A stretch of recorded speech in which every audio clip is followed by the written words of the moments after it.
The 340th meeting of the Windham School District Board of Trustees is called to order in accordance with Chapter 551 of the Texas Government Code, the Open Meetings Act. During this meeting, the board will be conducting business from the agenda posted in the Texas Register. Members of the Board of Trustees present for the meeting include myself, Eric Nichols, Vice Chair Faith Johnson, Secretary Dr. Rodney Burrow, Judge Molly Francis, Ambassador Sishan Siv, Nate Sprinkle, Bill Welch, and Sidney Zeiker. A quorum is present and the 340th meeting of the board is declared open. This meeting is being conducted in person and is also being broadcast on the Texas Department of Criminal Justice YouTube channel. It is 8:31. Before we get started, I would invite everyone present to stand as you are able and join us as a board in pledges of allegiance. Texas Department of Criminal Justice Deputy Executive Director Oscar Mendoza will lead us in the pledges. Mr. Mendoza, thank you for being here, and please begin. Thank you, Mr. Chairman. Please join us. I pledge allegiance to the flag of the United States of America and to the republic for which it stands, one nation, under God, indivisible, with liberty and justice for all. Our Texas pledge. Honor the Texas flag. I pledge allegiance to thee, Texas, one state, under God, one and indivisible. Thank you, Chairman. Thank you, Mr. Mendoza. I would now ask Windham School District Trustee Pastor Nate Sprinkle to offer a word of prayer as we start our meeting. Thank you, Chairman. Would you all bow your heads and close your eyes and let's pray together.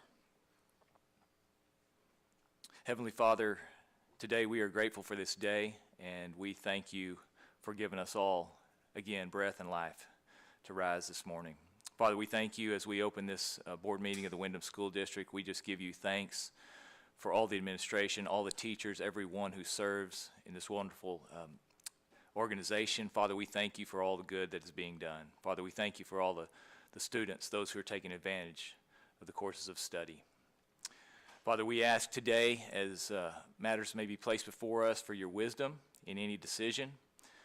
And Lord, we also are so thankful for all that you have blessed us with and this guidance and direction and wisdom that you willingly provide us. Your word tells us to delight yourself in the Lord and he will give you the desires of your heart. So that's what we want to do today. We also remember that in your word you tell us to trust in the Lord and do good, to live in the land and cultivate faithfulness. We know that this trust and this faithfulness honors you. So today help each of us to be faithful to the responsibilities you've given us.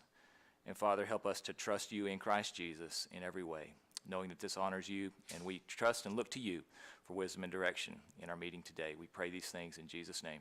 Amen.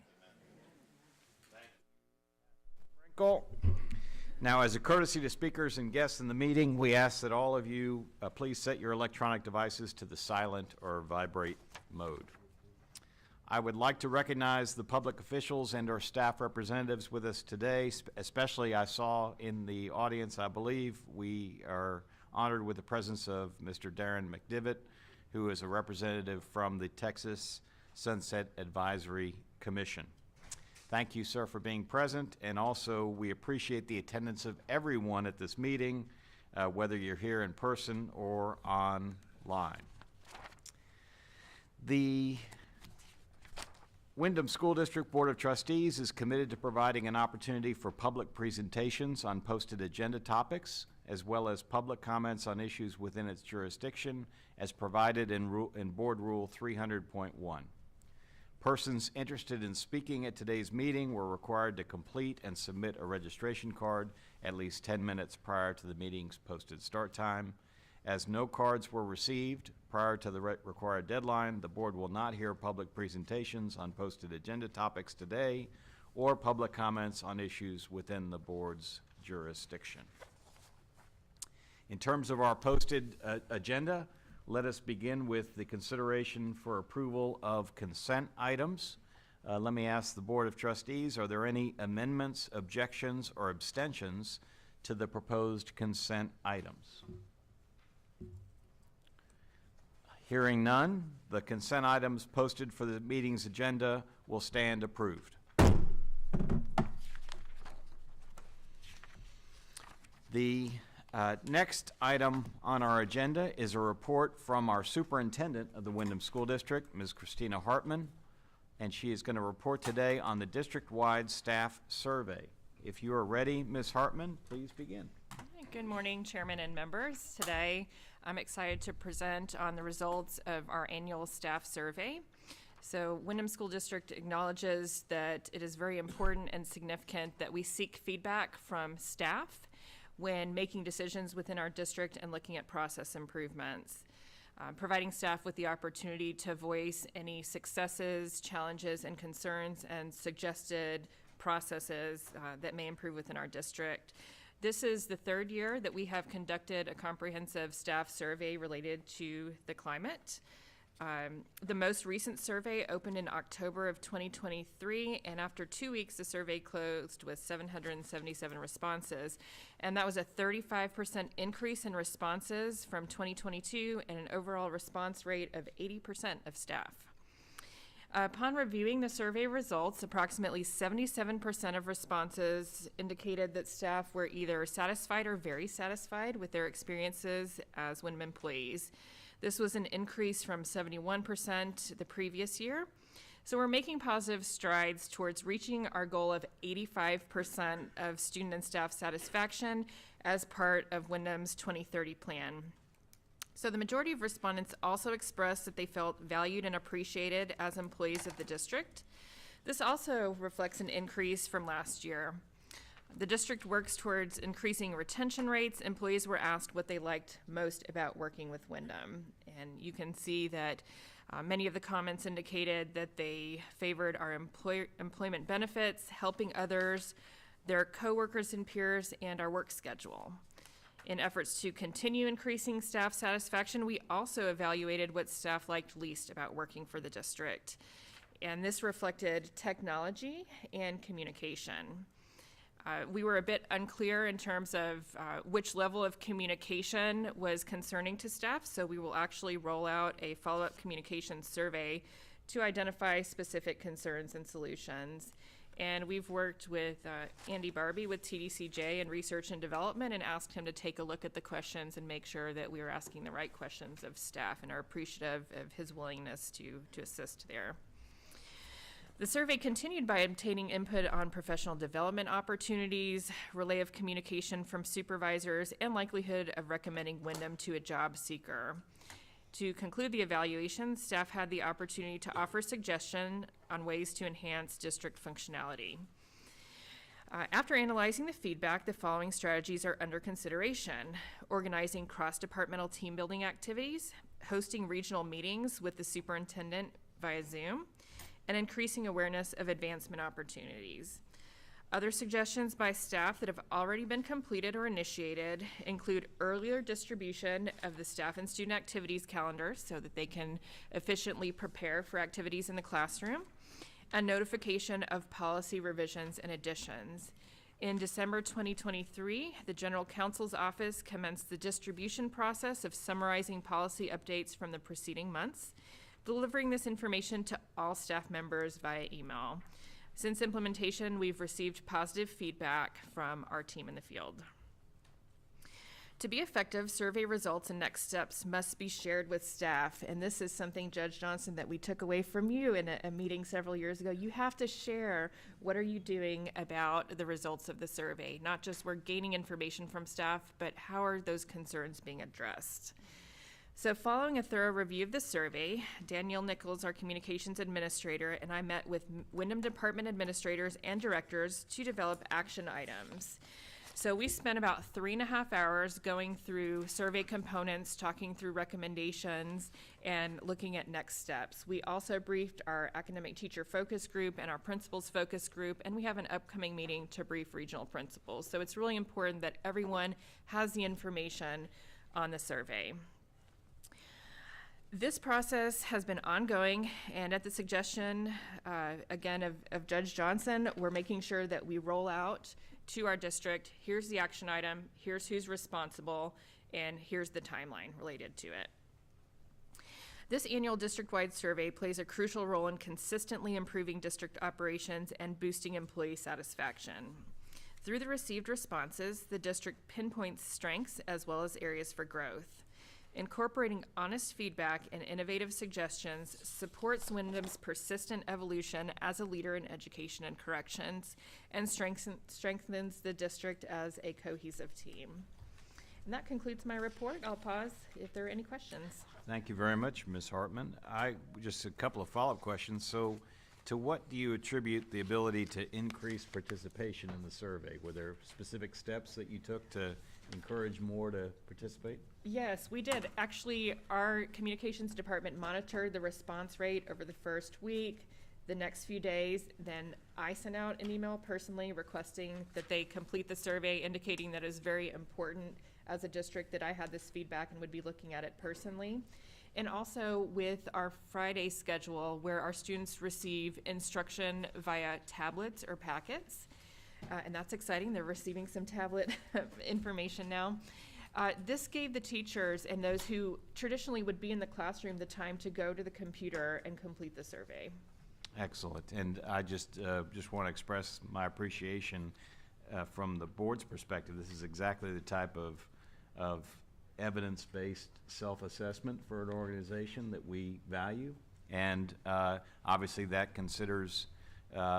takes into consideration what you think you're doing at your best and things that may be challenges. So we really appreciate this ongoing effort.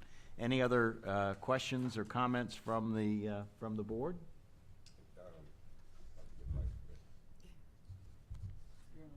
Mr. Welch? It's on, it's off. Mr. Welch, you're It's on. on, there we go. Yes, sir.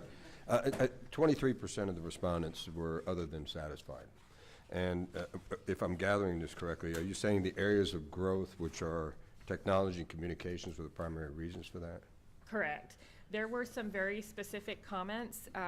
What we receive, I think in any or majority of staff surveys, is we receive comments that are just very, very dissatisfied, and they're dissatisfied with quite a bit. Then we receive comments that are ecstatic, happy with everything. And then we've got people in the middle that offer some suggestions where here's where we feel that there is a challenge, this can improve, and here's what's going well. And really those middle comments were very much related to communication and technology. And then we had some, I'll give one example. We had some dissatisfaction with the fact that we don't have the entire summer off, but that was very limited dissatisfaction. And we addressed that by communicating that our clients, the people we serve like any business, need year-round services. And the breaks are spread out, and there are also some information in statute. So we identified with some of those highly dissatisfied employees that the communication issue of the why behind the process would be very necessary. Any other questions? Very good, yeah. You mentioned that we're doing a follow-up. We're doing a follow-up on communication. Do we know when that survey will roll out? I received the draft questions earlier this week and forwarded them over to research and development with TBCJ to get their feedback. So I would anticipate in the next couple of weeks we'll roll that survey out. One Very- more. Yes. What specifically, can you tell us, are the needs in the technology area? There are concerns with bandwidth, and I think that TBCJ has those concerns as well. So, for example, a staff member may try to type an email and it freezes on them. And Tina Clark with TBCJ has been really instrumental in joining our focus group calls and coming up with action plans. So we are on a rolling 3-year technology plan that the board approved several years ago that we will continue. So I think it's just the infrastructure of Texas being a very large state and having this large area. We are seeing more implementation of technology though. We have a dedicated team now for instructional technology that came on board September 1. So they're providing more support to teachers with how to use the technology. And our IT team is also highly successful. So it was very interesting on the survey. The comments were, we don't like the technology, we don't like the speed of the technology, but we love our IT team. So that reflects that our team is doing what they can, And now we just need to get some more bandwidth piped in so we can actually do our jobs effectively. And we had some of those same concerns with the rollout of the virtual court. Some of the bandwidth issues were causing delays and breaks and stops, and, because you're right, we are a big state. No, and I appreciate you raising that, Judge Francis, because it's an issue that affects not only the operations of the Windham School District, but also affects the operations of TBCJ. And it is mission critical that as both those organizations were able to address that broadband bandwidth issue, because as we all know, we know the way the world is working and the way the world is trending. And so I'm hopeful, and I know this board is hopeful, that we will have the resources to be able to address that issue and bring all of our units, no matter where they're located around the state, up to par and up to standards where we can work effectively online. I think it is important to note also that we, as a temporary solution, are piloting in some instances the ability for staff to take their laptops home on Friday and do some remote work. And that doesn't mean it encompasses an entire day or it's every Friday, but taking some steps, monitoring this for 90 days to see if we see increased effectiveness in the classroom when they're able to download those things at their home and then bring them back in. Excellent. Well, good, very good questions. Any other thoughts? Yes, ma'am. Christine, I was concerned, it's not a concern, but do you really think it's gonna take until 2030 to get that 85% staff satisfaction? That seemed like a pretty long time. You think we might be able to do it quicker than that? Yes, the 2030 plan is a rolling plan, so Right. it has goals. So the goal may be increased staff satisfaction, and then there are objectives, and one of those is the 85% rate. But there are other objectives associated with that goal as well. Okay. So the various objectives have different timeframes. and- Okay, great, Yes, thank you. thank you. Thank you, Ms. Hartman. Yes, sir. Ms. Hartman, all of the, you mentioned some of the surveys showed some extreme dissatisfaction, and I don't imagine all of those are related to communication. Would you just talk about, is there a plan to address any other concerns? Yes, and so it was about, I believe it was about 8% where we got some pretty extreme dissatisfaction. And the majority of them really were either related to something where we need to explain the why behind it. There were comments related to why can't we wear jeans every day? But these are very, very minor kind of one-offs. It wasn't the majority of people. I'll say one is that in our administration building, the parking is not sufficient. We need more parking. Well, TDCJ has already been over to the grassy area in front of one of our buildings, sent an engineer there, given us a ballpark of what it would cost to include more parking. So there are some things that have a solution, and then others where there's just some dissatisfaction that I believe needs some clarification. Thank you. Very good. Thank you. Good discussion. So the next item on the agenda is the report from the chairman of the Windham School District Board. And as a board, and I would ask Ms. McLean, Ms. Anderson, and Ms. Stevenson, if you're here, to come forward. And just, if you come join us at the podium, because as a board, we want to use a portion of our Windham School District trustees meetings on a regular basis to highlight the wide variety of educational and vocational programming that Windham provides to the population of the Texas Department of Criminal Justice. This month, we are shining a spotlight, with the help of our professionals here, on the Culinary Arts Program. This program provides essential culinary skills and workforce training to students within TDCJ. The Culinary Arts Program contains multiple levels and is available at 18, I want to repeat that, 18 campuses across the district for women and men. The program features a well-structured curriculum covering various culinary subjects such as food safety protocols, advanced cooking techniques, menu planning, and kitchen management strategies. The content equips students with a comprehensive skill set that extends beyond the kitchen, fostering adaptability for professional success and personal growth.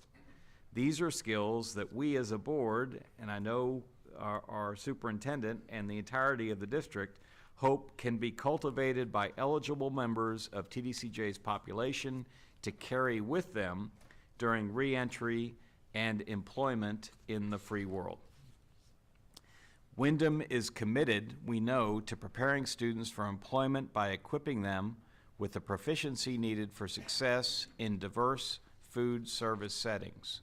In addition to receiving first-class instruction, students in the culinary arts program have opportunities to earn industry-based certifications. And you hear us as a board talking about the need to foster programs with our partners at other state agencies to allow eligible members of our population to achieve certifications, because those are essential to allow during reentry the best opportunity to have that chance of success. And these certifications in this area include a National Restaurant Association's Serve Safe Food Handler and Food Manager certificates, and these allow that further head start on gaining meaningful employment upon discharge from TDCJ. So I called you up here. I appreciate you being here today. We have 3 representatives from the Culinary Arts Program, and I would like you to ask you to be recognized. First, we have Ms. Sabrina McLean, principal of the Ferguson campus located in Midway. Prior to joining Windham in January of 2020, Ms. McLean spent 10 years serving in various positions across the Texas public school system. We are recognizing Ms. McLean today for her excellent work, a tiny sliver of which the board actually saw recently firsthand as Ms. McLean led us on a tour of the Ferguson campus that concluded, and this is where the board actually gets involved in a good, positive way, with a delicious dinner prepared by the culinary arts students in the Ferguson population. So Ms. McLean, we really appreciate all that you do, and for those of us who have a little bit of an appetite, it was well satisfied, so we appreciate it.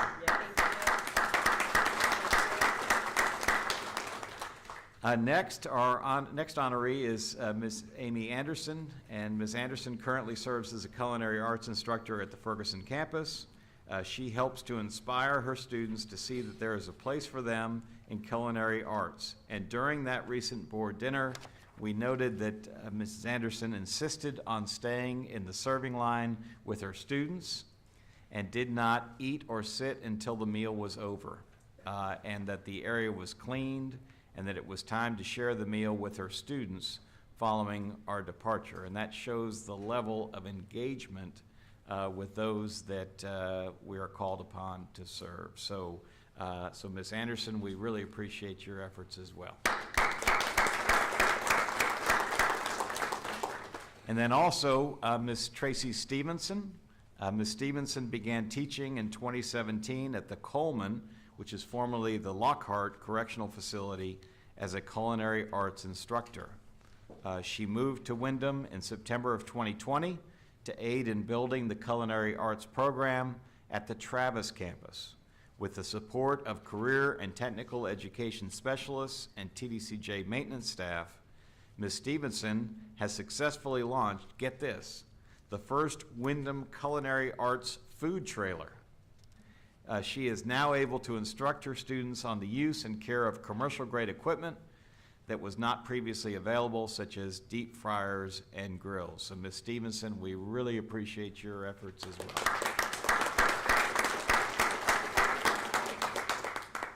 And on behalf of the board, we thank each of you for your hard work and commitment to the district and the students. Without further ado, I'd like to hear from some of our experts in culinary arts. So, Ms. Stevenson, would you like to get us started? So the culinary curriculum seamlessly integrates theoretical knowledge with hands-on training, providing insight into the industry and practical experiences mirroring real-world scenarios. An example of this integration includes running mock restaurants within the classroom and participating in catering events, allowing students to apply their skills in a simulated restaurant environment. As you may recall from the December board meeting, the Windham culinary students at Travis had the honor of being the first to hold an international collaborative cooking demonstration with the Czech Republic. The students demonstrated how to make Texas chili, while students in the Czech Republic prepared pork belly bites and bread dumplings. As a final activity for the course, the students were able to replicate the recipe demonstrated by their Czech counterparts. This was an amazing opportunity for us to engage with individuals from across the world who share our same passion for cuisine. So do you think that the folks of the Czech Republic have successfully made Texas chili? I'm hoping. I really hope so. All right, well, thank you, Ms. Stevenson. We appreciate it. Ms. McLean, we hear from you, please. As previously recognized, the board witnessed Windham's culinary arts program firsthand during a recent visit to the Ferguson campus in Midway. We thoroughly enjoyed preparing and executing the event and are grateful for the opportunity for our students to exhibit the skills they have gained through culinary training. That is fantastic, and I can't tell you again, I'm sure the rest of the board will back me up on this, how impressed we were. Obviously, it's nice to be able to sample the product, but also just with the organization of the program there. So we really appreciate you. And then Ms. Anderson. Ferguson Culinary Arts students not only prepared and served a delicious Italian meal, but facilitated a hands-on cookie decorating activity, showcasing the practical and creative dimensions of their culinary education.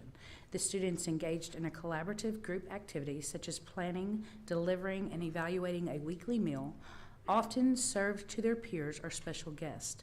The practical approach not only enhances their culinary proficiency, but also instills a comprehensive understanding of the industry, preparing them for seamless transition into the culinary workforce.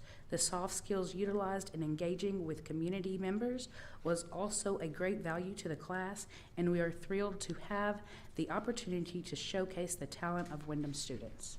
Thank you, Ms. Anderson. Just one question to put you on the spot. So which of the board members do you believe had the best cookie decorating skills?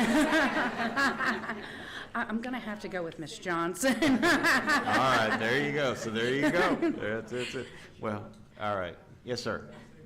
Absolutely. I just want to follow up on what you just said, and I join the chairman congratulating you, all of you. This may come as a surprise to you, but one of my dreams job was to be a chef. Really, I dreamed to be a chef, but the good Lord told me to go in a different direction. So Travis is only 96 minutes from where I live, so if you don't think I'm too old to learn, I'd like to come and train with you. Is that possible? All right. Yeah, you know too. Any other comments? Thank you. Or questions or thoughts on the board? Just real quick, I'll just say, it was your cooks, your chefs, they were so engaging and they were so interesting to talk to. Seemed like they were really having a good time and knew how they prepared everything and were willing to talk about that. It was just a really good experience all around. And by the way, did you all bring us a plate this morning? Did you all remember to do that? You did.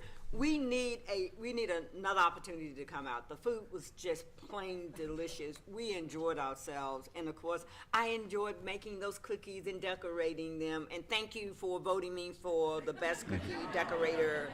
I appreciate that. You all just phenomenal. We so appreciate you. Now, Judge Johnson, keep in mind that, as I said it twice, there are 18 campuses where this good work is going on. So you've got, just like Ambassador Siv had the opportunity to go to all 100 units, Yes. I think that you may have a little challenge to go to all 18 of these culinary programs. I think I will. Thank you. Any other comments or questions? Yes, sir, Mr. Welch. I have a comment, sure. I'd just like to say that one of the things that really touched me most of all is the interaction with some of the inmates. And the talk was about an opportunity for something to do after they were finished with their incarceration. This was a door that was opening for them, and they could see a future ahead that was other than the type of things that led them to being in prison in the first place. So that's very inspiring, and it's such important work, and so thank you very much. I loved every minute. And thank you all for being here today, and I'm hoping that we had a chance to spotlight the programs that you're doing, your great work for, and I'm hoping that in future meetings that we'll be able to highlight other programs in a similar way. So thank you all so much for being here and the work that you do.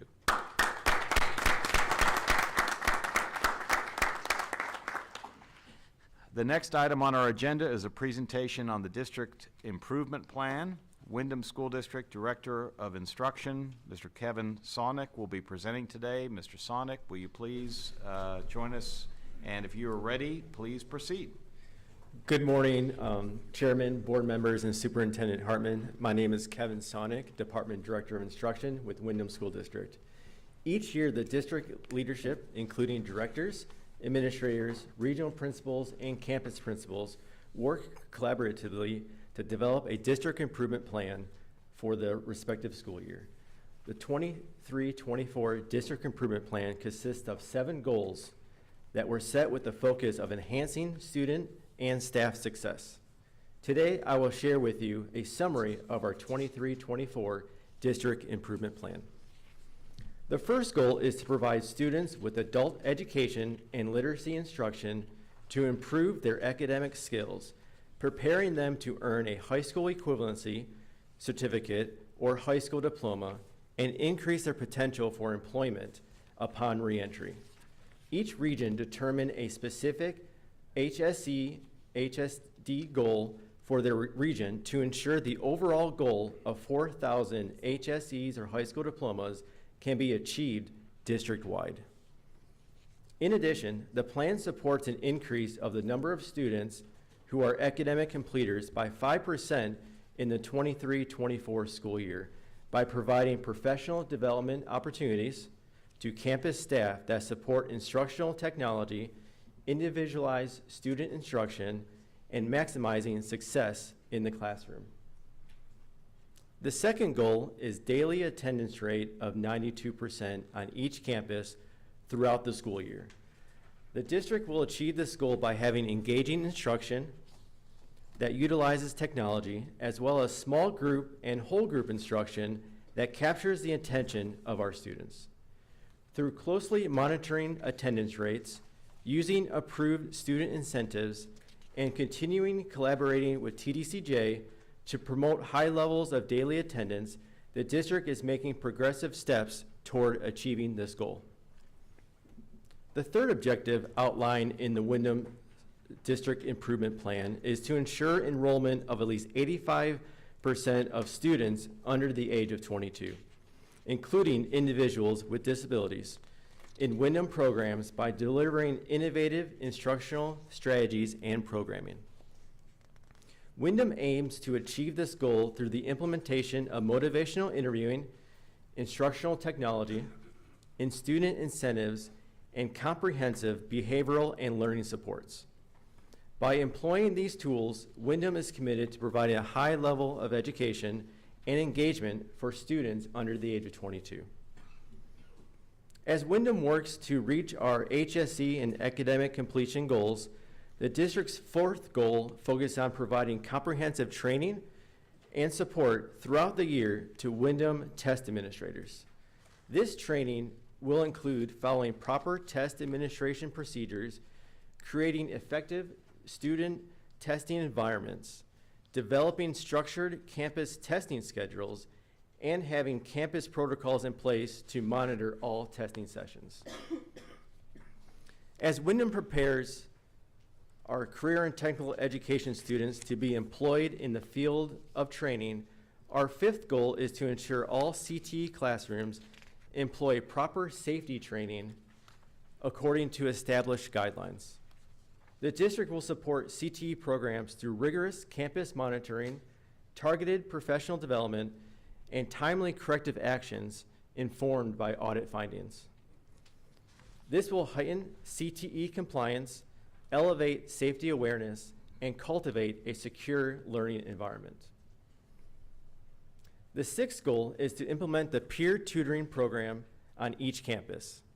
In this program, interested Windham graduates or residents who earn their HSE or high school diploma prior to incarceration have the opportunity to assist with small group instruction and one-on-one tutoring in math, reading, language, social studies, and science. This approach promotes individualized instruction, the enhancement of student learning outcomes, and emphasizes peer support. Some students have even said they would never have received their HSE if it wasn't for their peer tutor.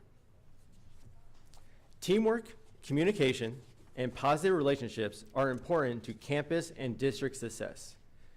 Goal number 7 states that Windham will promote a positive school district climate and culture by encouraging team building activities throughout the school year and campuses and departments. This promotes collaboration among colleagues that will enhance the professional growth of Windham staff.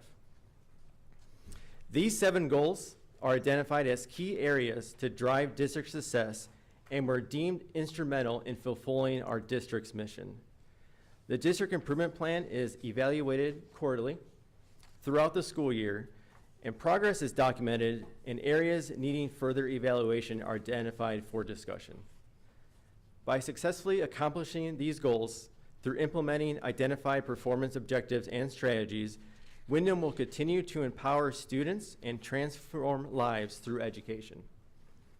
This concludes my report, and I will pause for any questions. Mr. Sonic, thank you so much for your excellent report. I have a question. Oh, yes. Sorry. No. As always, I'm gonna defer to the judge. Trying to cut us off. No, I'm not cutting anyone off. Oh, keep going. I'll wait. I am passing the mic to my esteemed colleague, Judge I'm sorry. Francis. I'll try not to do that again. What I really wanted to know was, what are the approved student incentives that you use to get the students to come to class, and why didn't I know about them 20 years ago when I was trying to get 2 girls up and off to school? Absolutely. So, give us some help. Yeah. Working with TDCJ and Windham staff, and talking to our students, we really asked them what are some incentives that the students would like to see, and I would like to just highlight what I feel is the most exciting incentive that our students are just excited about all the time is actually getting a photo taken with a certificate that they can send home to their family. If they accomplish a goal in academics, raising their TABE scores or obtaining their HSE, that photo, they are very, very excited to get that and be able to send that home. But other incentives include notebook paper, pencils, being able to do other activities in the classroom setting. But having a brand new pencil or a brand new pen is something that gets them really, really excited. And it's just a small token appreciation that we share to them, but they're also using those incentives to then continue their education also. And I think one of the biggest components of learning is being able to share that successes with their family members. So the photo is the biggest incentive that I feel as though our students are very excited about. Yeah, very impressive. Thank you. You're welcome. Judge? Mr. Chairman, No, had please. you concluded your comments? No, now I'm deferring to my other judge. Okay. I'm curious, what is the percentage of inmates who do not have a GED? So we kind of have an idea of the population that's there that we can kind of grab from to get into Windham. Do we have any idea? Do we even keep up with those stats? We absolutely do. I don't have those specific numbers right now. Ms. Hartman, do you, in general? Okay, yes, we'll provide that to you. So that number changes quite often. Right. We have our students come in for academics with an average 5th grade level. And there are individuals that come into TDCJ with a college degree already, Right. and some that come in with a high school equivalency, and some that come in with a high school equivalency claim that's not verified. Mm-hmm. So I would like to provide that data to you. I have it, but I don't want to misquote Right. myself and not have that available. So, and we can make that information available even during our next meeting, so the public is aware too. Yeah, I thought it would be curious only to know that we got a large number of people that we have to work with to try to get them into our curriculum, our training, whether it's our GED or whatever it is that we're trying to provide. Absolutely. So we got a big population. I'm just assuming Christian, that we have a large population of people to choose from to try to do PR to get them into some of the classes and some of the training programs. That's my thought, that we probably have a lot to choose from, maybe? We do, Okay, yes, that's and what I thought. they're prioritized based on a number of factors, length of time remaining on their Right. sentence, age, things of that nature. And that would be my thought. What do we do to increase our head count in our different curriculum and our training? Because we got so many people out there who do not have GEDs, who might need some other certificates. Just what we're gonna do and how we're gonna focus to increase that. That would be my thought.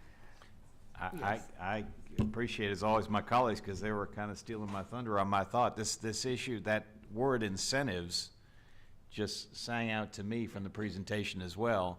And I think, to your point, it's not just the incentives towards getting a GED or high school education. It's also incentives to take advantage of the career and vocational programs as well. So I think what you're hearing, obviously, is a little bit, and I think that when you talk about, you know, incentives you can provide within the Windham School District structure, that's fantastic. Right. And we all appreciate what you're saying in terms of the incentive for someone to be able to show family members that they are achieving this great achievement of furthering their education. That's fantastic. In addition to that, I think what you're hearing is that the board might like some more feedback, maybe at a future meeting, about how Windham School District is collaborating with TBCJ management to try to encourage as many eligible members of the population to actually get out of the day rooms, get out of their housing areas, and get to those classes. Yes. Is that kind of the That's point? my point. Okay, so we'll expect a further. Really good making that point. Okay, good. Well, we're gonna, then as a board, we're gonna expect to hear a report, and it may have to be a joint report, you know, with Windham School District representatives, but also with the appropriate representatives of TBCJ. Yes. Yes, we'll make sure that for the next meeting, we'll bring the current data related to number of individuals lacking high school equivalency, literacy level data, and the collaborative approach to encouraging and getting people to class. Yes. I have one further question. Under goal 3, I think you said that the goal is to ensure at least 85% enrollment of students under 22. Can you explain why that 22 age? I mean, I think all of us would love everyone to get opportunity for education. So I'm sure there's a reason behind it, and I'm just curious why. Sure, absolutely. So that age group is the most fun to work with, right? But unfortunately, they are most likely to return back to prison also. They are at that age where they're sponges, right? And they've historically may not have had positive experiences in the public school setting. And our focus on that age group is because of that, because we know that they are the ones that still have their whole lives in front of them. And being that age and with their brain development, that they can benefit so much. Everyone can benefit so much, but there's just so much opportunity for those students, and a portion of those students are also receiving special education services also, and that the more supports that we give that age group specifically, and others, less likely they'll come back. And they're the future of our state, right? And they're the ones that are going to be making the biggest impact on our state. And they're fun to work with. They're exciting. They keep us on our toes all the time. But these are the ones that haven't had that success. And when you attend graduations and see someone who's 20, 21 years old getting their diploma for the first time, potentially celebrating a success in education, is just a huge impact on everyone. If you don't mind, I'd like like to add to that also, this kind of correlates with our staff survey discussion when we asked about some of the challenges. Our staff are requesting supports for engaging this young population. They are used to having technology in their hands all day long, and then they come into a correction setting where that's removed from them, and they can be quite challenging in the classroom. They are fun. We have both started our careers with students of that age range, but that is a really big area in need of support and professional development with our staff on how to engage people that have had that resource removed. I really appreciate you speaking to the brain development. You know, until 25, we still have very malleable brains, and so I really appreciate that explanation. Thank you. Welcome. And I would certainly, just as I've been encouraging some of my colleagues to take advantage of the culinary arts program, also encourage my colleagues, as I know they have been doing, to get out there in the field and actually visit with some of these classes, even with some of the age, involving some of the age groups that present different opportunities and different challenges. Any other thoughts or comments? If not, thank you so much for your presentation today. Thank you. You're welcome. The last item on our agenda for today is a school board recognition presentation that I understand that Windham School District Executive Assistant to the Superintendent, Ms. Rachel Taylor, will be presenting. Ms. Taylor, if you would please join us at the podium. And if you are, whenever you are ready, you may proceed. Thank you. Good morning, Chairman Nichols, board members, and Superintendent Hartman. Windham School District is honored to recognize the members of the Windham Board of Trustees following National School Board Recognition Month in January. The district is grateful for the support, dedication, and active involvement that is demonstrated by our board. Through campus visits, staff interactions, speaking opportunities, authorizing appropriate compensation for district educators, the Board of Trustees intentionally displays visible effort to provide support to staff, students, and the district as a whole. As a small token of our gratitude, Windham is excited to provide you with a memento of appreciation. This poster has been signed by numerous Windham team members, including principals on behalf of their campuses. Thank you for all that you do in support of the Windham mission. Well, thank you so much. It's not something that we needed or even asked for or even deserve. But I can tell you that we're going to treat this as, what do they call it? Is it the Smythe Trophy? Is the NHL? They have the trophy. So we're going to treat this. We're going to Stanley Cup. we're going to treat this as a Stanley Cup, and I'm going to make sure that we have the opportunity for all of our board members to be able to carry this, just like they carry the Stanley Cup around. So there we go. Do you mind real quickly just starting here and going down so we can take a quick look? Oh. Excuse me, Mr. Chairman. We're being overruled today.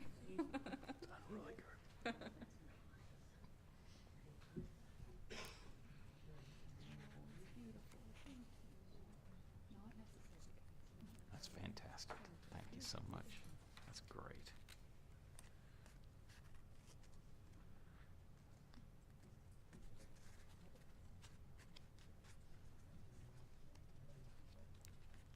And so for all the professionals that you're here to represent today, Ms. Taylor, we really appreciate your presentation. I again thank everyone for coming here today. The next meeting of the Windham School District Board of Trustees will take place on Friday, April 26, 2024. Before you're not about to Okay. hit your gavel, are you?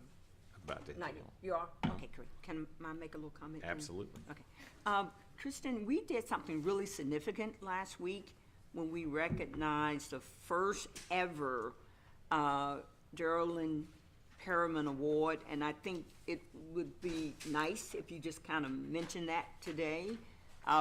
Most of you all know that Geraldine was one of our former board members, and so they created an award in her honor, and the first award was presented last week at the Gatesville unit, so Mountain View unit. So would you just simply mention that for us? Yes, I will mention this on behalf of April Zamora. I know you're in the audience somewhere. You can stand up and wave with the Reentry Division partnership with Windham School District with the STRIVE program. So the award was given to an individual in the cohort a student that demonstrated kindness and care and selflessness. And it was interesting because during the ceremony, I was watching the graduates and I saw her adjust the sash of the lady sitting in front of her to make sure that she was as presentable as could be. And then when her name was called, for being the nominee by the students and the staff to have demonstrated these characteristics, we thought it was very fitting, and certainly very fitting to honor Miss Perryman, because as we know, she was always kind, considerate, would lend an ear when we went through tragic moments and things of that nature. So it was a wonderful opportunity, and I thank April Zamora, TBCJ, and their team for making that happen. Thank you. Thank you, Judge Johnson, for raising that. So our next board meeting will be Friday, April 26, 2024, here in Austin. And there being no further business, the 340th meeting of the Windham School District Board of Trustees is now adjourned. It is 9:20 a.m.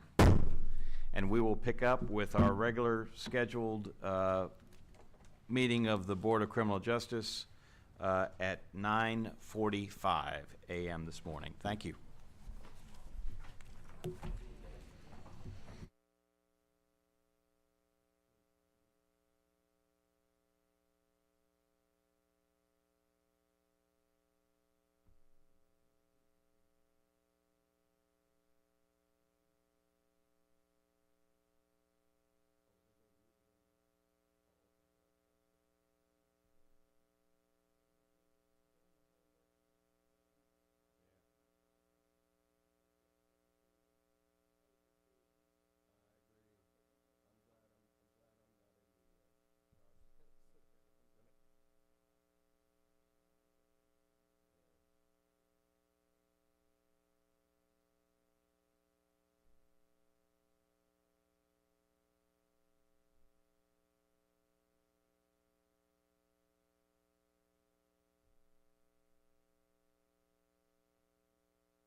All right, Pastor Sprinkle, you have the gavel. Thank you. The meeting of the Texas Board of Criminal Justice Rehabilitation and Reentry Programs Committee is called to order in accordance with Chapter 551 of the Texas Government Code, the Open Meetings Act. A quorum of the committee is present, and the meeting is now declared open. It is 9:55.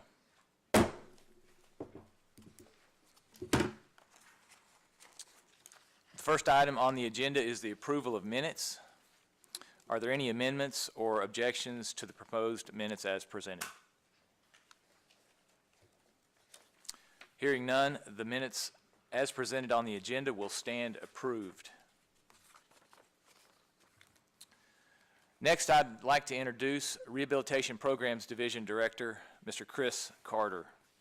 Mr. Carter, I understand you'd like to introduce a special guest to present on the Heart of Texas Foundation College of Ministry Field Ministry Program.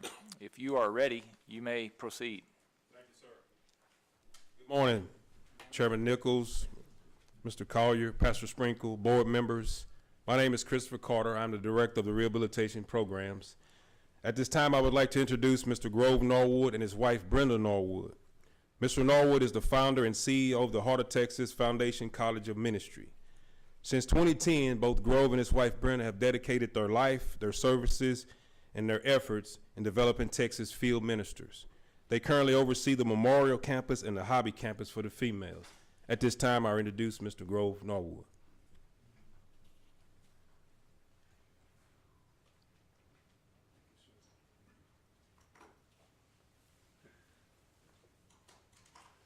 Good morning, you all. Good morning. Thank you for being here, Mr. Norwood. Thank you all for inviting us. It's a miracle that we're here to talk about what I'm going to be talking about. This whole development of the Field Ministers Program is truly a miracle, at least in our own lives, and we see miracles happening in others. I am Grove Norwood, and I have a Master of Science degree in Education from Southern Cal, and though I am a Texan, have some additional postgraduate work. And my wife, Brenna, graduated from Texas A&M with a bachelor's and then a master's degree in education administration, and then went on to earn her PhD at the Southern Baptist Theological Seminary in higher education. During that time, Brenna, who will speak in just a couple of minutes and do a little tag team with me, she also had the God-given blessing of being able to work full-time in the provost's office for 3 years while she worked on her PhD. And wouldn't you just know it, she is the provost of the Heart of Texas Foundation College of Ministry. And so we're just really blessed to work together in all of this. I also have, as an additional person with us, is Audra Winkleman, who is our librarian, Master of Science in Library Science, 20 years in running the library systems in the public school system down where we live in Belleville and Austin County. And Mary Rokes, who is our financial administrator, also a master's degree in administration and a former principal in the public school system, works with us also as our administrator and financial manager. So Mary's got some family issues today that prevented her from coming. What we do is send the gospel of Jesus Christ into the darkest places in our prison system through awarding the Bachelor of Arts degree in Applied Ministry to men and women with long-term prison sentences. We began, this is our 13th year, and in that time, a lieutenant governor, then a senator, Dan Patrick, John Whitmire, on the other side of the aisle, they came together as friends because of this program. They stepped up along with Brian Collier, who was there from the very beginning, saying, yes, let's do this. And with their yeses, we began to put some other key players together. And within about 10 months after those first yeses, we had our first class of men come into Memorial. We wanted to start with the men, prove the case, and then be able to, at some point in the future, go to the women, which we did 2.5 years ago, as you'll hear more about. What makes us unique is that, and many of you all know, and it's great to see some of you who are with us at graduation, and I want to invite all of you to be there. We're going to have 2 graduations this year, in July and in December, and I think all of you have gotten a notice about that now, thanks to Mr. Lumpkin and Jill Durst. So please feel yourself to be invited. And also, I would like to invite any of you and all of you to come on a personal visit, to just come in the morning and come and just see the campus down at Memorial or up at Hobby. See the men in their classes filling the building. A couple of hundred of them in class in computer lab, and their faculty members, and then spend a little time one-on-one with some of our field ministers. The first thing that makes us different is that it was agreed that only men and women with long-term prison sentences would be invited to volunteer for the program. Secondly, it was determined that the program would be the unique way that an inmate could become a field minister in Texas, with a new job description, new privileges, incentives even, to want to do this, and have the opportunity to go and serve others. So we're very careful to look when all the dozens and dozens of applications come in each year. We're careful to look at those who have a history of already trying to serve others in some way, and also those who have a heart to do so. Third, it was agreed that our board, with the permission of TBCJ, would provide a totally cost-free, full scholarship, 4.5-year Bachelor of Arts degree to those who were accepted into the program. And it was agreed that if they proved themselves to have integrity, perseverance, faith, and heart over those 4 years and could be trusted, that they would be commissioned as field ministers and transferred out to other units. They're now in 42 different units over the last many years that we've been graduating students, and we'll tell you more about some of those numbers in just a minute. Our curriculum exposes the men and women to the theology of the Bible, to the words and works and promises of Jesus Christ, to the promise, I will give you a new heart, I will put a new spirit in you. And when the men and women see that in writing, they want to know, how do you get that new heart?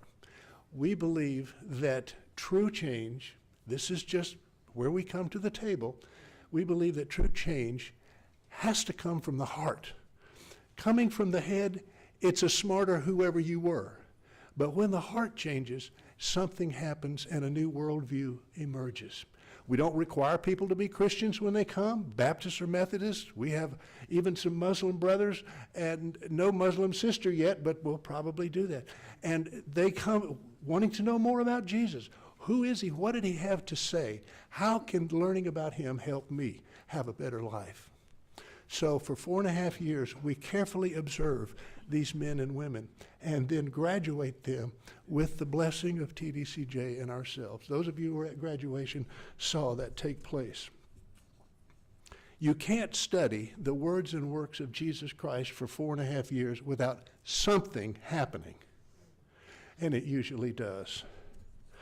Our degree is a full-bodied bachelor's degree that is focused. Why we call it the Bachelor of Arts in Applied Ministry is because we have designed the curriculum to focus on the needs that men and women have when they go back to their environment.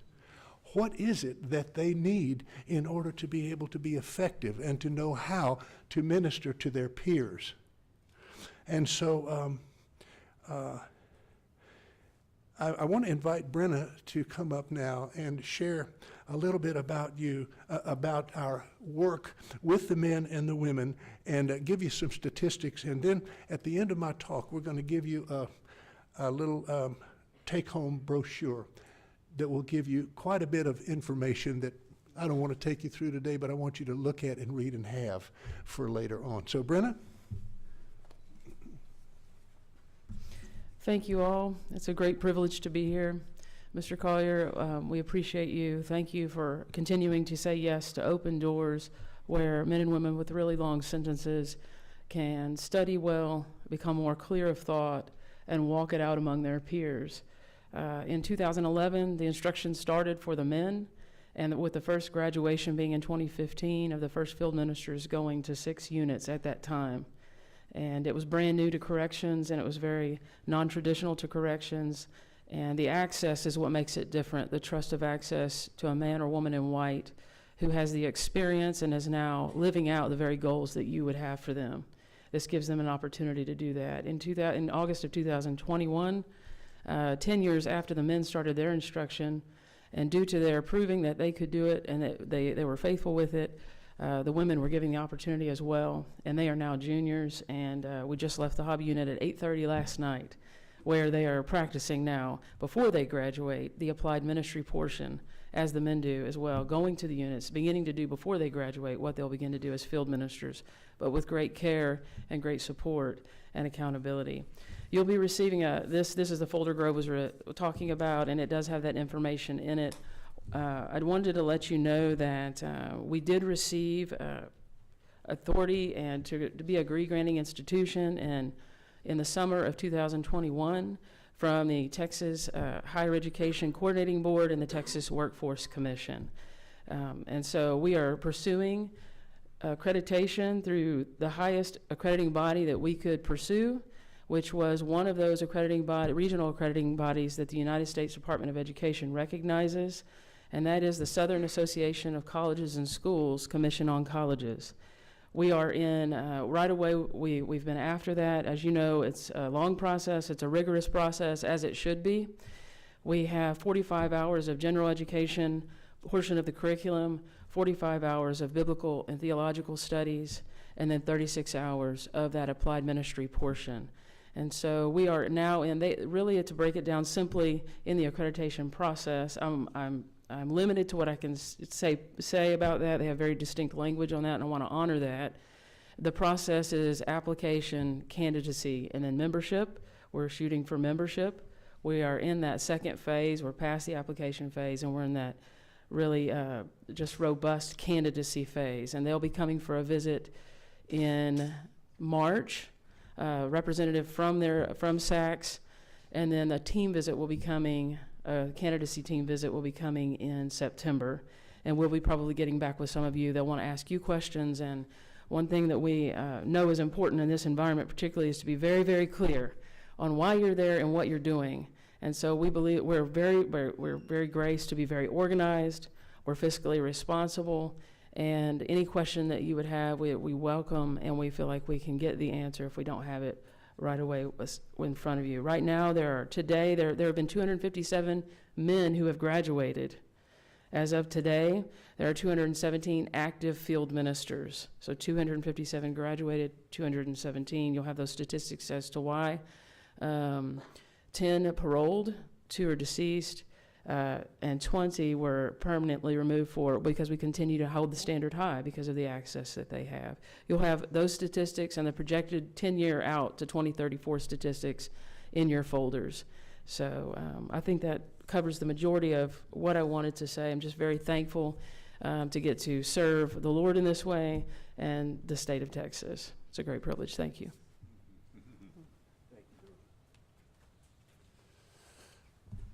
Christianity Today and some other more secular media outlets happen to mention that 18 Christian colleges have closed their doors in the last year and a half because of declining enrollment. 18 have gone out of business. 18 Christian colleges, including one that's 100 years old up in New York, because of declining enrollment. Why is that? Because enrollment has tuition, and tuition is revenue for all the college campuses around the world. We don't have tuition. Nobody pays anything to come for the books, the computer labs, the faculty who flies in. One from Scotland flew in this year to teach an intensive course for our students. Wanting to come from North Carolina, we just put one on the plane this morning from North Carolina who's been with us for a week. So our faculty is a world-class faculty. They've heard about this, and seminary professors from Southern and Southeastern seminaries say, I'll be glad to come and teach a course. I'll bring my book with me on systematic theology. So we're very, very focused, and we try to stay in our lane. We try to stay in our lane because it's so important for the men and women to be prepared to go out and take what we tell them and teach them and our faculty, and they will turn around and hear what we teach them, and they turn around and teach it themselves in their own language to their peers, the way they would do it, the way they would share it. It's a beautiful model. It's a beautiful model. And so the only source of income that we have to keep all the bills paid is our donors. And so if you're praying, pray that the donors continue for the next 10 years, because in 9 years from today, if our projections look right, we'll have 800 field ministers out there serving in Texas prisons. Yes, sir. Yes, sir. Yes, sir. Okay. Are you open to question yet, or you? Yeah. Well, I'll finish a couple of, All right, just go ahead, final. because I I want to have put a something- wrap on your thinking, and those who are here in the room as well. And I, talking to you all too, I love you all, and thank you for your support and encouragement, those of you who pray for us along the way. The field ministers go, as you all know, where others cannot go. When the staff is home at night, they've got to have rest. They go home. They can't live in the prison. At 2 o'clock in the morning, an officer can kick the bunk of one of our field ministers and say, you need to get over to P13. Somebody's just cutting himself, and you need to get over there and see if you can talk to him. And so our field ministers are on duty around the clock. They are there where no one can be at those times. And we train them to keep in their minds two things. And there are representatives in this room, Mr. Lumpkin and Mr. Carter, who represent these two things: the security side and the chaplaincy side and the program side. And so our field ministers need to be trained, and they are trained, in how to take care of spiritual and personal needs, preaching in the chapels, doing Bible studies on the lines, and all of those things that contribute to rehabilitation.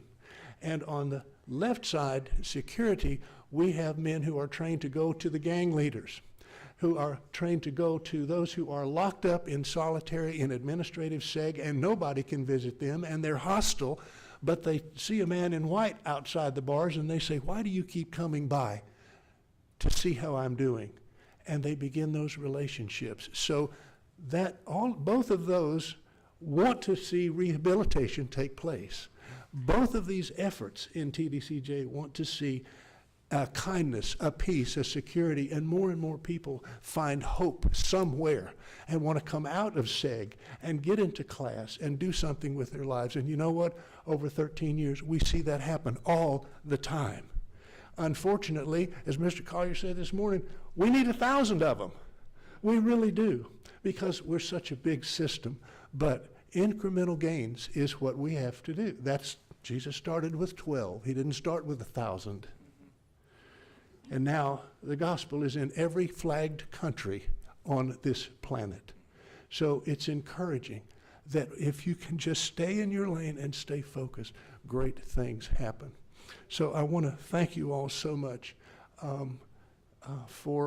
there's just so much more I could say, but I'm just going to pause right now. And you've got your folders and your handouts to take home with you, and you'll see our academic catalog, our entire academic catalog, which is online, but you have your own personal copy, as well as our full academic calendar for this year. So you can see what's going on both campuses for the whole year, all the courses and everything. Questions? Or yes, sir, Mr. Siv. Thank you very much for your presentation. Mr. Norwood, as you know, I've been a big fan of your organization from the beginning, and I think we all here are very appreciative of what you have done. Since we met some months ago, I have been very supportive of your program, and you may not know this little detail that you and I have something in common. We both married to librarians. So is President George W. Bush. So is my senior pastor at church in San Antonio. So there is an old saying in Oklahoma that behind a good man stand a Texan librarian. There's no question about that. Mr. and Ms. Norwood, thank y'all for that presentation. That was wonderful. And I know each one of our board members have had the opportunity to be on units around the state and have met many of these 217 active field ministers. Yeah. And I just want to tell you what an encouragement and a challenge those men are. Yeah. When we meet them and we see just the true change in their lives through, not just through a 4.5-year course of study, but through a true interaction with and embracing in their heart of a love for Jesus Christ, and then how they've been changed and radically want to just share and minister to those around them. And it comes from the heart, and it's seen in the eyes. So what a real encouragement those men are, and thank you for all the work that y'all do in that ministry. And I am grateful for this agency as well that has opened that door and welcomed that, and I think it's been a huge positive impact over the years already. Board members, are there any other questions for Mr. Norwood? No questions. I just want to say thank you for the service that you provide to our inmates, but to our entire agency. I think that's been echoed here, but one of my favorite things to see when I tour a unit is a field minister in their element, doing exactly what they have been trained to do. They can de-escalate at a rate that is phenomenal. Their de-escalation, their care, their empathy, and their ability to connect with fellow inmates is unmatched. And their ideas for bettering their overall community, which is what I always call a unit, it's a community, is amazing. I love to hear their ideas. I love to hear when our wardens are open to the ideas. So thank you so much, and we got to get more donors for you. Yes, thank you. And you know, we have one of our greatest referral sources now has become, we didn't even ever think about this, but it has become field ministers who are out there and they start working with someone. He comes out of SEG or he comes out of a gang, and the field minister sees his heart and he says, you need to go to the Bible college. And so if you come to visit us one morning in our assembly, when a couple hundred guys are in the library and we start off with prayer and song and so forth, I could ask him, how many of you are here because a field minister impacted your life and referred you here? And you'll see hands go up all over the room. So this is also what's happening. When we get a referral from a field minister, we take a good look at that person, just as any admissions committee would if they got a referral from someone like yourselves. So we're just really grateful for that. And sometimes they come from a service in the chapel, and someone has a new heart and a new awareness and wants to know more, and they ask that field minister, tell me more about this Jesus, or tell me more about what you were meaning. On the other hand, we have people coming out of SEG or coming out of gang-related issues or coming out of violence over here, and they get to talk to a field minister, and they get referred in. So we're getting referrals from both sides of our same rehabilitation efforts, and it's wonderful. Other states have come here and started programs like this. They're not as robust, they don't have the support, but they're working at it. Wisconsin and North Carolina and states like that. So we're just really grateful to you. Thank you very much, if there's nothing else. I know you mentioned the men, but we obviously don't want to discount the great efforts that are happening on the women's side. And y'all were kind enough to show me some photographs before we got started today from the hobby unit, in which, if you don't mind just saying a few words about the kind of, a little bit of window into the world of how this impact is radiated from this program out to the entire population. I wouldn't have to tell Mr. Collier or Mr. Lumpkin when I say hobby unit, 1 building, 2 building, what that means and the history there. And I very much has identified the hobby unit, and some even have nicknames for the hobby unit because of the negative activity that goes on in those 2 buildings. Despite every effort everyone has made, and it has gotten so much better in the time that we've even been there. But last night, 24 women, very prepared, went in groups of 4 into 6-day rooms. There are 6 pods, there are 6-day rooms available. So 24 women went to 500 women last night from 6 to 8 p.m. under the approval of the Warden Rollins. And I will say, she wanted us to go at 6 o'clock because that's when those women get started. Being their day gets started, the party starts kind of. It's very, very loud. It's very, very and so when the women went in, I can just tell you that all 6 of those day rooms became very respectful and quiet. And it stayed that way for the entire duration of why we were there. And it's just pivotal. They do have that impact, the de-escalation that you're speaking of, and we saw it last night, and they're not even field ministers yet. So I'm very grateful for their gratitude to you all. They would want you to know that, and I would want you I verify this, that anytime the bar is clear and it is raised, we have men and women who not only reach it, but they surpass it. And so we're very grateful for that. Mr. Chairman, if I could make And one next comment. year, in December, those 24 women will graduate and become field ministers. They're juniors right now. They're so excited. So they'll be graduating, and from December, 15 months from last December to the next December, we'll be sending out 100 more field ministers because we have 2 graduations this year because of COVID. We got 2 senior classes. And so it's really great. Thank you all so much for your support. And thank you, Mr. Collier, Mr. Carter, and Mr. Lumpkin. Yes, I just sir. want to say one thing real quick publicly, just to thank you, Grove and Brenna, and thank you for your team's work. I know this is the Lord's work, but I know He's worked through you to do it. This was your vision. You're the one that took us to Angola and showed us what was there and then helped us create where we are. And then from there, you've created the female program. But I also wanted to reference what's come from the field ministers. We see as field ministers, but we have peer educators. We have peer recovery coaches, we have life coaches, so that has blossomed a peer movement in our system of using our inmates to help other inmates in the system with value by providing them the tools that they need. And that is the field ministers are making a huge difference, but that other momentum is beginning to really help push that ticket even further. So just thank you all for that. Yes. And if you don't think about that, I just assure you I do, and I see that, and I know where it came from. So thank you. Thank you, sir, very much. Thank you all. Come see us. The invitation is open. Yes, darling. I want to say, I heard the concerns regarding GED and literacy, and we now have women being asked with very long sentences asking to be advocated for, to be prioritized for a GED so they can become our student. So it does have that ripple effect, and hopefully that helps. Wonderful, wonderful. Mr. and Mrs. Norwood, thank you so much for sharing this.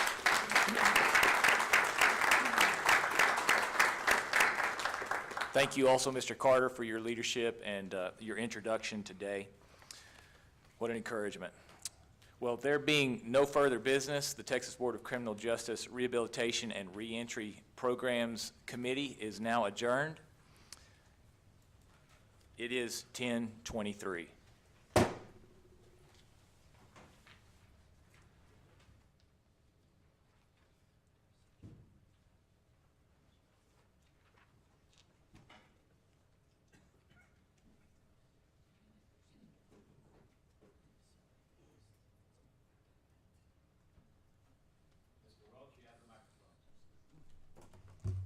All right, I got it working. The meeting of the Texas Board of Criminal Justice, Business and Financial Operations Committee is called to order in accordance with Chapter 551 of the Texas Government Code, the Open Meetings Act. A quorum of the committee is present, and the meeting is now declared open. The time is 10:23. All right. The first item on the agenda is the approval of the minutes. Are there any amendments or objections to the proposed minutes as presented? Hearing none, the minutes as presented on the agenda will stand as approved. The next item is a report from our Facilities Division Director, Ron Hudson, on the status of board-approved projects. Mr. Hudson, I see you're already at the podium. If you're ready, please begin. Good morning, Mr. Welch, Chairman Nichols, Mr. Collier, members. I would like to provide an update on the status of board-approved projects. Item number 1 is the Michael Unit Roofing Project. This project is at 37%. The contractor completed detail work the downspouts, the flashing, the curbings on Building 1, which is the administration building. The contractor has now moved onto Building number 3, which is the inmate housing. Item number 2 is the Mumford Unit Roofing Project. This project is at 89%. Contractor is currently working on D and E buildings, which is inmate housing. This project continues to move forward. Item number 3 is the Jester 3 Unit Roofing Project. This project is at 42%. Area Q is now completed. Contractor is working on east side of K building, which is cell blocks 1 and 2 inmate housing. Item number 4 is the Ramsey Unit Roofing Project. This project is at 87%. All inmate housing areas have been completed. Contractor is working on the administration building, installing new roof. HVAC equipment has arrived. Chiller piping and electrical work is ongoing. Item number 5 is the Holiday Unit Design Only Project to construct a new training facility. This design only project is at 11%. Item number 6 is the Lionel Design Only Project to make structural repairs, inmate housing, J1 through J4 dorms. This design only project is at 11%. Item number 7 is the Chasefield Refurbished Repair Water Towers 1 and 2 in the ground storage tanks. This project is at 95%. Scaffolding has been removed from both water towers. Cathodic protection system installation and SCADA control system for water towers is connected to the pump house. This project is nearing completion. Item number 8 is the Ferguson project to construct a water treatment plant. This project is pending contract award. Item number 9 is the Robertson project to add electronic water controls. This project is complete, but I do want to give a board a quick update on that ICON project, on that water conservation project there at the Robertson unit. In the 4 months that this project, or the ICON has been in service, we have already saved 41.4 million gallons of water already. When we projected this, we projected that at 35% savings, and right now, we currently stand at 52% savings on water at the Robertson unit, which is a savings of around $340,000 just in the first 4 months. So great job there. So hopefully within the next, sometime in 24, I'll be bringing the Conley Unit ICON project to the board at some point, and hopefully it has the same results as this one. Item number 11 is the Chasefield, number 10 is the Michael Unit project to repair and replace the fire line restrictive housing 12 building. This project is at 99%. Final inspection and punch list items have been completed, and we are working on the closeout documents. Item number 11 is the Chasefield repair fire alarm system and install fire suppression systems building 2040. This project is 86%. Contractor continues working in the new pump room for the fire suppression system where the electrical controls, the plumbing, and the pumps are all located. Item number 12 is the Johnson Unit project to install emergency power multiple locations. This project is at 7%. Conduit has been installed and preparation for pad sites completed. 2 of the 4 generators have arrived and will be set in place once the concrete pads are poured. Item 13 is the Beto Unit project to install HVAC A, B, C, and D housing, design only. This project is at 1%. Item number 14 is the Johnson Unit project to install air conditioning systems, B1, B2, B3, pods 1 through 9. This project is complete. Item number 15 is the GIST Unit install air conditioning systems, building A. This project is 50% complete. All HVAC equipment has arrived and set in place. Contractor is installing the ductwork. Item number 16 is the Clements Unit replace chiller systems 1, 2, and 3 multiple locations. This project is a pending contract award. Item 17, the Michael replace clarifier wastewater treatment plant. This project is a pending contract award. Item number 18 is the Ramsey Unit replace Region 3 training building. This project is at 44%. The roof installation continues, as well as retaining wall and electrical work around the generator pad. Item number 19 is the Conley Unit installed monitored pulse fence detection system perimeter. This project is now complete, which that completes our first 5 pulse fences that we installed on 5 of our 2250s. In a minute, I'll be bringing 2 more of those projects to y'all. This concludes my project status update. I will stand by for any questions you may have. Let me just ask you real quick. quick, and this may be too specific. I was at the Lionel unit in the past 6-8 months, and had asked them, if you had could wish for anything, if you had a magic genie, what would you wish for to have done? Are these things they've been looking to try to do, and do you know what the specific structural repairs, inmate housing, the dorms, are these just things that have been ongoing issues? Yes, these are things that's been ongoing issues there at that facility. At one time, we used to keep the salt water up on floor 2. Over time, that salt water had leaked over down on the floor and had come down the walls, and it had caused some structural deficiencies. And we're in the process of working with an engineering firm, and they are designing that of how us to fix those buildings. All right. Yes, Well, I ma'am. love West Texas. Let's be nice to those guys out there. Yes, ma'am. All right. Miss-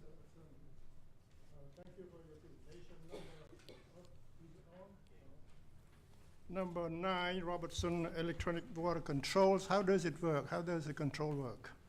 The controls, in each of the housing locations, what we've done is we've gone in and on the sinks and the toilets. Okay. You know, what we did is we put a control on those toilets that if they flush it, if they push the button, it reduces that water from like 3 gallons to 1.5 gallons. If they push that button multiple times, it has a shut off, so it has to reset. So they just can't sit there and just keep pushing water, pushing water, pushing water. So that controls that water in their usage in their cells. Also in their showers, it has a time limit on the shower. So when you push a button on the shower, it only allows so much water to come out. Now you can push it again and get more water, but it just doesn't continue to run on and on and on, so nobody ever shuts that water off. Okay, So that's how we're able to save that water. Another question on 18 Ramsey Regional 3 training buildings. Yes, sir. What do they house? What do they house? On the training building? Yeah. That's where we're eventually going to move all of our training for all of our correctional training will be moved into that building. All right. Years ago, when we had the floods, they had like a trailer house type modular building there that had been damaged during that flood. So we took the opportunity to replace that training building is what we're doing here. So that's where all of our training in Region 3 will be relocated to that training building whenever we're Is done. there an academy there? Yes, sir. There is currently an academy there now. Okay. I look forward to seeing your new building. Yes, sir. Thank you.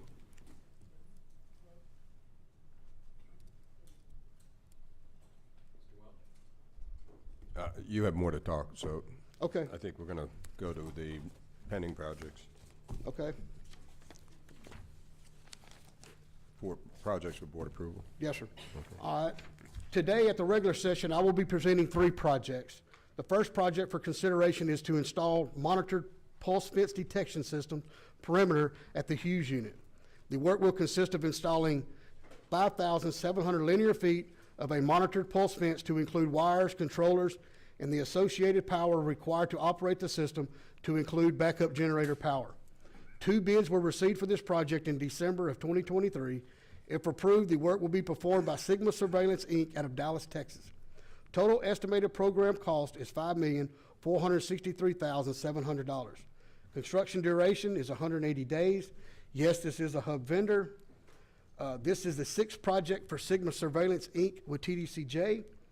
As I mentioned a while ago in the status updates, we have recently completed the Coalfield, Michael, Clements, and Conley unit. There's also a 2-year warranty on all hardware, on-site repairs, and preventative maintenance, and they also have a 4-hour response time to the unit. Other states that use this same similar type fencing are Ohio, Colorado, Florida, Georgia, Wyoming, Michigan, and Illinois, just to name a few states who use this same type of fencing. With that, I pause for any questions. Mr. Hudson, did you want to, it's been a while since we talked about the pulse fence detection system, and it's pretty innovative, and it was, I think we've had 3 new board members since the first time you talked about that. Could you just give a quick overview of what that involves and how that's going to help us? Yes, ma'am. The way that fence works is you have an outer fence and you have an inner fence. And this pulse fence is attached to that inner fence, and it runs the complete perimeter of the whole unit. It is 54 wires that goes 15 feet tall all the way around the unit. Every 600 feet or 300 yards, you're going to have a controller. So most of these units are going to have zones. Most of the units are going to have like anywhere from 12 to 15 zones around a unit that controller monitors that zone. There are other types of fences you could put around the units, but the one that we have, we can break that down into different zones. So if something happens in that zone, there's a controller in the control picket that they can see that something's happening in that zone. Or if we have to repair a section of that fence, we can just take down that section. We don't have to take down the whole fence at one time. So this is, it costs a little bit more to have that, but you add that extra layer of that protection by having this many controllers around your unit, policing the whole entire unit at different times. Oh, sorry. I was just going to say, is this just kind of a little taser zap? What, have we had any incidences where someone has actually met the pulsing fence up close and personal? We haven't had any takers yet, but I can tell you that the way that that's set up, it's in two phases. So at the bottom of the fence, if you touch it, it's going to hit you with anywhere from 8,000 to 10,000 volts. As you move up that fence, it's going to hit you anywhere from 16,000 to 20,000 volts. That's a pretty good shock to you. So we haven't had any takers yet. Yes, ma'am. So, Mr. Hudson, if you would just, we've talked before, and I think the judge's questions are good because we've talked before about the direct impact that the deployment of this technology will have with respect to staff and Yes. staffing. So Yes. just explain to us kind of how that works in terms of deployment of people power at units, Okay. as well as whether we anticipate from a financial perspective that this type of technology will actually end up reducing overall person power requirements and funding. Okay, I can tell you just from our fencing projects initiatives already, we've already been able to collapse or close 22 pickets already, which that equates to just around 60 positions already. So when you put that into equation, you're talking about 60 positions you're collapsing, at a CO making on average of a little over $50,000 a year, less overtime. That allows us to put those officers back in the building and collapse those pickets and put them back where we need them to be at. Now, we do have, once we have all of our units up and running, we also have this pulse fence initiative, but we also, on some of our lesser type units, because these are maximum security unit, so on some of our lesser units, we have a microwave fencing initiative going also, which those fences cost a little less than $1 million. So when we get totally done with putting all these initiatives on our fences, our payback is going to be less than 8 years on all these fences whenever we have all these in place and running. So the payback's going to be quite fast. No one is losing their job because of this. Nobody. Restructuring We just everyone. reallocated those positions to Yes. inside rather than on a picket. Yes, Thank ma'am. you. Yes, ma'am. Do you have any other questions? Do you have more to present? Yes, sir. All right. Item number 2, the next project for consideration is the HVAC system efficiency upgrades 12 building, inmate housing at the Michael unit. The work will consist of demolition of the old air handlers and installation of new built in-place air handlers. New controls and control valves will be installed with the latest technology. Efficiency will increase and maintenance will be easily accessible. The new system will provide necessary cooling and heating and will be connected to the emergency backup power. 3 bids were received for this project in September of 2023. If approved, the work will be performed by REC Industries, Inc. out of Bryan, Texas. Total estimated program cost is $6,559,500. Construction duration is 450 days. This is the 14th project for REC Inc. with TBCJ. There is a 1-year warranty, and this is the original HVAC equipment to the Michael unit. So that equipment there, that HVAC equipment is approximately 36 years old, and it has reached its useful life, and it needs to be replaced. I'll pause for any questions. Seeing no questions, why don't we continue on to the next one? All right, the next project for consideration is to install another monitored pulse fence detection system perimeter at the Stiles unit. The work will consist of installing 5,800 linear feet of a monitored pulse fence to include wires, controllers, and the associated power required to operate the system to include backup generator power. 2 bids were received for this project in January 2024. If approved, the work will be performed by Sigma Surveillance, Inc. out of Dallas, Texas. Total estimated program cost is $5,423,700. Construction duration is 180 days. This is a hub vendor. This will be the 7th project for Sigma Surveillance, Inc. with TBCJ. Again, there is a 2-year warranty on all hardware, on-site repairs, and preventative maintenance with a 4-hour response time. And I did mention earlier in the first one, all the other states who do use that, and the other units that we currently have with the pulse fence. I'll pause for any questions. You're not able to get longer warranties on some of these projects? You're saying 1 and 2 years, and it's valuable to get longer warranties on these There is. projects? Now, the 1-year warranty, like I was talking on the HVAC equipment, that's just with the contractor. Now, the manufacturer on that type of equipment does allow for more of the components to have longer warranties. So there are longer warranties on some of the components of some of this equipment. So we do have some longer warranties? We do have some longer warranties on some of the components, we do. Any other questions? Thank you, Mr. Hudson. Thank y'all. Appreciate your report. Yes, sir. The next 4 items on the agenda are reports from Bill Lewis, Director of Manufacturing, Agribusiness, and Logistics Division. Mr. Lewis, please join us at the podium, and if you're ready to begin, and what I like about this is money coming in instead of money going out. Yes, sir. Okay, there we go. Yes, sir. Good morning, Chairman Nichols, Mr. Welch, Mr. Collier, members. Today we have 4 items on the agenda that are easement proposals. We'll be presenting them during the regular session of the Texas Board of Criminal Justice. Recommend that the board approves these items. The first of which is Air Liquide Large Industries. USLP is requesting a new pipeline easement to install one 12-inch industrial gas pipeline at the Stiles and Gist unit in Jefferson County, Beaumont, Texas. This includes an area of approximately 2.3 acres or 3,337.2 feet, which averages out to 202.2 rods. This is 30 feet wide, along with the easement request for 0.367 acre valve site. In addition, construction will require a temporary workspace of 9.4824 acres. Compensation is being offered at $2,500 a rod, which is a geographical industry standard for Jefferson County, Texas, for a new pipeline. Please direct your attention to the screen. As noted by the red dots on the map, there's one portion of the requested acreage located in the northwest portion of the property. The red dots indicate the valve site, and the black line indicate the location of the pipeline. Air Liquide Large Industries has agreed to pay $505,650 for a term of 10 years. This is their first easement. I would also like to point out that this easement includes language requiring indemnification as the grantor's responsibility, and the most favored nation clause to ensure is the federal statute to ensure we get the most favorable price for all participants. I pause for any questions. Appears to be none, so please continue. Yes, sir. Number 2. Air Liquide Large Industries is requesting a renewal of an existing pipeline that they've had for 10 years at the Stiles and Gist unit in Jefferson County, Beaumont, Texas.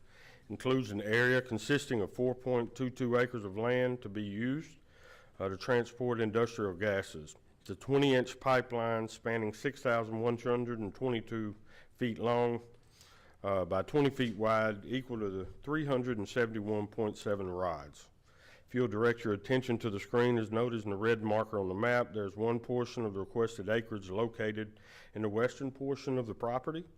Compensation is being offered at $1,500 per rod, which is a geographical industry standard for a renewal in Jefferson County, Texas. Air Liquide Large Industries, USLP, has agreed to pay $556,605 for a term of 10 years. This is their first renewal. I would also like to point out that this easement includes language requiring indemnification as the grantor's responsibility and the most favored nations clause. I pause for any questions.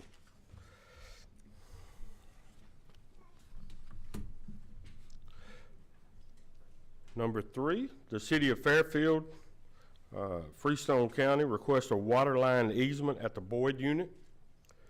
which includes an area of approximately 1.17 acres of land or 3,406.3 feet long by 15 feet wide. This request includes 3 temporary workspaces totaling approximately 2.17 acres to be used during the pipeline construction and installation.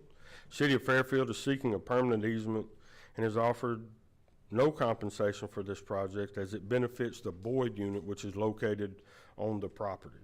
If you'll direct your attention to the screen, as noted in the blue marker on the map, the requested acreage is located in the southwest portion of the property. Again, no compensation was offered due to the water line being beneficial to the Boyd unit or TBCJ prison property. I would also like to point out that the easement includes language requiring indemnification, the grantor's responsibility, and the most favored nations clause. I pause for any questions. Let's continue. Yep. Yes, sir. Low Carbon Logistics CCS Transport LLC, which is a energy transport company, is requesting a new pipeline easement at the Gist and Stiles Unit, Jefferson County, Beaumont, Texas, which include an area of approximately 5.5 acres of land or 4,834 feet, which equates to 292.9 rods long by 50 feet wide. This company will be transporting they will be capturing carbon dioxide gases, and it includes 6 temporary workspaces totaling 11.8 acres for use during the pipeline construction. If you'll, again, direct your attention to the screen as noted on the red marker on the map, there's one portion of the requested acreage located in the western portion of the property. Compensation is being offered at $2,500 a rod, which is the geographical industry standard for a new pipeline located in Jefferson County. Low Carbon Logistics, CCS Transport, has agreed to pay $732,475 for the pipeline easement and temporary workspace. This easement will have a term of 10 years. I would also like to point out that the easement includes language regarding indemnification and the grantee's responsibility and the most favored nations clause. I'm available for questions. Are there any questions? I'd like to just make a comment real quick and appreciate very much the description of all this that you gave to me in a prior meeting. And I learned 3 things. I think 3 important things for all of us to remember as we look at these easements. One, my first concern was impact on security perimeter. Not one of these has an impact on security perimeter.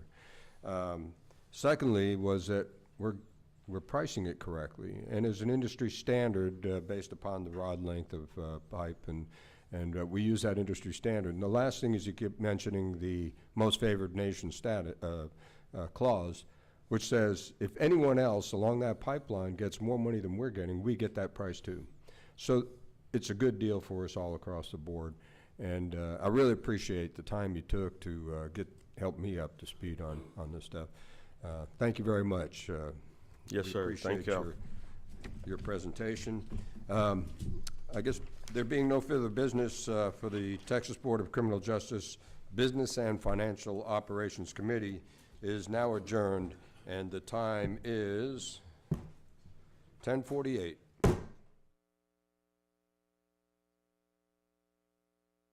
Need to maybe take a very, very short break, so we will pick up with the remainder of the meeting. It is now 10:48. We're going to pick up with the meeting. I'm hitting the gavel at 10:55. Thank you.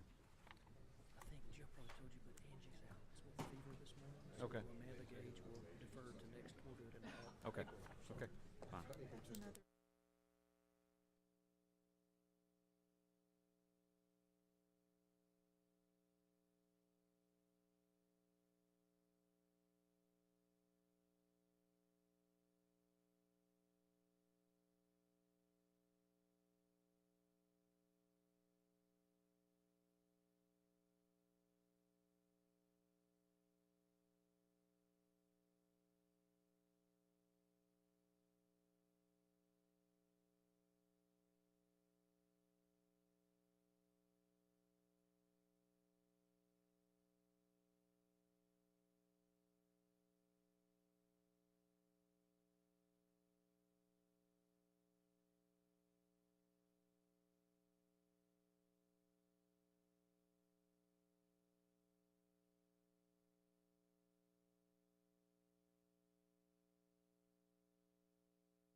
If we could start taking our seats, please, we're going to get started.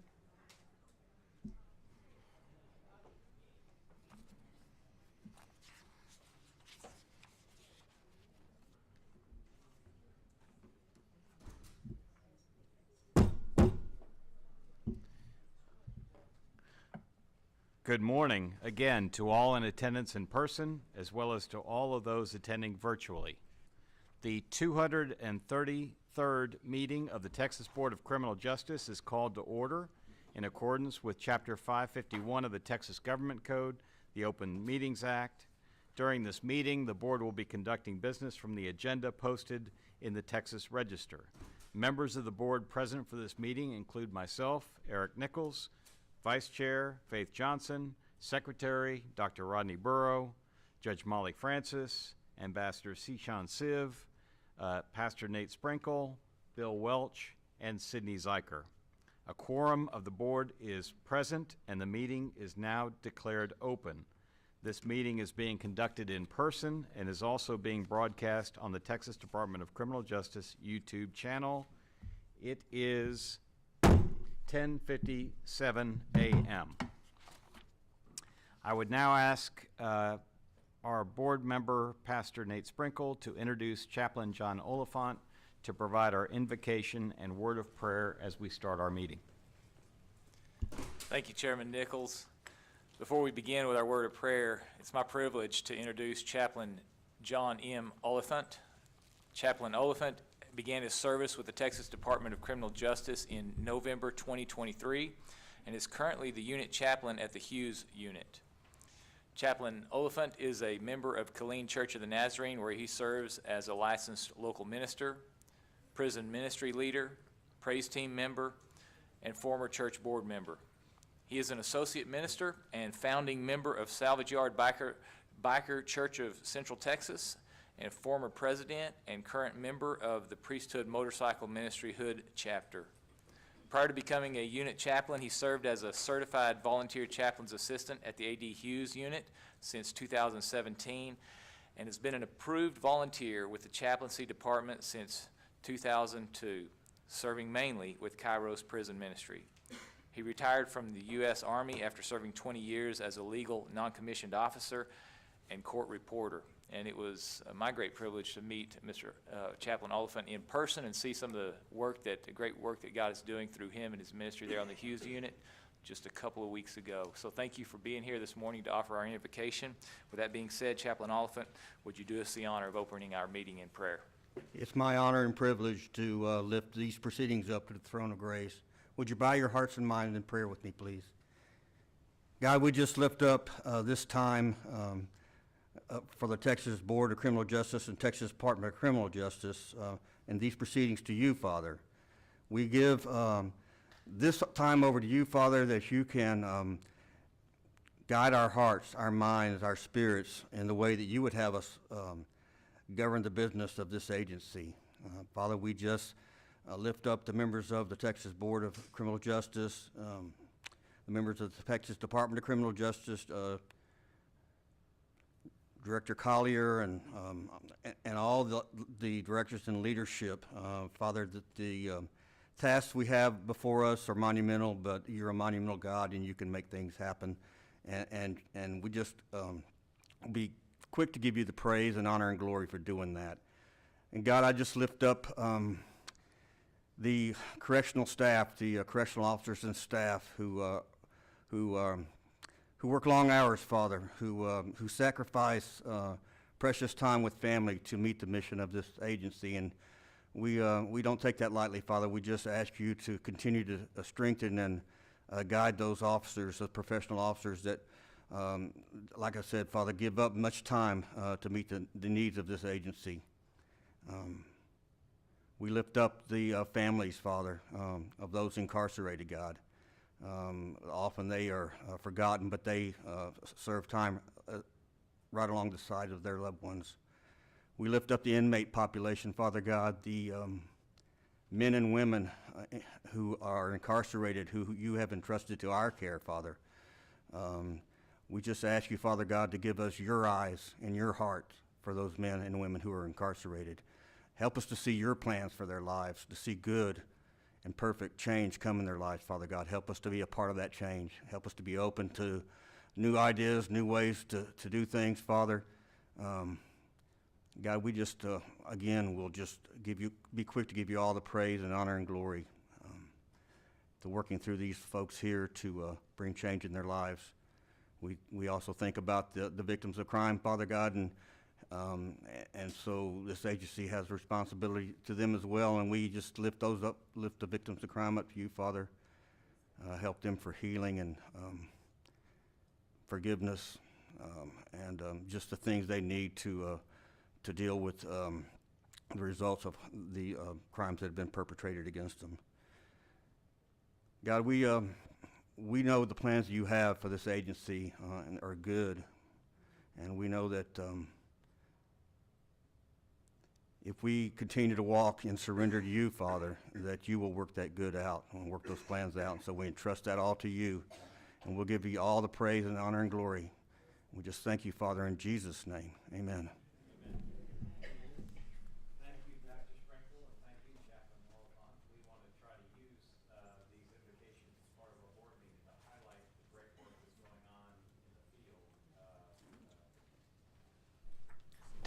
the great work that's going on in the field. And we heard earlier about the Field Minister Program, which is a way of providing that peer support. We recognize fully, regardless of denomination, the power and impact of faith in our system. And so we want to continue to highlight all of the great work that is going out in the field as is emblematic of our members of our population who serve as field ministers, as well as our chaplains, such as Chaplain Oliphant. So we appreciate you. So as a courtesy to speakers and guests in the meeting, please turn your electronic devices to the silent or vibrate mode. Thank you for that. As I said earlier, we appreciate the attendance of everyone attending our meeting, both here in the meeting room and online.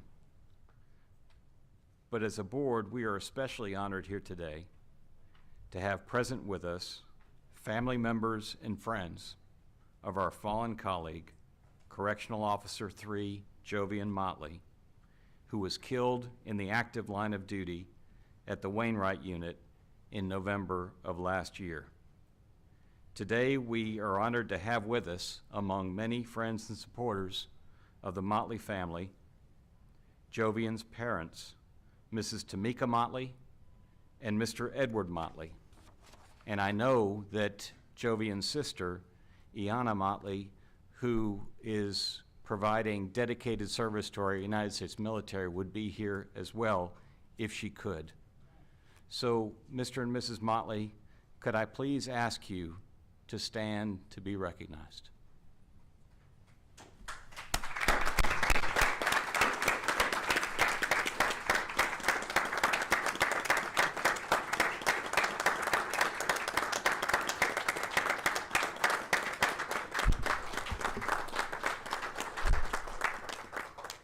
We are truly, truly honored to have you here. Please remain standing, if you would. We are truly, truly honored by your presence here before us as a board. And as the women and men of TBCJ carry forward our remembrance of Jovian and his sacrifice. And we and the rest of our board and everyone in this room stand ready to honor you and your family. And so now, as with our last meeting, I would now call on everyone here in the room and online to join me as we stand here together in a moment of silence and reflection in Jovian's honor.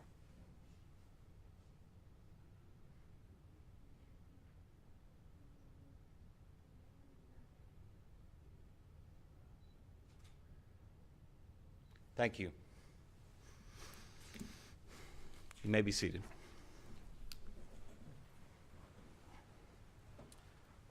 I would also like to recognize the public officials and our staff representatives with us here today.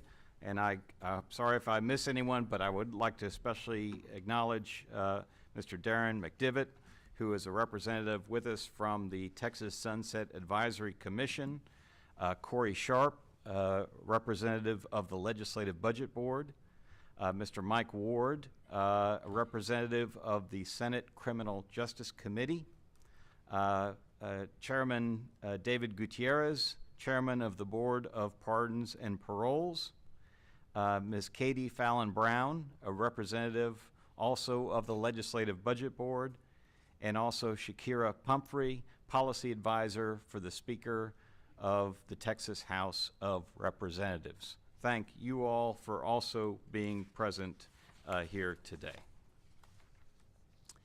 The Texas Board of Criminal Justice is committed to providing an opportunity for public presentations on posted agenda topics, as well as public comments on issues within its jurisdiction, as provided in Board Rule 151.4. Persons interested in speaking at today's meeting were required to complete and submit a registration card at least 10 minutes prior to the meeting's posted start time. On posted agenda topics, 6 speaker registrations were received by the board staff prior to that deadline. These registered speakers will be heard as the agenda topics are presented and prior to the board taking any action on those topics. If the individual who registered is not present when called upon, she or he will not have the opportunity to speak on the topic on which she or he registered. Each speaker will be allowed roughly 3 minutes to make her or his presentation on a particular agenda item. A red light on this machine or the timer in front of me will notify us all after 3 minutes. Again, we welcome all those who registered, and as chair, I want to allow those who have taken the time and effort out of busy lives to be here with us as full an opportunity to address us as a board on the topics before us today, with the expectation that everyone will treat others, as I know they will, with dignity and respect. In a situation that I don't anticipate happening of a presenter or spectator being disruptive, that person may be asked to cease that conduct, or in what I know is never going to happen, in an extreme situation, to be asked to leave the meeting. So with that, we are coming to the portion of our program where we will take up consideration of approval on consent items. Are there any amendments, objections, or abstentions to the proposed consent items? Hearing none, the consent items posted for this meeting's agenda will stand approved. So our next item on the agenda will be our recognitions for today. TBCJ's Executive Director, Mr. Brian Collier, would like to recognize several individuals today. Mr. Collier, if you are ready, please proceed. Thank you, Chairman Nichols. I'd like to ask Renee Hinojosa if he could please come to the podium. Today, it's my privilege to recognize Renee Hinojosa, our Parole Division Director, on his attainment of 30 years of service to the Texas Department of Criminal Justice. Renee began his career in the Parole Division in 1994 as an institutional parole officer at the Lockhart Work Program, now known to us as the Coleman Unit. In 1998, he was promoted to the Specialized Program Section within the Parole Division as a disciplinary specialist, and in 2001 was promoted to a program specialist within Specialized Programs in Parole. In 2002, Renee transferred to the Private Facility Contract Monitoring and Oversight Division, where he promoted to program specialist. And in January 2016, he was promoted to Manager 4 within the Private Facilities Division.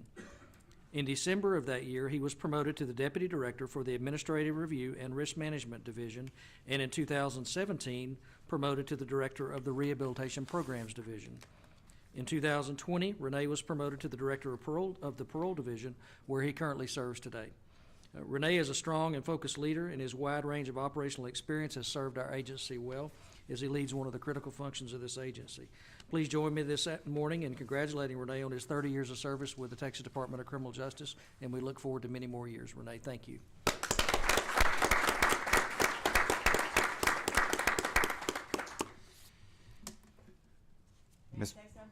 Well, if I might, Judge, just briefly.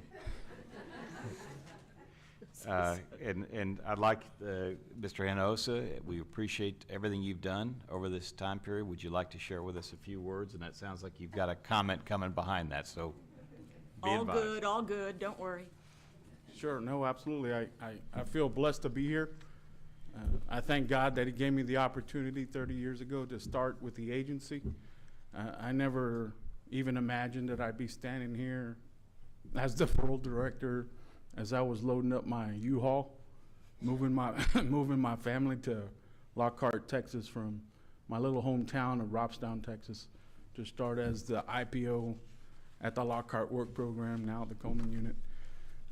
The journey's been bumpy and a lot of highs and lows, but support from Mr. Collier, Mr. Mendoza, and I've worked with a lot of great people, a lot of great mentors, a lot of great peers, a lot of whom are in this room today. Work with a lot of great staff, past and present. I can't say enough about TBCJ staff. Got to say something about the family that, you know, they give up a lot, so I want to thank my wife and my kids and, you know, the board for their continued support. And boss, I'm not going anywhere unless you tell me to leave, so I'm going to be here a little bit. Now? Yes, Your Honor. Thank you. I just wanted to say, you gave me one of the experiences I will never forget in El Paso, driving around with you and the individual and parole that supervises the sex offenders, and we were trying to figure out some of the housing difficulties and how hard it is to find places for individuals on parole for those types of offenses. But it was eye-opening just walking into some of the places where the sex offenders, individuals are living, and of course, knock on the door, here we are, parole. They're not expecting 4 board members to show up with Renee and with his El Paso counterpart, but it was very eye-opening. It was an interesting afternoon, and I was very impressed with you and with your El Paso counterpart, but good job. Appreciate that. Yes, ma'am. All right, and I believe we have a next recognition. Thank you, Mr. Hinojosa. Thank you, Chairman. I'd like to ask Mr. Jeremy Bryant if he could please come to the podium.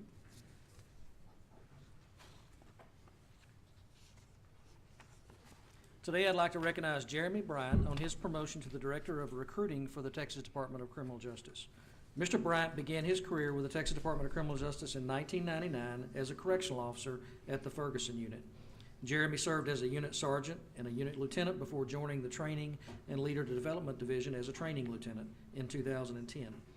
He later promoted to training captain, training major, and training specialist, later a program supervisor, and in 2020, Jeremy was promoted to the Manager 3 overseeing correctional training. In 2022, Jeremy transferred to the recruiting section as a manager and has remained in that position until his recent promotion. Last month, we promoted Jeremy to his new role of Director of Recruiting, where he will oversee the agency's efforts related to correctional officer recruitment. Jeremy's strong work ethic, combined with his deep understanding of our correctional operations, will serve our agency very well as he assumes this new role.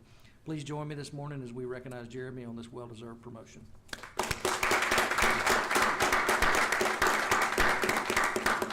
Congratulations, Mr. Bryant, on this new role. Would you like to share a few words with us?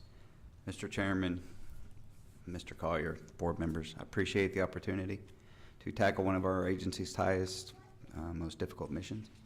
I look forward to working with all of you on the panel and Mr. Collier, Mr. Mendoza on our future initiatives.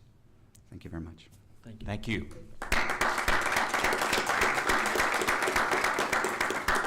Mr. Collier, one more. Yes, sir. I'd like to ask Bill Lewis if he could please come to the podium. Today, I'd like to recognize Bill Lewis on his promotion to the position of Director of the Manufacturing, Agribusiness, and Logistics Division. Bill began his career with the Texas Department of Criminal Justice in 1984 as a correctional officer at the Ferguson Unit. Bill promoted through the ranks to the position of Lieutenant, Program Administrator, Program Supervisor, and later was promoted to Assistant Warden at the Huntsville Unit in 2006.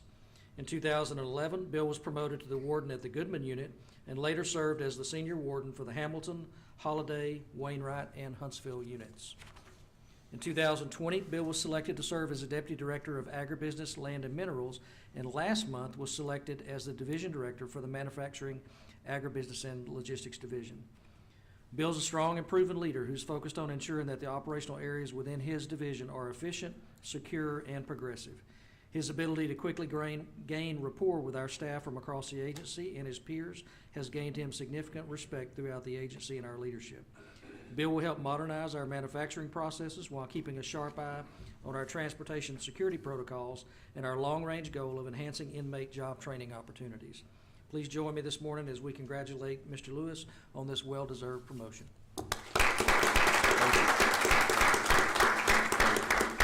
Mr. Lewis, congratulations. I'm going to reserve my questions and comments because we're going to hear from you in just a little I would bit. appreciate that, Chairman. All right.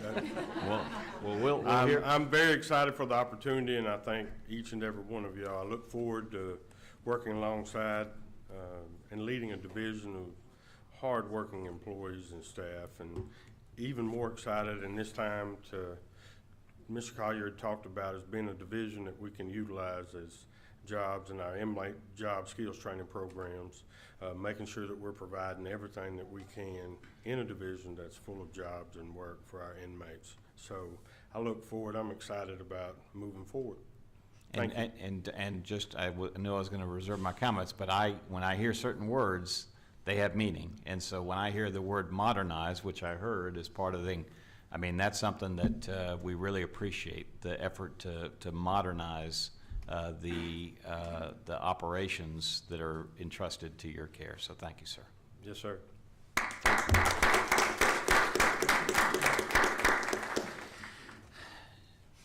Next, we have some employee service recognitions and awards. The Texas Board of Criminal Justice recognizes TDCJ employees who have dedicated 25, 30, 35, 40, and 45 years of service to the state of Texas. These individuals represent the strong commitment of this agency's staff system-wide, and our board, and I know that I speak for Executive Director Brian Collier, we express our deepest gratitude for their continued service. I've got some statistics for you. During the months of January and February of 2024, 57 employees attained 25 years of service, 29 employees attained 30 years of service, 3 employees attained 35 years of service, 2 employees attained 40 years of service, and 2 employees attained 45 years of service. Today, I would like to individually recognize the employees who have attained over 40 years with TDCJ for their dedication and service. Our first recognized and valued employee is Marvin L. Carter. Mr. Carter began his career with the Texas Department of Criminal Justice as a correctional officer at the Ellis Unit in 1982. In 2001, Mr. Carter accepted the position as agriculture specialist for the Ellis Unit farming operations. Mr. Carter promoted to crop supervisor, agricultural specialist 4 in 2008, and remained in that position until he retired from the agency in 2010. Mr. Carter returned to the agency in the MAL division at the Ellis Unit, where he was quickly promoted to farm manager in 2013, a position he still holds today. Mr. Carter oversees all agribusiness operations at the 12,000-acre Ellis Unit.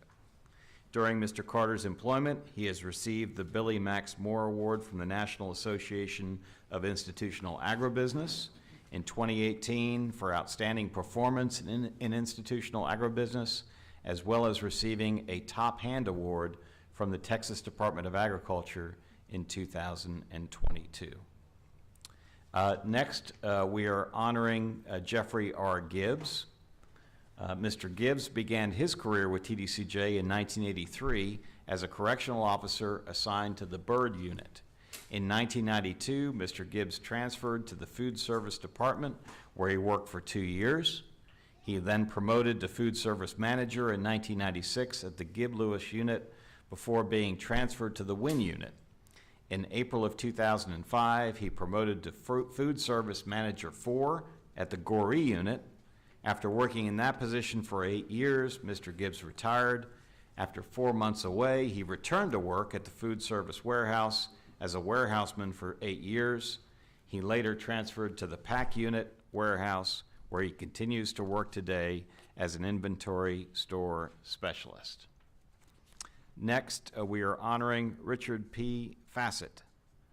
Mr. Fassett started with the agency as a correctional officer at the Wynn unit in December of 1978. He worked 2 years as a correctional officer at Wynn before promoting to sergeant in 1980 and then lieutenant in 1981. Mr. Fassett then decided to change his career path by moving to the Wynn sticker plant, where he retired in November of 2005. Upon retirement, Mr. Fassett quickly came to realize that he missed the great team that he was working with and returned to what is now called the Wynn Graphics plant in March of 2006.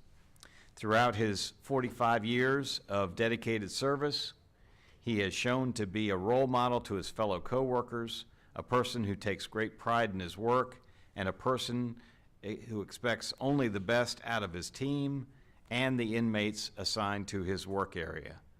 Mr. Fassett is a huge asset to Wynn Graphics, TCI, Texas Correctional Industries, and TDCJ. Next, we are honoring Jimmy Buddy Pace. Mr. Pace began his career with the Texas Department of Criminal Justice as a correctional officer at the H.H. Cofield unit in 1978. After 2 years of service, Officer Pace relocated to the Region 1 area and worked at the Wynn and Eastham units. In 1984, Mr. Pace joined the supervisory ranks as a sergeant at the Ferguson unit. Within a year, Mr. Pace promoted again to the position of lieutenant at the Ferguson unit. In 1989, Mr. Pace returned to the Eastham unit as a captain, and for 17 years, Captain Pace served the people of Texas faithfully at the Eastham unit, providing positive purpose, direction, and motivation to staff, volunteers, and inmates alike.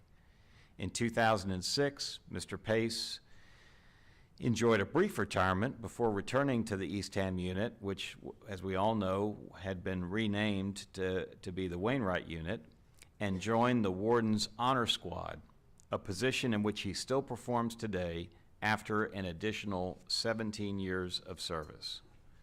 There is a quote Mr. Pace is known for saying that I'd like to repeat to you, and I am quoting, "The best way to process change is to accept the challenge, adapt and change with the agency, and it starts with showing up." And in sports, we all know that that is referred to as being available and present for your team, which Mr. Pace has been throughout his career. The agency is proud to have had such an employee exemplify the mission and core values of TDCJ for the past 45 years. The names of these employees will be submitted for inclusion in the official minutes of this board meeting.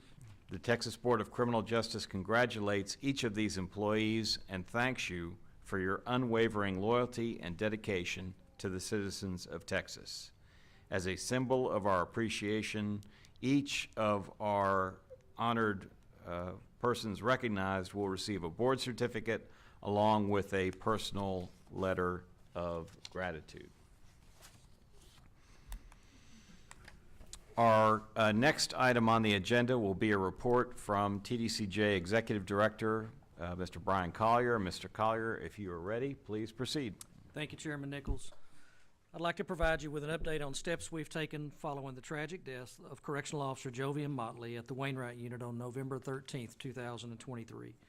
The Office of the Inspector General and the Special Prosecutor's Office began their investigation of the homicide immediately and have continued to work diligently through the criminal investigation. At the same time, we modified our protocols to ensure that when we are required to conduct a cell extraction, that a duty warden is on site to direct the process. We're also adding additional tools at facility to help reduce the need for extraction teams. 19 units as of today, to include the Wainwright unit, have received tasers that can be checked out by a supervisor in the event they are needed for a situation.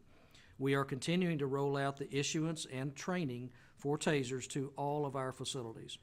I further directed our senior leadership team, led by Mr. Mendoza, to conduct a thorough review of our behavioral intervention plan, our training and related policies that involve de-escalation and necessary use of force to include cell extraction techniques. The goal of this review is to identify improvements in policy, training, and additional tools which could be utilized to lessen the need for physical force. We've also initiated enhanced training for supervisory staff to improve our de-escalation of incidents. As we continue the in-depth review of this incident, please know you have my absolute commitment that we will do everything in our ability to improve our processes and response to these incidents. We are committed to never forget the sacrifice made by Jovian Motley. His name will be permanently etched in the Texas Peace Officers Memorial Wall at the state capitol in Austin this spring, and he will also be honored at our nation's capital at the National Peace Officers Memorial Service in May. We'll be working on a recognition of Officer Motley that can be on display at the Wainwright Unit to forever honor his sacrifice. Thank you, Chairman Nichols. This concludes my comments. Thank you, Mr. Collier. Any questions or comments from the members of the board? But I know we will be discussing this matter further on in our agenda, consistent with my comments about the need to hear from our honored family and community members and supporters and friends. So this is not a matter that, if anyone could ever think about taking lightly, no one under the watch of this board ever would. And I can't express, consistent with Mr. Collier's comments, how honored we are to have so many good people here to honor Jovian and to talk about the issues that that can and should be addressed arising out of that tragedy. Next item on our agenda is the chairman's report. And as you all know, the board believes it is extremely important that we spend time at our meetings to recognize the many dedicated and hardworking men and women in TDCJ. As we are meeting here in Austin, we will now take some time to recognize several members of our TDCJ team who work here in the Austin area and beyond, and all of whom, in terms of the folks we're recognizing today, epitomize the type of effort and team spirit that we see across the spectrum of those who work in the agency. So our first recognition for today is of Lyndia Johnson, Correctional Officer 5 from the Cofield Unit. So if you would please step forward.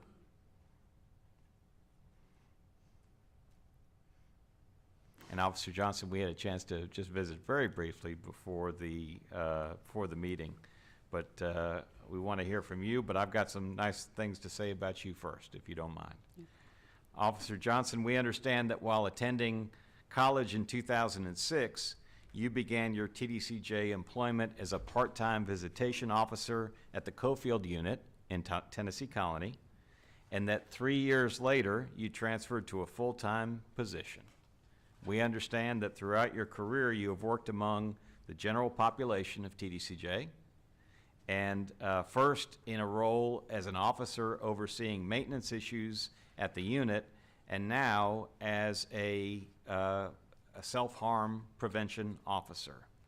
And we've talked about the self-harm prevention program, but as we all know, this is a mission-critical position that TDCJ management has been deploying and staffing across its system. So just so the members of the public might know, as a self-harm prevention officer, you check in routinely on inmates who are judged using a specified set of criteria to be at a higher risk for self-harm. You also, as we see here in a picture, you also help train, coordinate, and mentor veteran inmates who want to assist with inmates who are under observation due to mental health concerns. And this peer support program is likewise a critical component of the overall effort to reduce and prevent instances of inmate self-harm. We understand fully that you go above and beyond with every assignment you receive, always with a smile on your face and a positive attitude. Senior Warden Jamondre Inge has known you for some time and recalls what an asset you have been to the Cofield unit over the years. He said this, and I'm quoting, "She is still the same hard-working Lyndia Johnson doing whatever she can to make the Cofield unit better for everyone. She is everywhere and does all she can to assist wherever the need arises." So we appreciate you, and please share with us a few words if you would. Is this on? Yes. Good morning, Chairman Nichols, Mr. Collier, Mr. Mendoza, members of the board, and everyone in attendance today. I'd like to thank everyone for the recognition. After almost 18 years at the Cofield unit, it is such an honor to receive this award. I have spent all of my adult life working for TBCJ. I have spent my most favorite people I have met at TDC. I appreciate this opportunity to be here, and I thank you for everything. Thank you so much.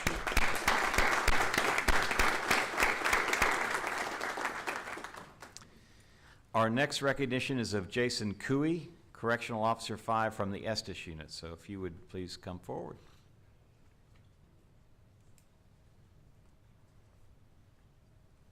Officer Cooey, we also had a chance to visit a little bit before the meeting. I appreciate you being here today, and we understand that you began your correctional officer career with the Management and Training Corporation in 2015 at the Estes unit. Yes, sir. When the facility made the switch from being a privately run facility to a facility operated by the Texas Department of Criminal Justice, you then transferred over to TBCJ. And we understand that throughout your career, you have displayed an amazing work ethic. We understand that you are the only officer assigned to the outside yard operations at the Estes unit, and that you are an asset to all who meet you because of your contagiously positive attitude, your knowledge of the Estes unit, and your willingness to help others. Assistant Warden Nicholas Flood said about you, and I'm quoting, "Officer Cooey represents the strong, beating heart of TDCJ. He is always willing to pitch in and help. No matter what the situation is, he can be counted on to answer any call, whether it's helping to serve meals to the inmates, responding to a serious incident at the unit, or even just making sure that the unit is as tidy as possible. Officer Cooey will be there." And we appreciate you. Would you care to share a few words with us? Well, good morning, first of all. Good morning. All board members, Mr. Collier, Chairman. I just wanted to say thank you for, the past couple of days, especially with you guys and your staff for keeping in touch with us to make sure that, when we did get here for the recognition, that everything was taken care of and everything ran smooth as far as communication and taking care of us this past couple of days. So that's all I've really got. We appreciate you very much. Thank you, sir.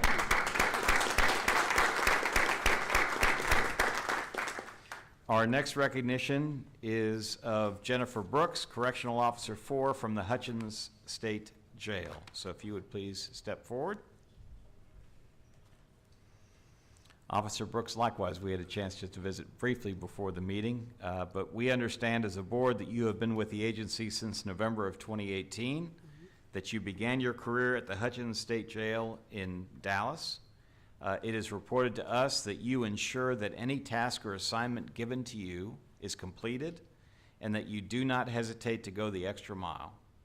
You are willing to go wherever you are needed and to work extra shifts and hours at other facilities as needed.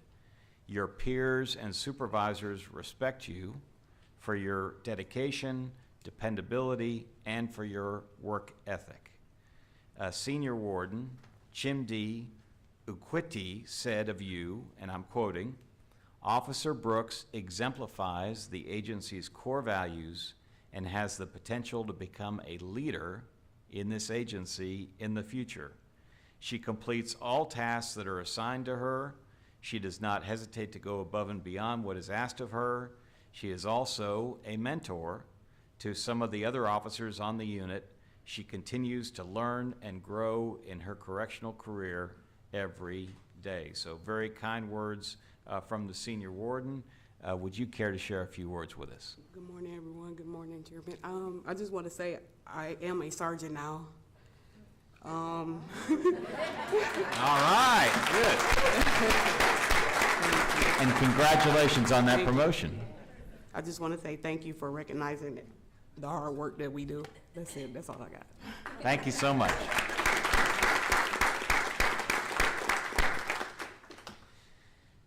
And was that a field promotion? Excellent. That's fantastic. We appreciate you. Our next recognition is of Christopher Gwynn, Correctional Officer 5 from the Boyd Unit. So if you would step forward, sir.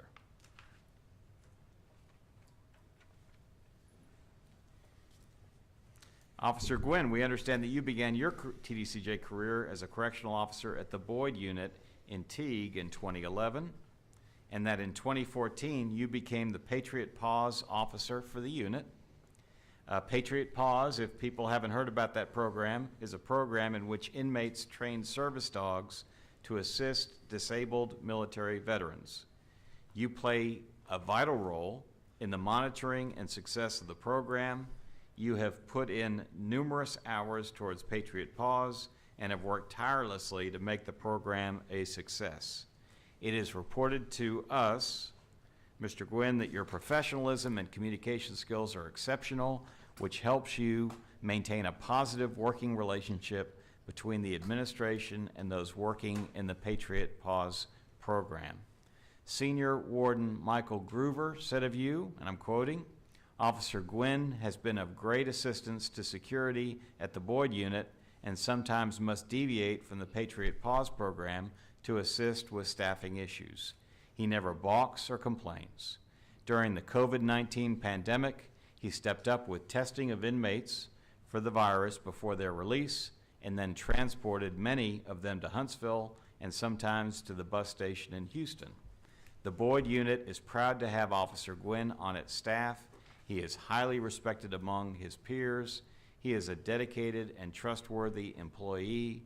He is an asset to the day-to-day operations." So again, kind words. And as we just heard, we are looking to you all to be the leaders of our agency, which clearly is happening. And would you care to share a few words with us? Thank you, Mr. Chairman, Mr. Collier, board members, Mr. Mendoza. Thank you for giving me the opportunity to actually give back to the community through the Patriot Paws program and for all the recognition of our work that we do. I thank y'all. Thank you, sir.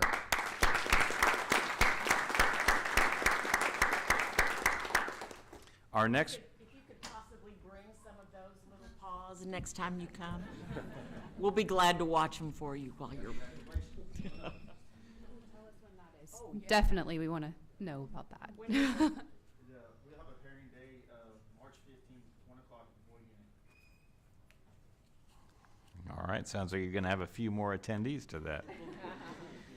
Our next recognition is of Ron Wilson, parole officer from the Dallas 2 parole office. So, Officer Wilson, we had a chance to meet a little bit before the meeting as well. We appreciate you being here, sir. We understand that in your 26 years of experience in parole work, you have seen and done just about everything there is to see and do in your line of work. It is reported to us that you are knowledgeable and ready to help new parole officers learn by drawing on your background. In fact, you are known as a go-to parole officer when coworkers need assistance. It is reported to us that you excel at making connections within the community and that you know how to draw upon local resources to provide valuable information and services to your clients. You have been successful in getting, for example, in getting clients employed. Just as a quick example of the work that you and other parole officers in TDCJ do every day, We understand that recently one of your clients was in jeopardy of being evicted from his residence. We understand that you contacted a local organization and were able to find someone who assisted in paying the client's rent, but only if the client had a job lined up, and that you then helped the client in getting that employment to draw that full circle. Regional 2 Director Walter Holmes said this about you, sir, and I'm quoting, "Parole Officer Ron Wilson has been a dedicated officer who has been consistent in his efforts to promote public safety over his 2.5 decades of service. It is a pleasure to have him in Region 2. So we thank you, Officer Wilson, for your work. Would you care to share a few words with us? Good morning. Thank you, the board. Finally got to meet Mr. Collier, Mr. Hinojosa. But thank you very much for the honor, and thank you for the recognition. Thank you for your work, sir.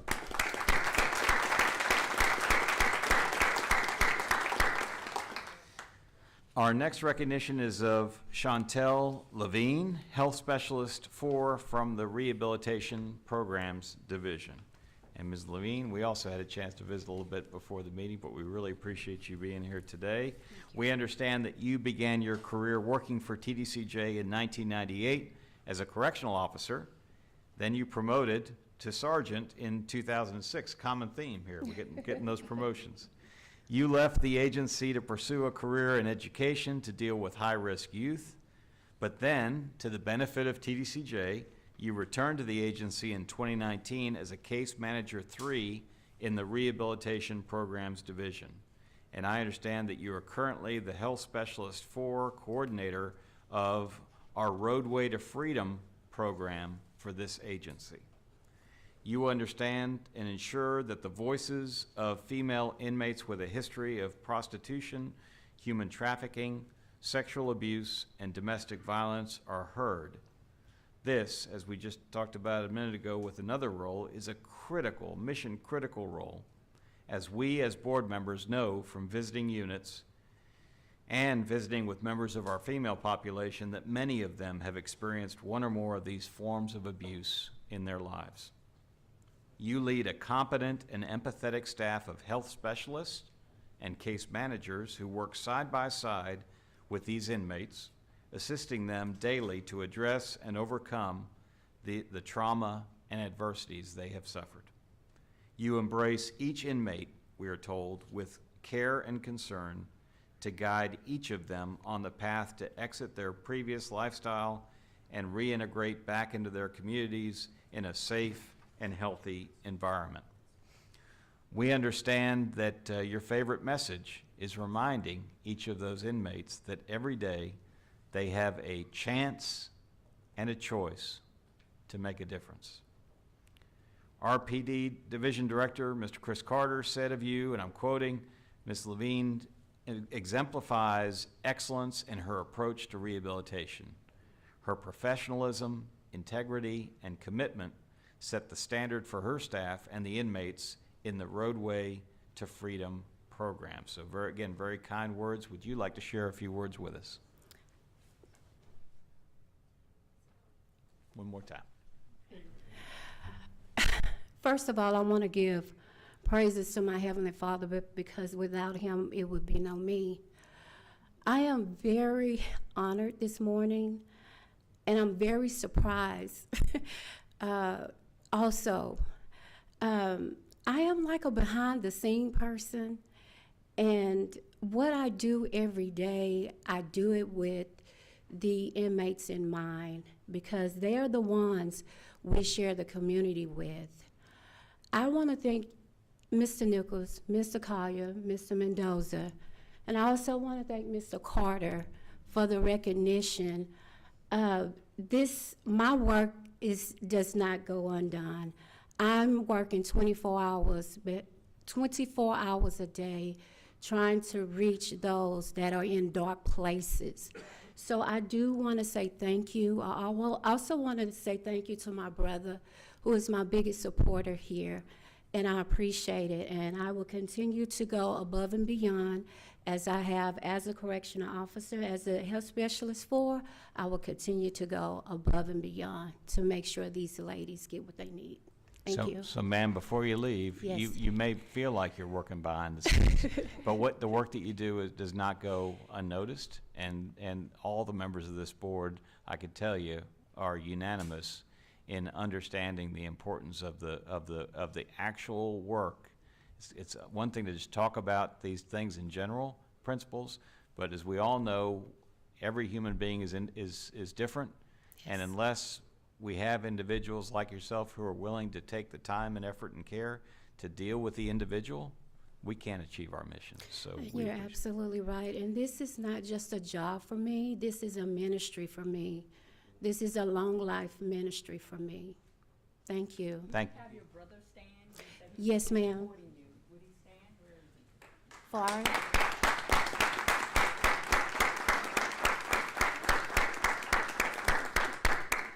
Thank you all. Thank you so much again for being here and for your work. Our final recognition for today is of Iva Hallmark, Program Supervisor 3 from the Commissary and Trust Fund Department at the Skyview Hodge Unit. So we had a chance just to visit very briefly before the meeting, but we appreciate you being here. And we understand that you began your TBCJ career in June of 2002, that you are currently the Regional Supervisor for the Commissary and Trust Fund Department, and that you oversee commissary operations for 15 commissaries in Region 2. It is also reported to us, ma'am, that you demonstrate exceptional leadership and professionalism as you mentor and motivate your team by promoting a positive culture in the workplace. We understand that your strong leadership skills and your extraordinary work ethic have contributed not only to the accomplishments of your team, but have also inspired those around you to strive for success as well. Your excellence should serve as an inspiration to all of us. Your supervisor, James English, said this of you, and I'm quoting, "It is an honor to have such a remarkable individual as Ms. Hallmark on our team, and her recognition for outstanding service is well deserved." So thank you again for your efforts. Would you care to share a few words with us? Good morning. Just being recognized for our daily jobs, that's appreciated. So I want to say thank you. Thank you, ma'am.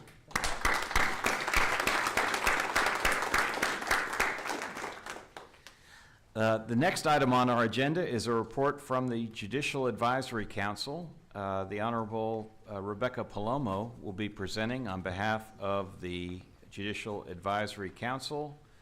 Judge Palomo, thank you for being here, and if you are ready, please proceed. I am ready. Good morning, Chairman Nichols, members of the board, and Director Collier. Good morning. It's been a while since our last report, so I'm going to very briefly sum up some of the things that happened last year and early this year.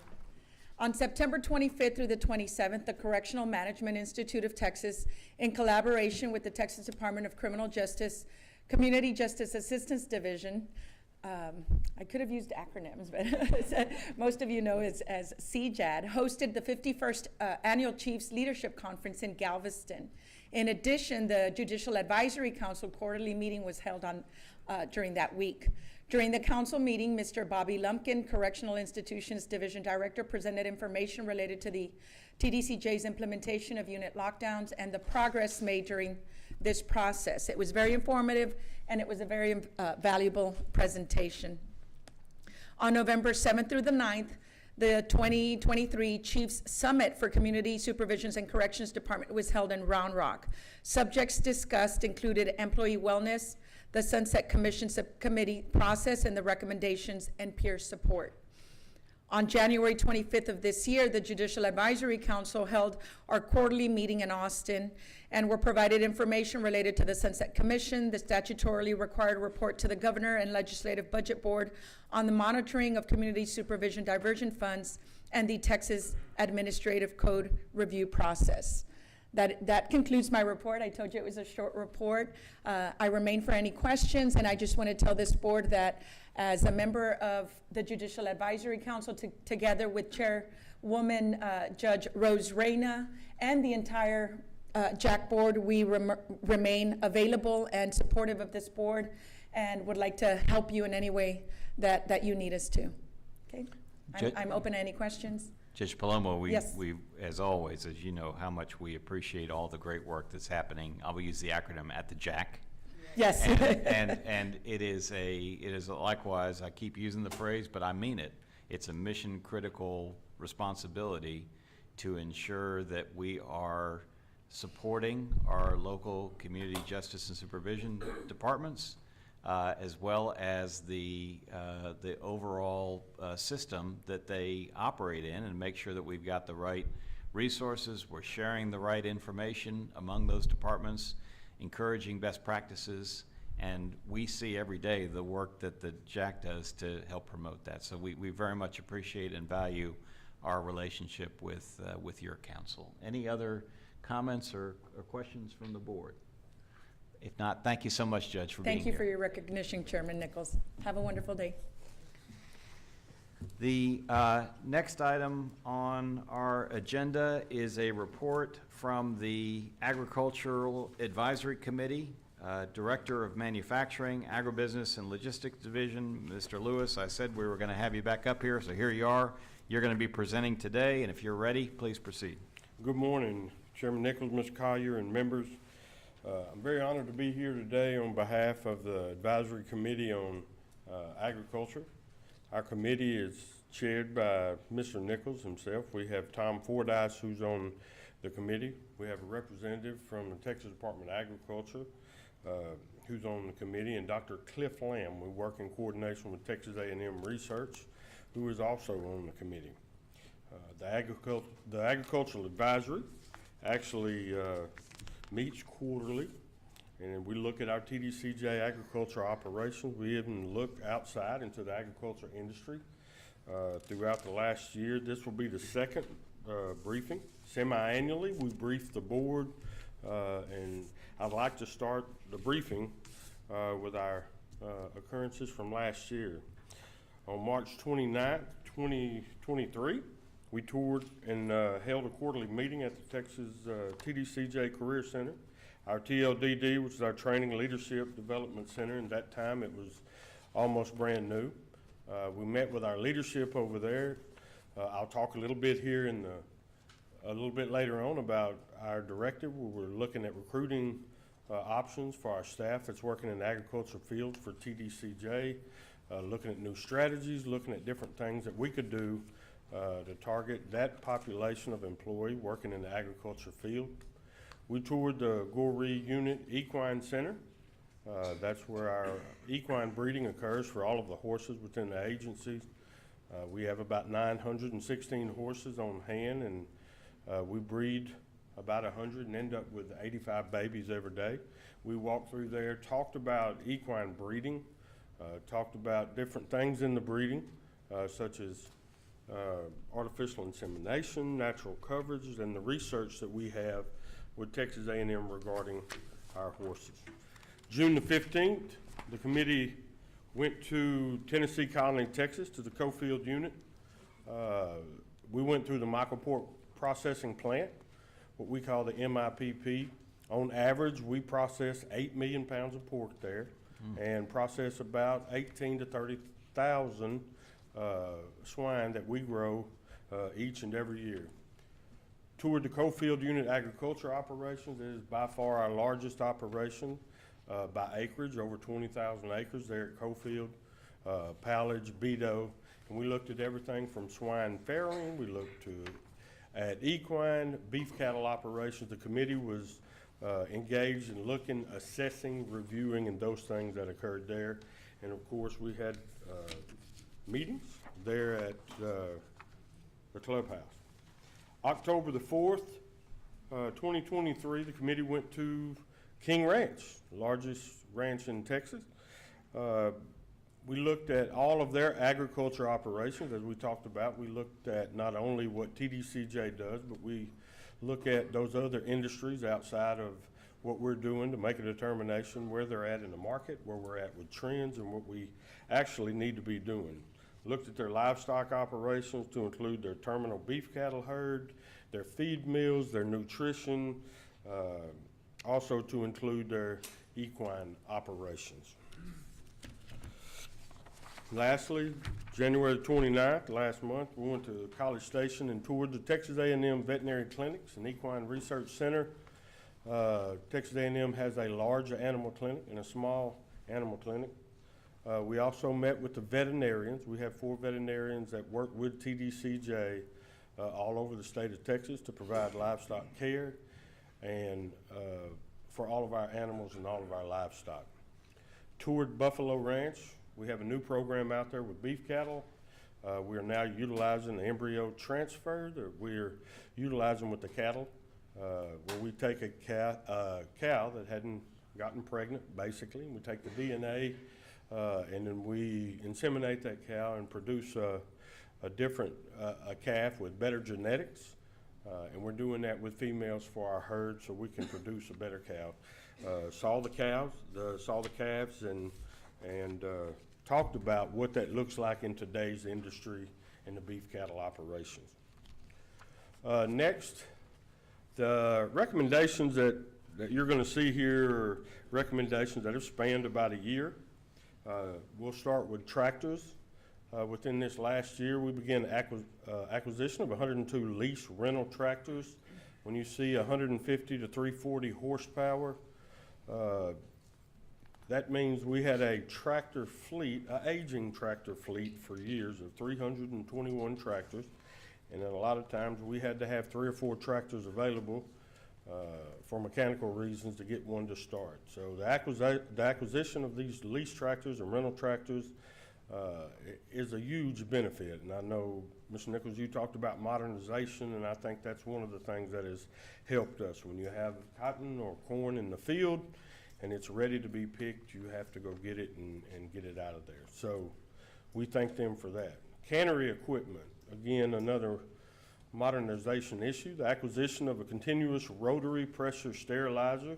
We call it a retort system, and basically what it does is when you put the cans in the cannery in it, it'll boil it to a certain temperature, and then you can roll the cans out faster after they set for up to 30 days, and then at that point it can go out. What this updated equipment will do, it will allow us to go from 330,000 cases of vegetables, which is about what we produce annually for consumption of our inmate population. It'll increase that to about 600,000, so it will double.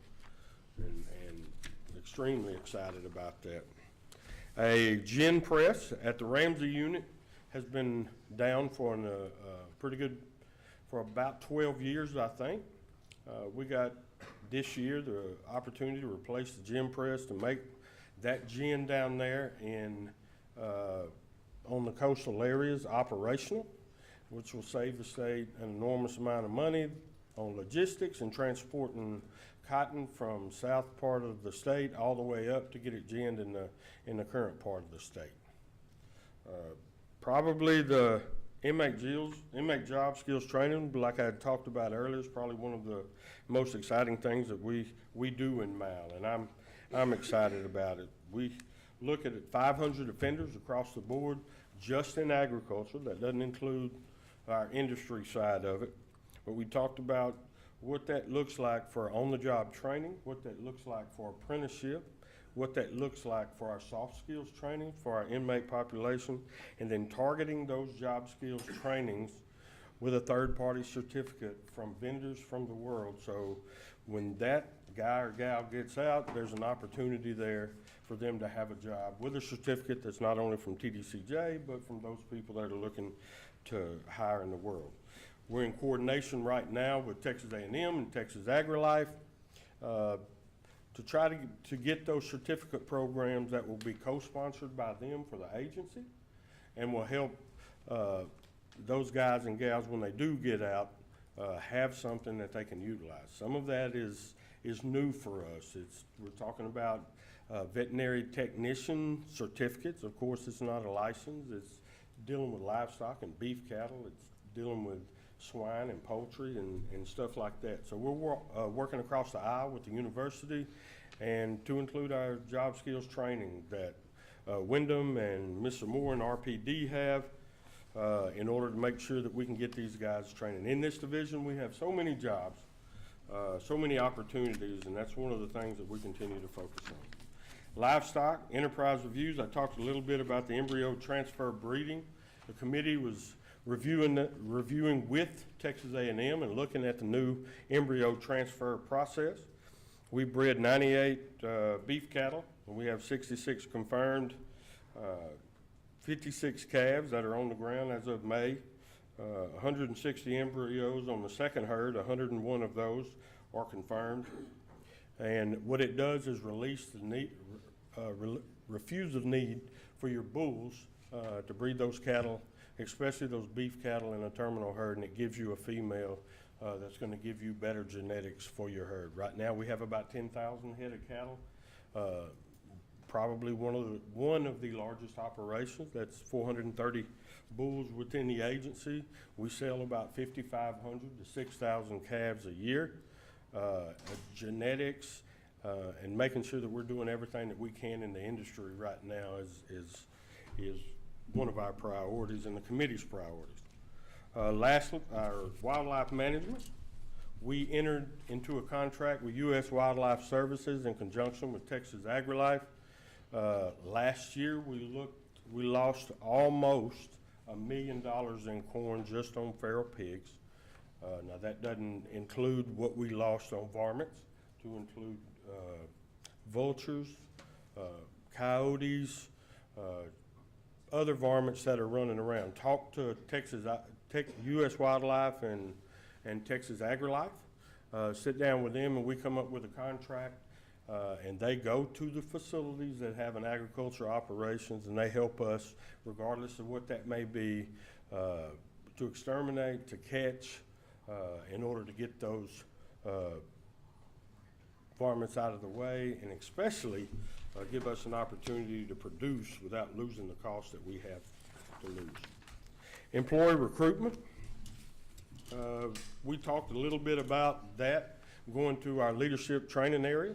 We're trying to focus. We have a lot of hardworking employees in an industry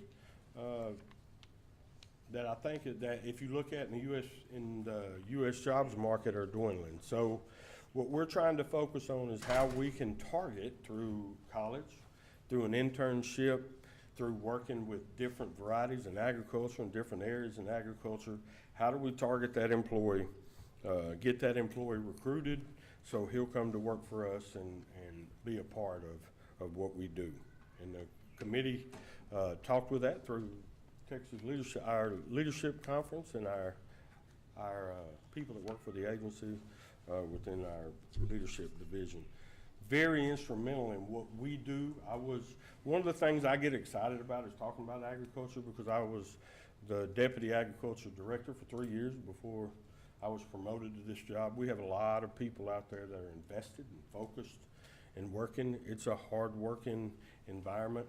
But we do well at what we do in TBCJ, and the committee is instrumental in coming in and sharing with us, recommending to us, opening doors for us, of not only how we do this to create more money, but how we do it to create a better all-around system for our inmates, for our employees. How do we give those benefits? And that'll conclude. I'll shut up, but I just want to thank everybody for I could talk about agriculture all day, so I thought you were going to talk about the horse sale, though. You're not going to talk about the horse sale? Yeah, no, I will. We can. Yeah. But I do thank y'all, and I do thank the committee, and I look forward to the next meeting, and just very instrumental in what we do in Mile and agribusiness. But while we're on the horse sale, I would like you to say a word or two about what you've seen, because I've heard about it, what you've seen in terms of the quality of our horses and kind of the price that those are fetching at auction. Right. We last year, and I did rush through that. Last year we sold 49 horses, average almost $330,000 for those 49 horses. Our horses are bred at Goree, and they're handled right then. There's hands that are put on them, and we then send them to the wind farm until they're 2 years old. Once they get at the wind farm at 2 years old, then we begin to to bring them back, and then that's where I think we really become a rise above everybody else, because we begin to train extensively at the Goree unit and invest our time in those horses. Looking at everything from genetics, we're looking at composure, because our staff's gonna be riding them. But what we have done within the last 3 to 4 years is worked in coordination with Texas A&M, who has actually helped us with genetics, breeding those horses and providing some higher need genetics. We have some horses that were bred from the 4-6s in some other areas, and now we're continuing to focus on that and providing that high-end horse for some futurity stock. Of course, most of our horses we utilize for our dog sergeants, our kennelmen. We utilize them for our staff members. We utilize them local law enforcement. So very proud of that equine program. We have one every year at Labor Day, a sale. I'm sure we'll be doing that as well, but very proud of that.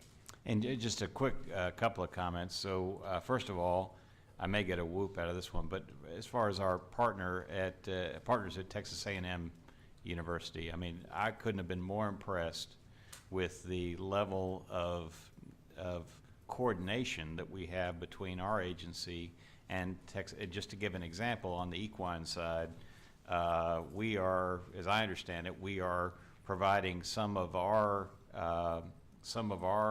herd to be part of a study that's being done through the university to help study two what can be very devastating ailments that affect the horse population generally. And so we had a chance to visit with the folks who are involved in that study, and just really appreciate the work that is being done there. The other thing I'll say is I'm glad you didn't show any pictures of Buffalo Ranch, because if you had shown the pictures with me on horseback, I know Ambassador Siv would have been very upset with me and very jealous that we were able to go out there on horseback and actually see those calves dropping and coming into the world, and it's an amazing operation that you have. Any other questions? Yes, ma'am. Yes, I'm curious. What percentage of what we produce is either sold or dispersed outside of our agency? Do we have any idea? We the only revenue source that we utilize in that agriculture field is going to be our beef cattle. Okay. And horses. Okay.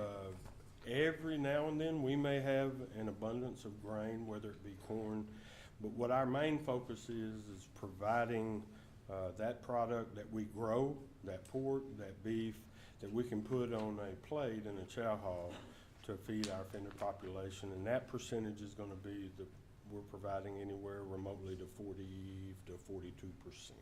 Beef, mainly. Ma'am? Beef mainly. No, is what ma'am. Vegetables, beef, pork, fresh vegetables, all of that. Okay. The grain that I spoke of, the corn and that kind of stuff, we feed our animals with. Okay, sounds great. Any other questions? I know, Mr. Collier, Yes, you have sir. a comment.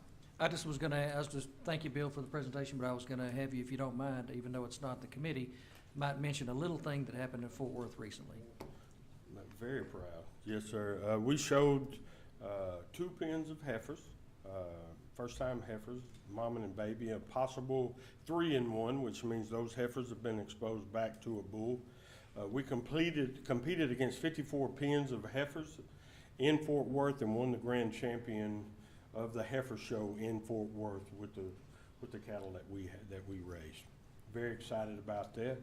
Cattle were sold for $4,400 a head, which is absolutely awesome for the agency, for our staff that invested in those cattle, and our inmates that worked in those cattle. So we're very proud of what we do. Thank you, Mr. Lewis, for your presentation. We appreciate it. The next item on our agenda is the Internal Audit Status Report. Internal Audit Director, Mr. Chris Cerrito, will be presenting. I see you're coming to the podium. Whenever you're ready, please proceed. Good morning, Mr. Chairman, members, Mr. Collier. As you'll see today, today's presentation, today's status update is different than what you've seen in the past. If you'll indulge me for a moment, just a little introduction. As many of you know, I probably have what would be considered an unhealthy appreciation for dad jokes.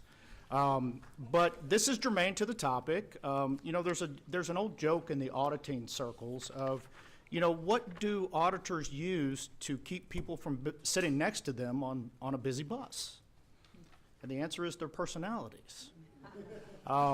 So with that, the chairman and I, we had some discussions recently about how can this report that we do and this update that we do provide the board more information, provide more benefit to the board, provide more benefit and transparency to the public, to the people in this room, give some insight into who we are and what we do.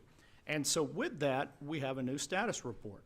So if you'll indulge me, I'm going to go through that, and feel free at any time to ask any questions. And obviously, as always, I will pause at the end to ensure that I do answer any questions that you have. So really what auditing standards require is they require that I periodically update the board on the status of our progress towards the plan that you approve every year. I think this method does it a little bit better. So we will start with the status of our fiscal year 2023 projects. As you know, and as everybody in business knows, best laid plans, sometimes, you know, things happen. Some of our 2023 projects, they bleed over into 2024, but they're the right projects to do. The risk exists, so we're going to continue doing them. So I will give you an update on the status of those projects as they exist now. So Project 2303, which was Parole Division Culture, that is in field work. That's a project where we're working with Mr. Collier, Mr. Hinojosa, to really conduct a consultation to look into Parole Division Culture, and working with Mr. Hinojosa, how can we be of benefit? How can we help you in your interactions with the parole offices throughout the state? It's a very good project, and they're being incredibly cooperative, and I think it's going to have very good results. Second is Project 2307. That was Office of the Inspector General Criminal Case Disposition. That project is finalized. It has been issued as a final report. 2309, which is investigation of sexual assault allegations. That's sexual assault allegations that occur or that are made by inmates. That project is a draft report now. We're awaiting management responses, and we'll be having some meetings in the near future so that we can get that issued, and the board will get it soon. And then we also have a project, 2313, which is a follow-up audit on data management, offender information system. And what that project is we're working with the Parole Division on some management reports that require some type of programming. And so that is also right now a draft report, and you'll be getting that soon as well. So fiscal year 24. Year 24, we have one consultation that is ongoing. A consultation or an advisory service it's not an audit, but it's where we participate in a project and we give advice. In this project, that is the SITS project, the Corrections Information Technology Tracking System. We work hand in hand with Ms. Clark and ITD and with Mr. Collier and his staff just to be a part of that project and basically identify and speak up when we see risk. We currently have on the project, we have 9 full scope audits. One of those is complete. 1 is in reporting. 4 have been assigned and are ongoing, and 3 have not yet been assigned. This is good news for us. Here we are, it's February. Yep. We are making headway towards this plan. Project 2411, that is emerging risk. As you know from our discussion during the annual audit plan, sometimes things come up during the year that require immediate attention. So we dedicate a certain number of audit hours to where we can actually go in and do those audits without having to remove something else from the plan. Right now, due to a request from Mr. Collier, we're actually taking a look at classification and records, state ready. We've paused that for a moment just to allow some of the things that are going on with SITS to kind of catch up, and we will begin that very shortly. We also do walkthroughs. Walkthroughs are where we go learn. That's how I update my risk assessment. That's how I go learn the things I don't know, because the agency is very dynamic. Things change a lot. There are a lot of smart people in this room. There are a lot of industry experts, and there's always something new going on. I have to keep up with that so I can do the risk assessment. We have one on the use of peer support inmates. That's in draft right now. There'll be a memo issued to the board on that, and I'm happy to say that's a very positive walkthrough and a very positive program that's going on. We also do follow-ups and action plan tracking. Currently, we have 2 follow-ups that we're doing. One is on pre-release placement investigations in the parole division, and then another one is on rehabilitation tier tracking. That is the process within the rehabilitation programs division to identify programs that inmates need to be in, track them, and place them. So I want to cover a few current initiatives, some things that we're working on. Most important in my mind is I'm required by the Texas Internal Auditing Act to follow international and U.S. government standards. The international standards are, they're put out by the Institute of Internal Auditors. They have recently changed their standards. They've made a very comprehensive revision to those standards. The overarching principles are still the same. Those overarching principles are things like objectivity, independence, competence, integrity. Those stay the same, but what they have done is made some pretty significant changes in the way that we have to demonstrate those things. I'm going to cover a few of those because they go into effect 2025.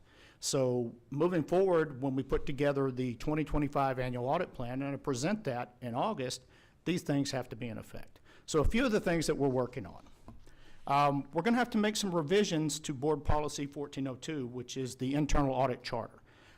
We've been working a little bit with Jill, with Judge Francis. She's taken a look at a few things. There will be some comprehensive revisions. We will also go through General Counsel to make sure that we have those things right, but it's going to take a little bit. Changes to the status report. There are some changes to the way that I have to demonstrate that I communicate with the board. We also have to do a thing, this is brand new, we have to develop a resource plan. Typically, we develop a budget. We present that budget to the board. The board has to approve the budget, and the board also has to approve the annual audit plan. Now, with the changes that are coming up, I also have to develop a resource plan, and then I have to present it to the board, and the board has to approve that resource plan. What that resource plan looks like is it's a combination of the abilities of my office, a discussion of the risk within TDCJ, and then an overall, I guess, opinion of how well we can do that. Currently working on that, currently working with Mr. Collier, working with Mr. Steffa to make sure we have everything that we need to get that done. And then we're going to have to update our audit manual because we have to do things differently. I need to make sure that my team knows what they're supposed to be doing. Another thing that we're working on is embracing technology. First and foremost, we're working on implementing some uses of artificial intelligence within the audit function. We're doing this in a very safe, very slow, very measured manner. My chief deputy, Renee Russell, and I, we met with the state auditor's office yesterday. State auditor's office has embraced artificial intelligence. They are doing some things to improve their audit processes. A good example of this, and very, very timely, in ways that it can improve audit efficiency. Several years ago, we conducted an inventory audit of livestock operations, particularly beef cattle. And as you know, in an inventory process, there's always some level of shrinkage. There's always some level of variance in the inventory, but you have to figure out how much is too much. And trying to identify an acceptable level of shrinkage in a cow-calf breeding operation is very, very difficult. And we searched and we searched and we searched. I personally called Texas A&M. Nobody knew. Ultimately, we found it after quite a bit of search, and of all places we found it in the banking industry. If you want to know, follow the money. A lot of times banks, they will loan money to ranchers and they will use the cattle herd as collateral. 3%. The bank starts getting worried after 3%. So as we were doing the demo yesterday with the state auditor's office, we asked it that question. 4 seconds. 4 seconds, and it got it right, and it provided a source, and that source was embedded very, very deep in a U.S. Department of Agriculture publication that I don't think anybody ever would find on their own. But it took 4 seconds. We spent, I don't know how many hours doing that. So we've found applications that we can use it in terms of doing some background research, understanding policy, understanding industry standards. Things that might take an auditor 3 to 5 days can now be done in 3 to 5 seconds. But it has to be done safely. We're testing it. We're going to be working with IT to make sure that we do it appropriately. And so as we move forward with that, we will definitely keep the board informed. Also, our audit management software has now been moved fully to the cloud. And what that has done is it's now hosted, and it's hosted through an independent company. And what that does is that frees up resources within TDCJ for their IT personnel to be able to do something else. It's our software, it has a lot of patches, they do a lot of things on it, and sometimes it can be pretty intensive. Now Tina doesn't have to worry about that. The biggest thing with that was working with the vendor to make sure it was compliant with Criminal Justice Information Systems rules and FedRAMP compliant. And once we were able to get it FedRAMP compliant, we're good to go. And what FedRAMP compliant means is the FBI puts stuff on it. We're good to go. So it's good and safe. Also, just kind of a current initiative is our staffing. We have 22 positions. We currently have 2 vacancies. 7 of our staff members, 7 of our auditors have less than 3 years of experience. As you know, everybody everywhere is experiencing turnover, no matter if you're in the government or if you're in the private sector. That's just an ongoing issue. And so we're working with Mr. Collier, with his staff, to make sure that we're able to bring people in, retain them for a significant period of time, get them trained up, and really teach them how to be good auditors. Typically what happens in the past is I train them real good, and they go out and they, like the little pigs that went off to seek their fortune. And I wish them luck in that, and some of them do very well, but I want them to stay. And again, I would be remiss if I did not talk about, I've been the Chief Audit Executive since 2015. I have had the luxury of what I think is the most supportive and complimentary executive leadership in TDCJ of most people in state government. There has never been a situation where I had a need, where we had an issue that I could not go and sit with Mr. Collier and we would work it out. He and his team are always supportive of us. They're supportive of every need that we have. They're supportive in situations where we have to have the very difficult conversations, and some of them are very, very difficult at times. So, Mr. Collier, from my heart, I definitely appreciate it. We also have some outside initiatives. I'm not going to cover all of these. It's a long day, and again, I want to make sure somebody sits next to me on the crowded bus. So we're involved in several industry kind of things going on in the industry. As you can see on the slide presentation, it's quite a bit.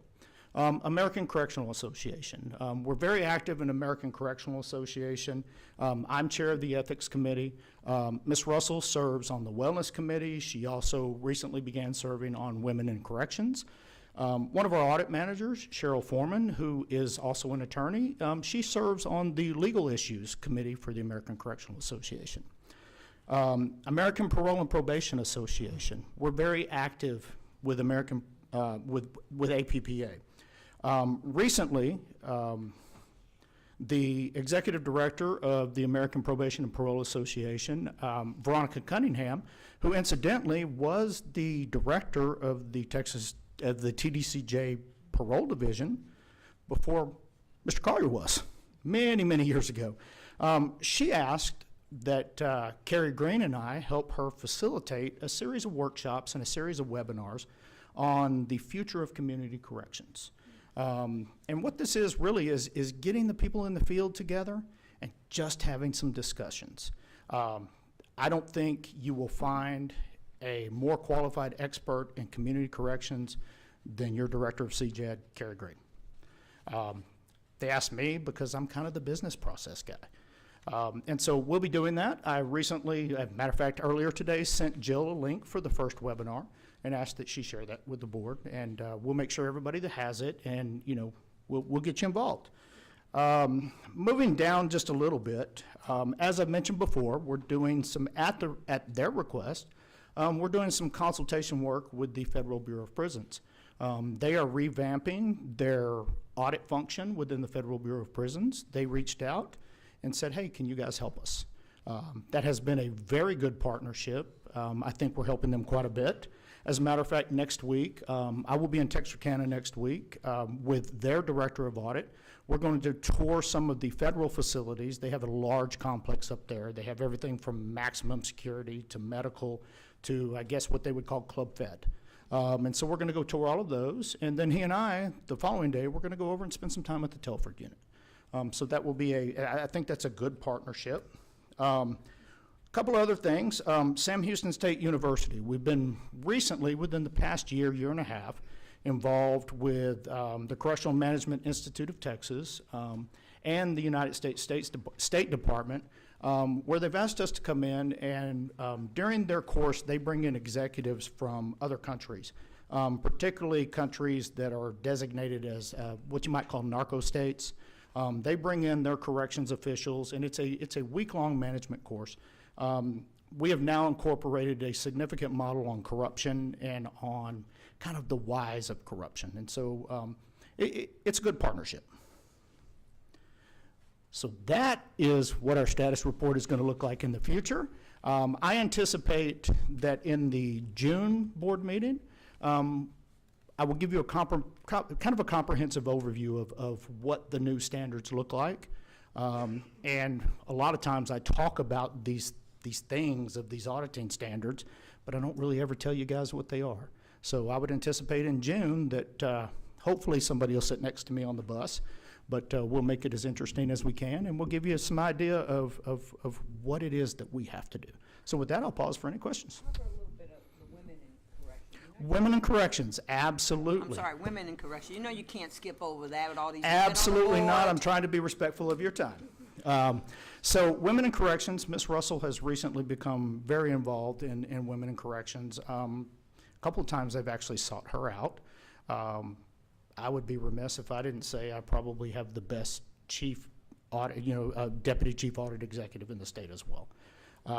So she is going to be very active in that committee. Women in corrections obviously is very specifically designed for women in corrections, the unique issues that female administrators deal with, and from their perspective. And so this is in its infancy with Renee's involvement.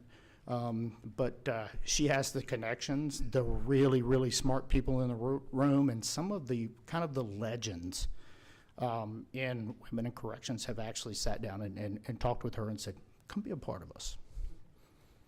Thank you very much, Mr. Cerrito. I do like the format. I think it does provide the needed information to the board, and we appreciate your efforts on that front and letting us sit next to you on the bus for at least a little bit. So any other questions or comments from Mr. Cerrito? I was wondering how compatible are we in terms of our salaries for auditors versus the outside world? Are we able to keep up with that, or we're like 10% below, or right at that, or what? So that is an ongoing issue. It is very dynamic. It changes quite a bit. I'm currently working with Mr. Collier and his staff, and we're having discussions related to salaries. Government auditing and private sector auditing, those salaries don't compare. And so what we're doing is we're working with Mr. Collier to make sure that we remain competitive within state government. And that's going to be an easy lift for us. It'll be a multi-phase approach. We're not in dire straits, but it's something that we're working on. Well, we appreciate all the work that's going on by you and the good folks that are working with you. So With that, I think we have completed Mr. Cerrito's report, and we would ask that Mr. Hudson come join us. Where's Mr. Thank you. Hudson?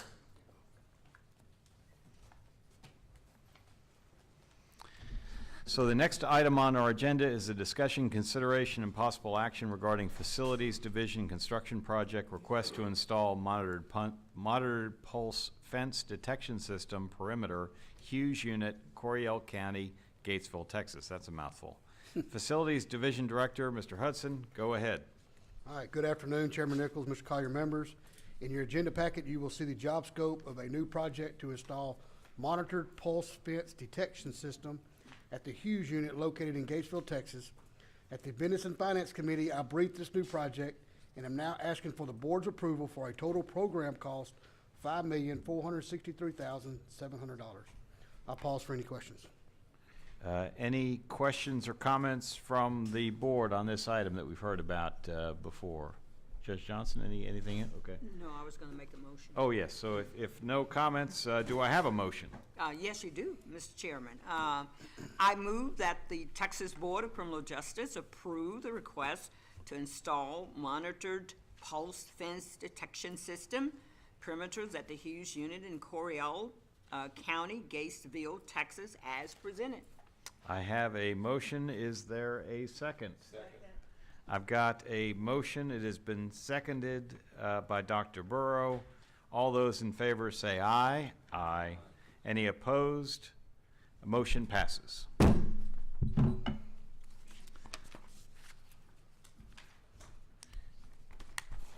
Okay, also in your agenda packet, you will see the job scope of a new project to replace HVAC system efficiency upgrades, 12 building, inmate housing at the Michael Unit located in Tennessee Colony, Texas.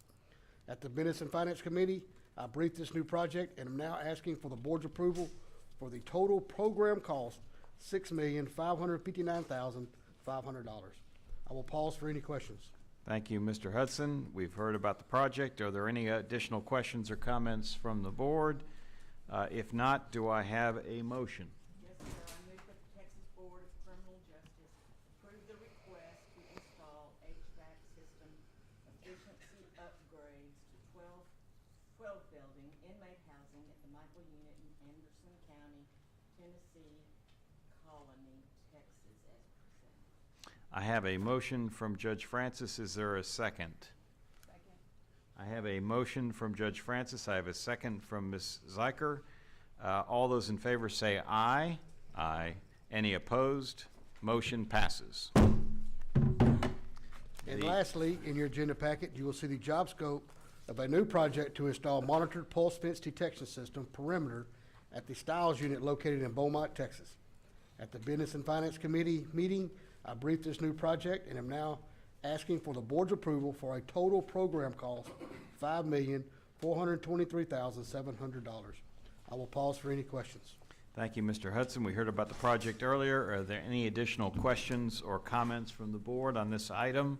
If not, do I have a motion? Yes, Mr. Chairman, we do have a motion. I move that the Texas Board of Criminal Justice approve the request to install monitored pulse fence detection system perimeter at the Stiles Unit in Jefferson County, Beaumont, Texas, as presented. I have a motion from Ambassador Siv. Do I have a second? Second. I have a motion from Ambassador Siv. I think I have a second from Judge Francis. Is that correct? All those in favor say aye. Aye. Any opposed? Motion passes. Thank you, Mr. Hudson. Mr. Lewis, we're going to recall you to the podium. Yes, sir. So we've got some items that you're going to be presenting on. The first is the discussion, consideration, and possible action regarding proposed land transaction, request for new gas pipeline easement and valve site easement, Gist and Stiles Units, Jefferson County, Beaumont, Texas. Please proceed, Mr. Lewis. Thank you and good afternoon, Chairman Nichols and Mr. Collier, members. As was discussed during the Business and Financial Operations Committee, we have 4 items on the agenda for consideration. Air Liquide Large, the first being Air Liquide Large Industries, USLP, is requesting a new pipeline easement to install one 12-inch industrial gas pipeline at the Stiles Unit and Gist Unit in Jefferson County. This area includes approximately 2.3 acres of 3.337 feet long by 30 feet wide, along with an easement request for 0.3 acre valve site. This is their first renewal. I would also we recommend that the Texas Board of Criminal Justice approve the request for a permanent right-of-way easement to Air Liquid Larger Industries. I stand available for questions. Thank you, Mr. Lewis. We heard about this project earlier. Are there any additional questions or comments from the board on this item? If not, do I have a motion? Yes, Mr. Chairman.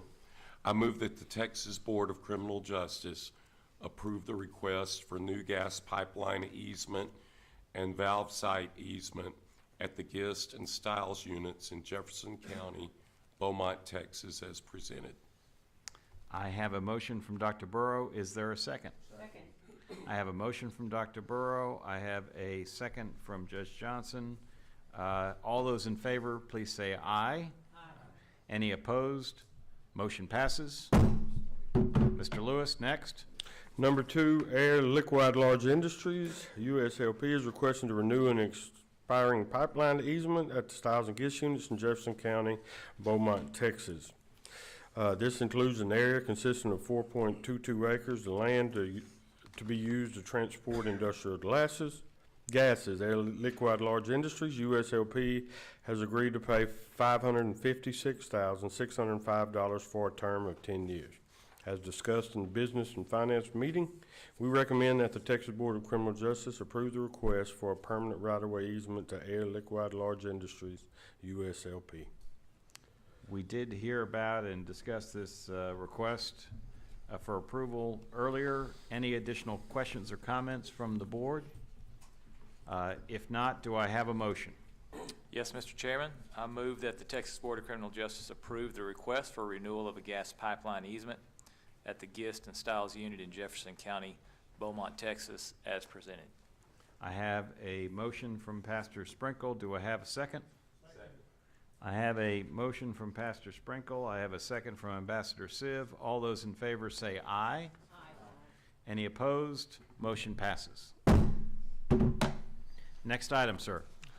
Number 3 is the City of Fairfield requests a water line easement at the Boyd Unit, Freestone County in Fairfield, which includes an area of 1.17 acres of land, or 3,406 feet by 15 feet wide. This request includes 3 temporary workspaces totaling approximately 2.17 acres to be used during the pipeline construction and installation. The City of Fairfield is seeking a permanent easement and has offered no compensation for this project as it benefits TBCJ.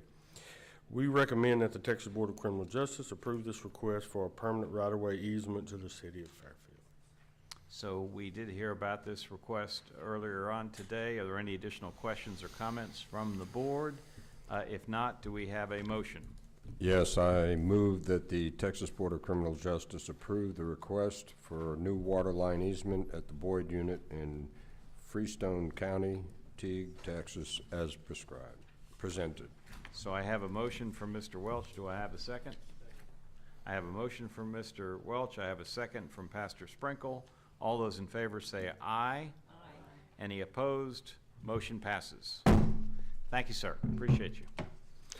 Lastly, as was discussed during the Business and Financial Operations Committee, we have items on the agenda for consideration, the last of which being Low Carbon Logistics. CCS Transport is requesting a new pipeline easement at the Gist and Stiles unit, Jefferson County, Beaumont, Texas, which includes an area of approximately 5.5 acres of land, or 4,834 feet long by 50 feet wide, to transport carbon dioxide and CO2 gases. This request includes 6 temporary workspaces totaling 11.8 acres for use during the pipeline construction.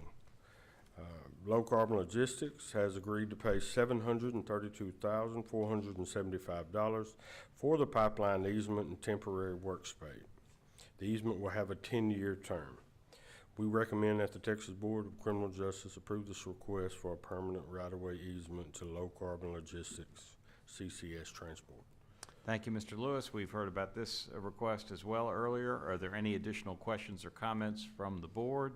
If not, do I have a motion? Yes. I move that the Texas Board of Criminal Justice approve the request for the new gas pipeline easement at the Gist and Stiles units in Jefferson County, Beaumont, Texas, as presented. I have a motion from Ms. Ziker. Do I have a second? Second. I have a motion from Ms. Ziker. I have a second from Dr. Burrow. All those in favor say aye. Aye. Any opposed? Motion passes. Thank you, Mr. Lewis. Thank you. Ms. Warman, I think we have you up at the podium next.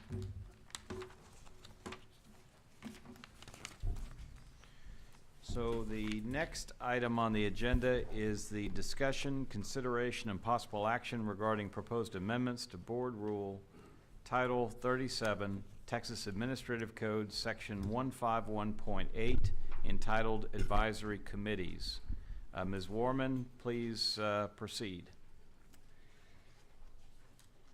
Good afternoon, Chairman, Mr. Collier, and board members. Before you, this rule is proposed for amendments. Amendments would occur to sections B and D, which would be revised to continue the existence of the Judicial Advisory Committee and the Advisory Committee to the Texas Board of Criminal Justice on offenders with medical or mental impairments until September 1st, 2035. Additional grammatical and formatting updates are also being proposed. Thank you, Ms. Warman. Are there any questions about these proposed changes to the board rule? If not, do I have a motion? Yes, Mr. Chairman, I move that the Texas Board of Criminal Justice approve for publication in the Texas Register the proposed amendments to the Board Rule Title 37, Texas Administrative Code, Section 151.8, Advisory Committees to receive public comment as presented. Thank you, Judge Johnson. I have a motion. Do I have a second? I have a motion from Judge Johnson. I have a second from Judge Francis. All those in favor say aye. Aye. Any opposed? Motion passes. Ms. Warman, next item we have is the discussion, consideration, and possible action regarding proposed amendments to Board Rule Title 37, Texas Administrative Code, Section 151.73, entitled Texas Department of Criminal Justice Vehicle Assignments. Please proceed. Yes, Chairman, board members, and Mr. Collier, before you are the proposed amendments to this rule. Section B of the rule will be revised to remove redundant language stating TDCJ vehicles shall not be used to transport employee pets. Thank you, Ms. Warman. Are there any questions concerning this proposed change? If not, do I have a motion? Yes, sir, but before I do that, just real quickly, Ms. Mormon, we talked about explaining in 3 minutes or less how some of the individuals who were speaking at the last board meeting felt that they were not able to see proposed amendments before they were voted on by the board, and they were kind of frustrated with that. And so we thought we'd do a quick little how this works and how they can see these things. First of all, the board, and you tell me when I'm wrong. Go on, you can do it. Board policy amendments are not things that have to be approved by anybody except for the board. They're more like informational mission statement, expanding on some of the original policy statements, but those just the board approves, and we don't have to go through the same process that we do with rules. What we're doing right now is we're asking the board to approve a proposed amendment to a TDCJ rule. When we do that, before it's even presented to the board, all kinds of people within TDCJ, legal, Jason Clark's crowd, everybody who looks at any issues dealing with rule changes passes on these things. Suggestions are made, changes are made, and then the board, oh, here we go. Then the board, y'all didn't miss anything. Then the board votes on the proposal. The proposal includes the strikeouts that shows what was changed in the old rule and what we're proposing to change. The board votes on the proposal. The proposal then is filed with the Texas Registry, which it has to be on the website. Every single rule change has been on the Texas Registry site, easy to get to. It's on the Secretary of State, but you put in Texas Registry and there it is, and it has to stay 30 days. So anybody looking for what's going on in TDCJ, all you have to do is go to the Texas Registry site, and you can read the very first one that was, I believe it was number 681, which I was just looking at the other day. Any rule you possibly want to see, there it is. But it has to be there for 30 days. And then, after sometime soon after 30 days, next board meeting, and we're going to talk about these two, we come to the place where the board adopts that rule. Then the strikeouts go away. We're going to talk about some of those that have already been sitting on the Texas Registry at least 30 days, some a lot more, and that's what we're doing now. Now we're talking about proposals. In 30 days, on this particular one you're talking about, we will adopt that proposal after it has been on the Texas Registry site for 30 days. Okay, what did I say wrong? Your Honor, you are exactly right. And a very good answer. Except for I felt a but. And that was a very good explanation. It takes me back to the days, and I know I'm dating myself, the Schoolhouse Rock. Remember how a bill becomes law? So that was a very good explanation. Ms. I appreciate Warman and that. I'll work up a song and dance routine for next time. All right. Yeah. Any other questions about this proposed amendment as Judge Francis has thoughtfully described the process?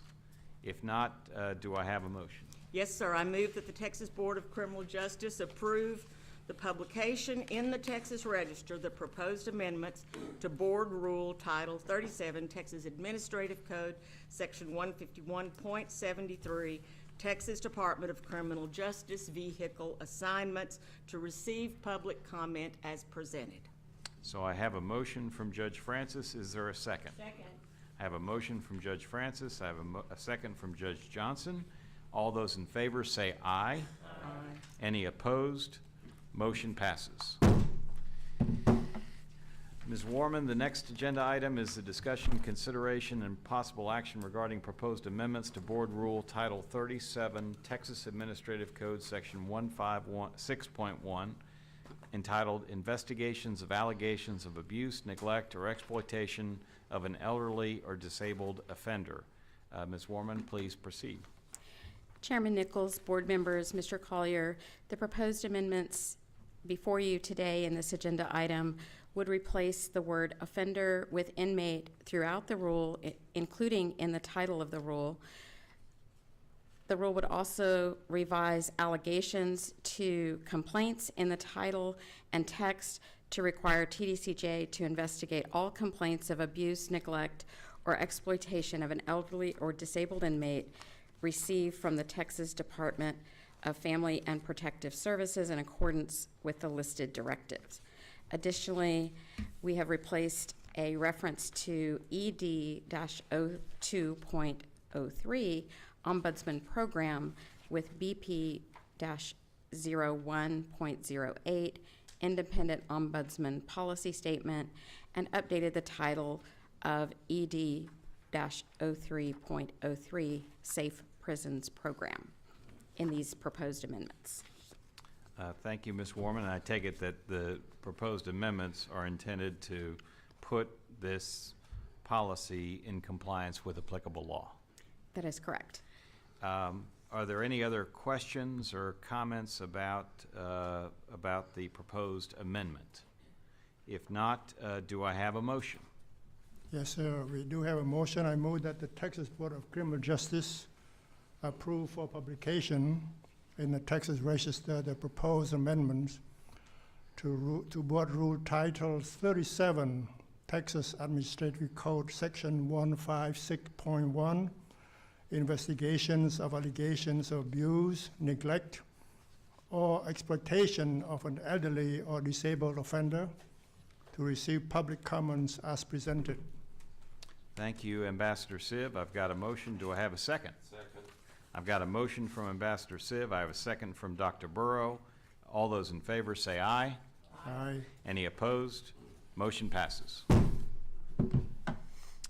Next item, agenda item is a discussion, consideration, and possible action regarding proposed amendments to Board Rule Title 37, Texas Administrative Code, Section 163.34, entitled Carrying of Weapons. Ms. Warman, please go ahead. Thank you, Chairman, board members, and Mr. Collier. The proposed amendment would replace Texas Commission on Law Enforcement Officer Standards and Education with Texas Commission on Law Enforcement throughout the rule. They would also replace firearm with handgun and weapon with equipment when appropriate. Section D2 has been reorganized for clarity, and in Section F, language is being removed requiring CSCDs to submit written policies and procedures for carrying less than lethal equipment to the TDCJ CJAD Director for review. Additionally, Section I-4, a reference is removed to the TDCJ CJAD Weapons Procedures Guidebook. In Section L1, that section is being revised to clarify that CSCD shall report certain incidents to the division director of the TDCJ CJAD within 24 hours of the incident, and incorporate language from Section L3 requiring the CJAD division director to notify the TDCJ Emergency Action Center of those incidents. Additionally, Section L3, so that language from Section L3 was incorporated in, or is proposed to be incorporated in Section L1. Additional formatting and grammatical changes are being proposed. Thank you, Ms. Warman. Are there any questions concerning the proposed amendments? If not, do I have a motion? Yes, Mr. Chairman. I move that the Texas Board of Criminal Justice approve for publication in the Texas Register the proposed amendments to Board Rule Title 37, Texas Administrative Code, Section 163.34, Carrying of Weapons, to receive public comment as presented. I have a motion by Dr. Burrow. Do I have a second? I have a motion from Dr. Burrow. Did I get that second from Judge Francis? Yes, sir. So we have a motion, second by Judge Francis. All in favor say aye. Aye. Any opposed? Motion passes. Next agenda item is a discussion, consideration, and possible action regarding proposed amendments to Board Rule Title 37, Texas Administrative Code, Section 163.43, entitled Funding and Financial Management. Ms. Warman, please proceed. Chairman Nichols, board members, and Mr. Collier, the proposed amendments would reorganize and reformat this rule for clarity, add language to include grant funding.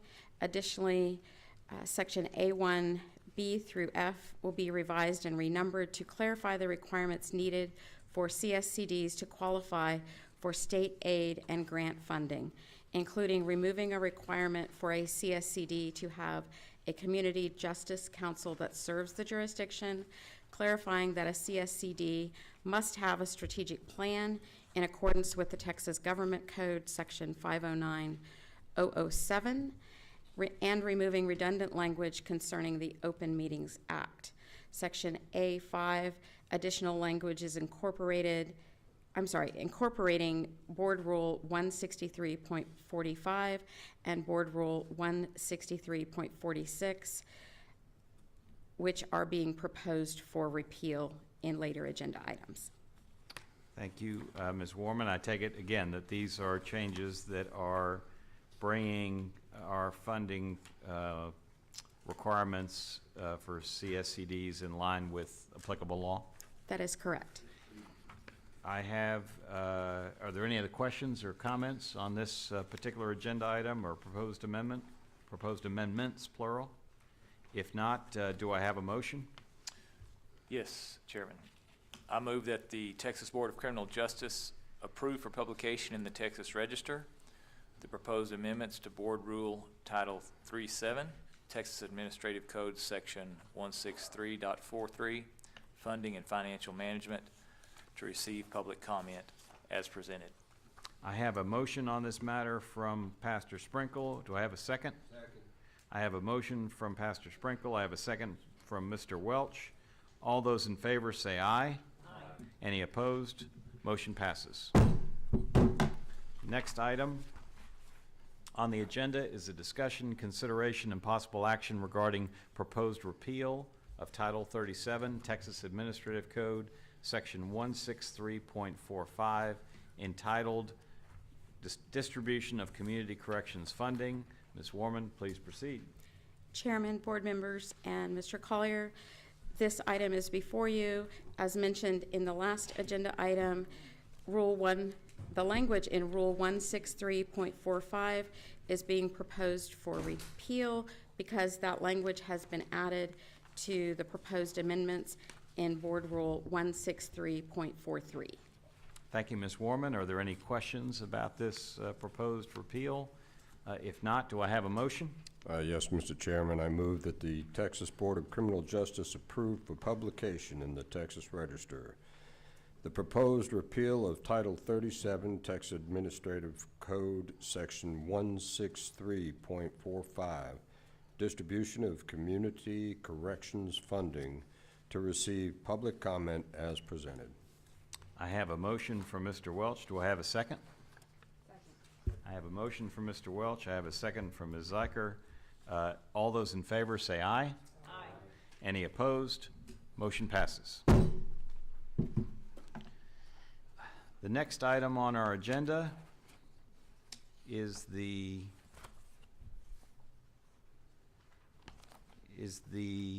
discussion, consideration, and possible action regarding proposed repeal of Title 37, Texas Administrative Code, Section 163.46, entitled Allocation Formula for Community Corrections Funding. Ms. Warman, please proceed. Chairman Nichols, board members, and Mr. Collier, before you is the proposed repeal of Rule 163.46. The language in this rule is being added to Board Rule 163.43 under the proposed amendments that you just considered, and that is why the language in this rule is being proposed for repeal. Thank you, Ms. Warman. Are there any questions about this proposed repeal? If not, do I have a motion? Yes. I move that the Texas Board of Criminal Justice approve for publication in the Texas Register the proposed repeal of Title 37, Texas Administrative Code, Section 163.46, Allocation Formula for Community Corrections Program, to receive public comment as presented. Thank you, Ms. Zeiker. I have a motion. Is there a second? Second. I have a motion from Ms. Zeiker. I have a second from Pastor Sprinkle. All those in favor say aye. Aye. Any opposed? Motion passes. The next agenda item is a discussion, consideration, and possible action regarding proposed adoption of amendment to Board Rule Title 37, Texas Administrative Code, Section 151.4, which is entitled Public Presentations and Comments to the Texas Board of Criminal Justice. Please proceed, Ms. Warman. Chairman Nichols, board members, and Mr. Collier, the rule before you is being revised to change offender to inmate throughout the rule. Subsection E is also being revised to include additional contact options for persons requesting accommodations when attending a board meeting. Additionally, during the comment period, which has now expired, the board received comments from Ward Larkin on the proposed amendments of this rule and Section 151.4, Section D1. That section requires that twice a year at the second and fourth regularly called meetings of the board, an opportunity shall be provided for public comment on issues that are not part of the TBCJ's posted agenda, but are within the board's jurisdiction. The proposed amendments recommend no change to this section. Mr. Larkin requested the board to modify this section to allow an opportunity for public comment on issues that are not part of the posted agenda, but are within the board's jurisdiction at every regularly called board meeting. Staff is recommending no changes to the proposed rule because the language in the proposed rule as published is consistent with the statutory language, which requires the board to provide the public with a reasonable opportunity to speak on any issue under the jurisdiction of the board. And Ms. Warman, as I understand it, in terms of this rule, that our meetings, we have 2 meetings every year that allow for comments on non-posted agenda items. Is that correct? And those are our 2nd and 4th regularly scheduled meetings of every year? Yes, that is correct. And those occur in April and August, is that correct? Yes. And so at this point, staff is not making any recommendation that we alter or change our procedures along those lines? That is correct. Okay. And Ms. Warman, if we have a number of registered speakers that will speak on this, so if you don't mind yielding the podium, I would appreciate that. Not at all. And our first registered speaker on this topic is Mrs. Motley. So Mrs. Motley, would you please honor us with your presence here at the podium?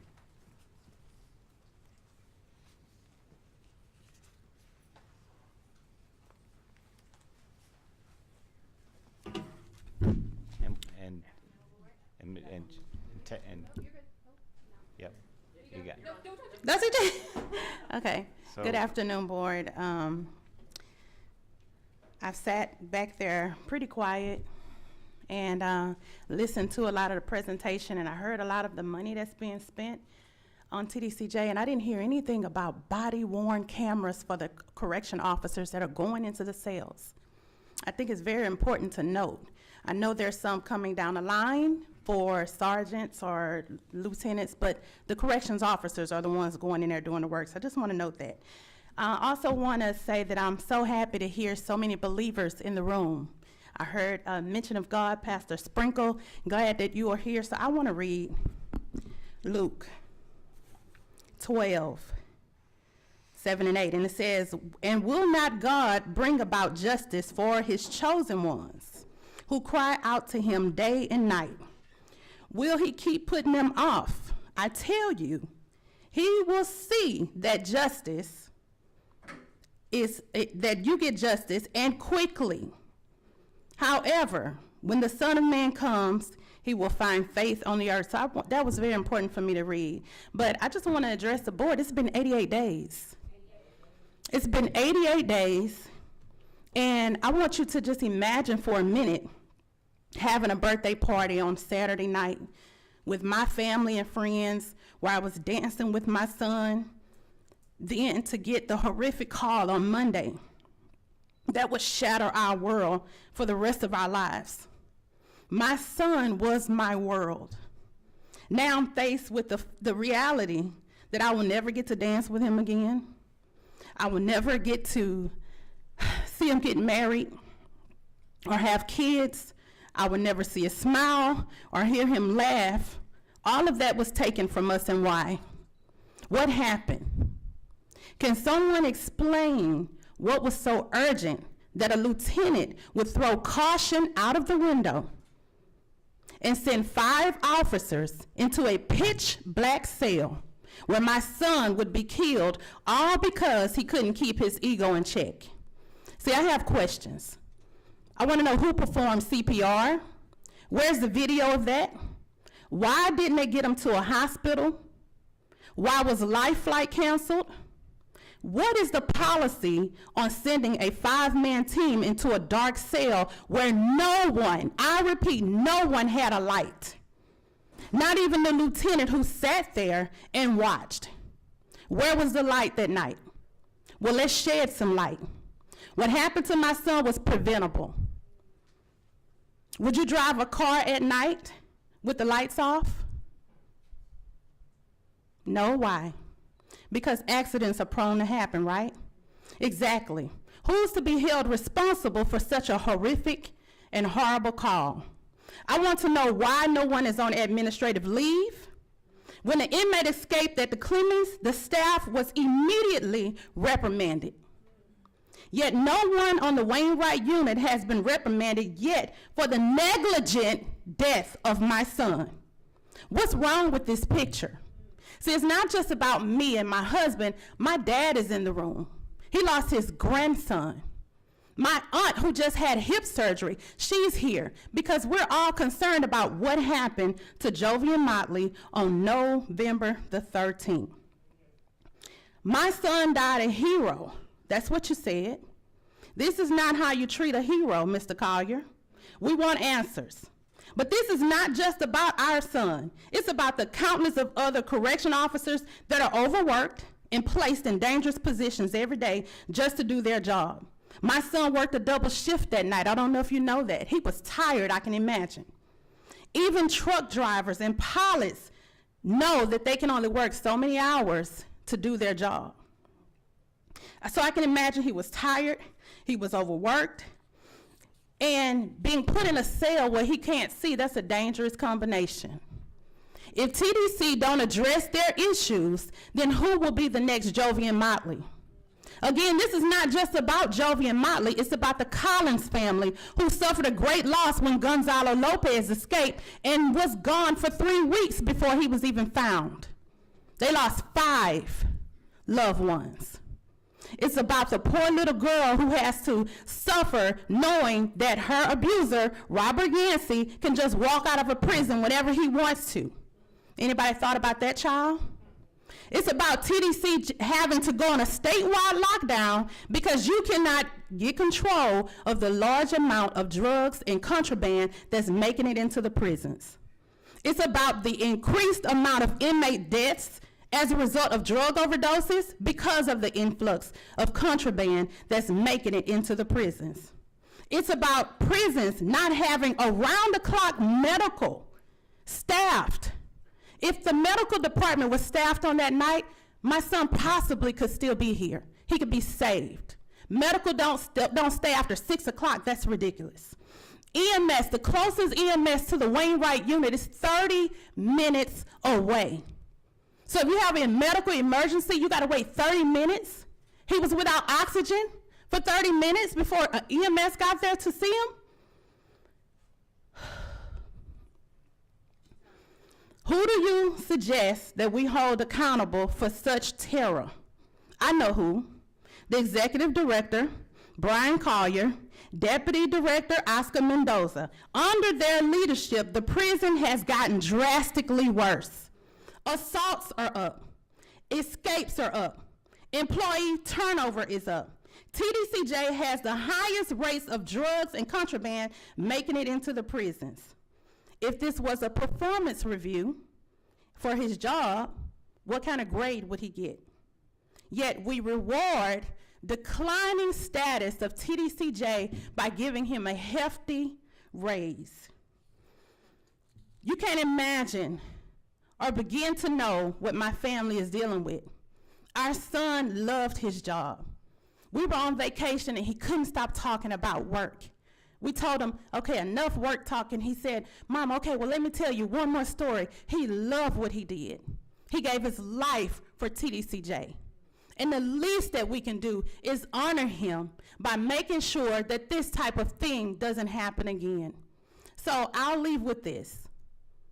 Mr. Nichols, if that was your son that died in that cell, do you think OIG would have given you a definitive answer by now?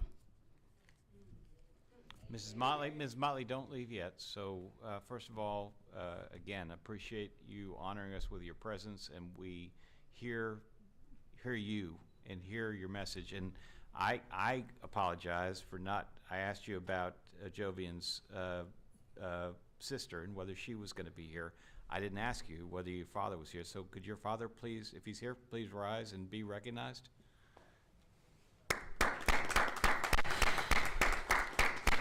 And Ms. Motley, we've had a chance to visit outside the context of board meetings, and I can tell you from those discussions and discussions you've had with other board members, you know that this is a matter that we will continue to discuss with you as the criminal investigation continues with respect to this incident, but also, as you and I have talked about, with respect to your being so thoughtful and in thinking about issues and learning about issues about TDCJ, that I have committed to you that I believe that you deserve answers on various incidents that you have raised today, and we will have a chance to visit about that, and I just can't express enough our feeling about how brave you are to come to us and express your heartfelt views in the way that you have. So I just want, on behalf of the board, I just really want to appreciate you and your family for your bravery and your steadfast commitment, not only to your fallen child, but also to what happens next.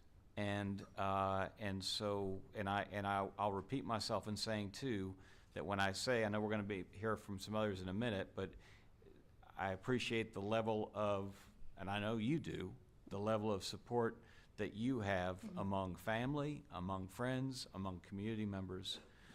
So thank you again for your courage in being here today. Thank you, ma'am. Thank you.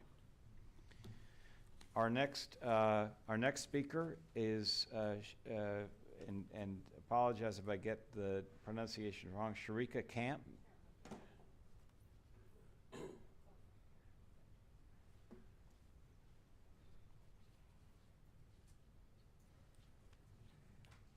Thank you, ma'am, for being here today as well. Thank you.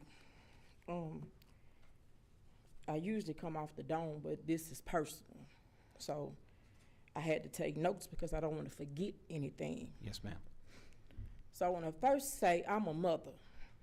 I'm a black mother of black daughters. And I think that matters because the system is not set up to protect us as it's built on the backs of us and where we come from and who we are derived from. And in the instances in which some of us are mixed, it more often than not was not by choice. So when I teach my daughters how to live in the United States of America that is built on God as we're told, but when you have a system where all our money says in God we trust, and when you have every oath that's taken is on the Holy Bible, then it makes me question how you all interpret the content of the Holy Bible. So I want to open with that as a Christian woman, as a black Christian woman. So one day I'm going to die, and I hope that my children outlive me and that they won't have to see or wonder what's going to happen when they're of age and they have their black husbands, what's going to happen, and with what swiftness or lack of will they get a resolution. So with that being said, yes, ma'am. There is a thing called hospitality. Texas is a good old southern state, huh? So when it's made clear to us right before we speak that the rules are being bent a little bit so we can talk today, right?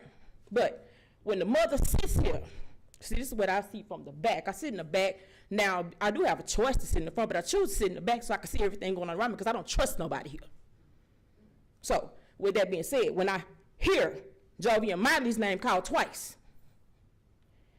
and in between each time, there are gaps where accolades are being given that he should have been here receiving, not a plaque in honor of his life that was taken by murder. Okay? So, when I think, okay, well, they're about to talk to us now because she was given the opportunity, it was extended to her that she would have this platform to speak. Now, but no, we're going to make you wait and watch everybody else get what your son should have been here getting. So, then we're going to call his name again. And then we're going to make y'all wait some more. See, we're not good at waiting. We was on the road at 4 o'clock in the morning. We don't wait. And we're probably not even in the right place from what I've been told. But we don't care. Because what we do is we get stronger. It's not going to trickle down and get swept up under this rug. See, those cords are under take that. No, that's not us. We're going to grow. And as we grow, we're going to learn where we need to end up. We will be there as a village because that's where we are and that's what we do. I don't know what the other encounters have been. I know this is not the first time it's happening. It definitely will not be the last. But y'all are going to see us. So I don't know who y'all going to kick it with for the Super Bowl. But I like to hope that you put the right thing in the right people's ears and let them know we coming. We here. We ain't going nowhere. Well, Ms. Camp, you are in the right spot. You are in the right place, Well, and we appreciate. When I say that, I'm meaning exactly what is in your hands. Brian Cowell, I hear your name a lot. I heard your name a lot before I ever came here. I now see your face. So I don't know exactly who sits above you, but I question their competency at this point as I question yours. Thank you, Ms. Camp. We Okay. appreciate your your comments, and again, you are in the right place. All of you are in the right place today. We appreciate you. Our next speaker is Lorraine Stidham. Ms. Stidham?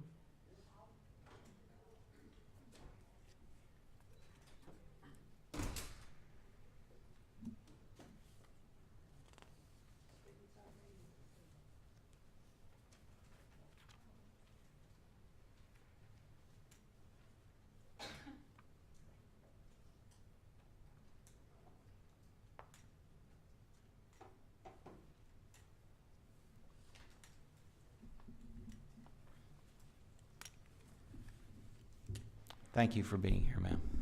Whenever you're ready. I wouldn't miss it for the world. Yes, ma'am. I've been knowing Jovian since he was in the 5th grade. Him and my daughter was in the same grade, and Ayana and my other daughter's in the same grade. He's put his feet up under my table and ate many meals at my house. Very respectable young man. Very respectable young man that was known in his community.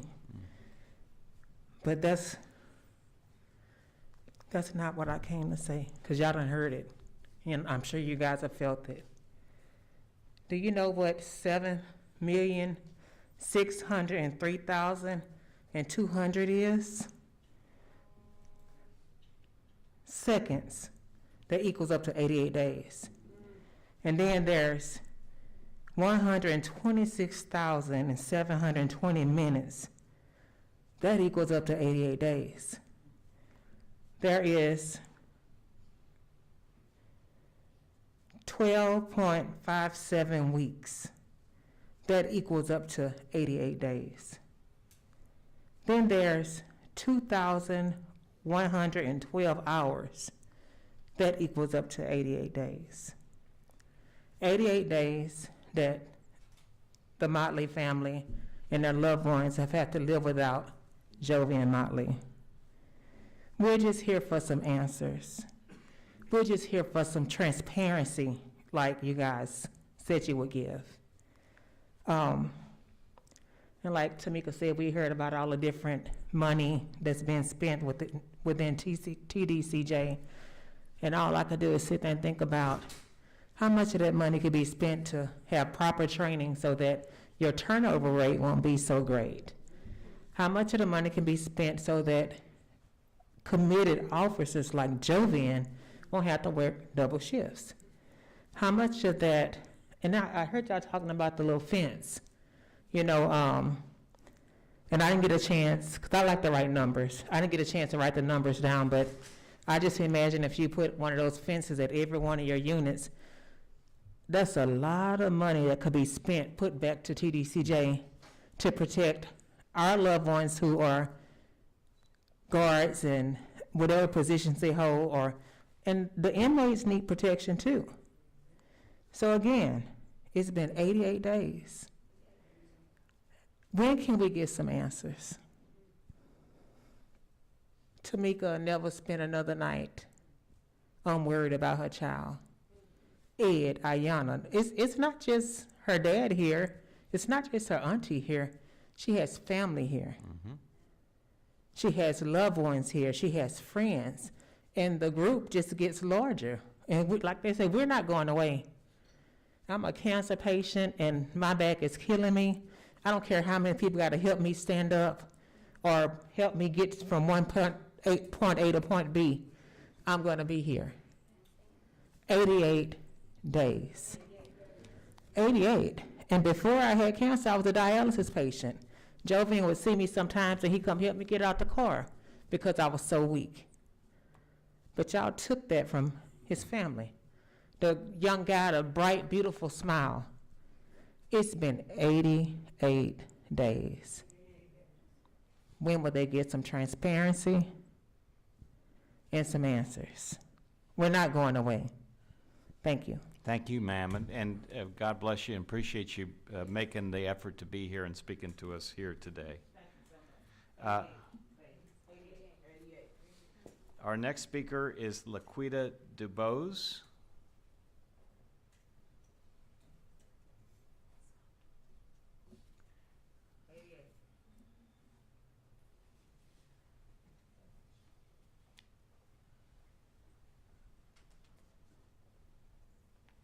Thank you for being here today. And whenever you're ready, please proceed. Okay. Good afternoon, Board. As we've all stated, on behalf of the Motley family, it has been 88 days. And as family, as friends, our patience is running very thin. It's hard. It's hard to see my sister and my brother go day in and day out not knowing what happened to their son, because it's been 88 days. No one wants to feel the pain that they feel not knowing what happened to their son, the closure that they need to know what happened to their son. So, as we stand here, again, it's been 88 days. Executive Director Brian Collier, Chairman Nichols, and Ms. Faye Johnson, you all sat at their dining room table a day or two after their son was killed in the line of duty. You gave your condolences and said how much of a great officer he was, and he died a hero.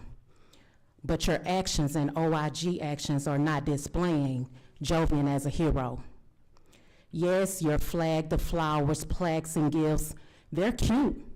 However, we would rather have had Jovian here than any of that, or we would like to have answers knowing what happened to him. This family would rather have more than that. And again, it's been 88 days, and it's very distasteful and heartbreaking for us to not have anything other than answers. You say you're not taking this lightly, but your actions are showing different. Actions are supposed to speak louder than your words. And again, it's been 88 days. And OIG has promised answers, and we were informed that charges have been filed, but on who? Who have charges been filed to? Who have charges been filed on? We don't know if the sale is still secure for investigation. Is there any more red tape that has been pulled back? We have no answers. It is unfair. It is not right. It's not up to par. It doesn't sit well with us at all.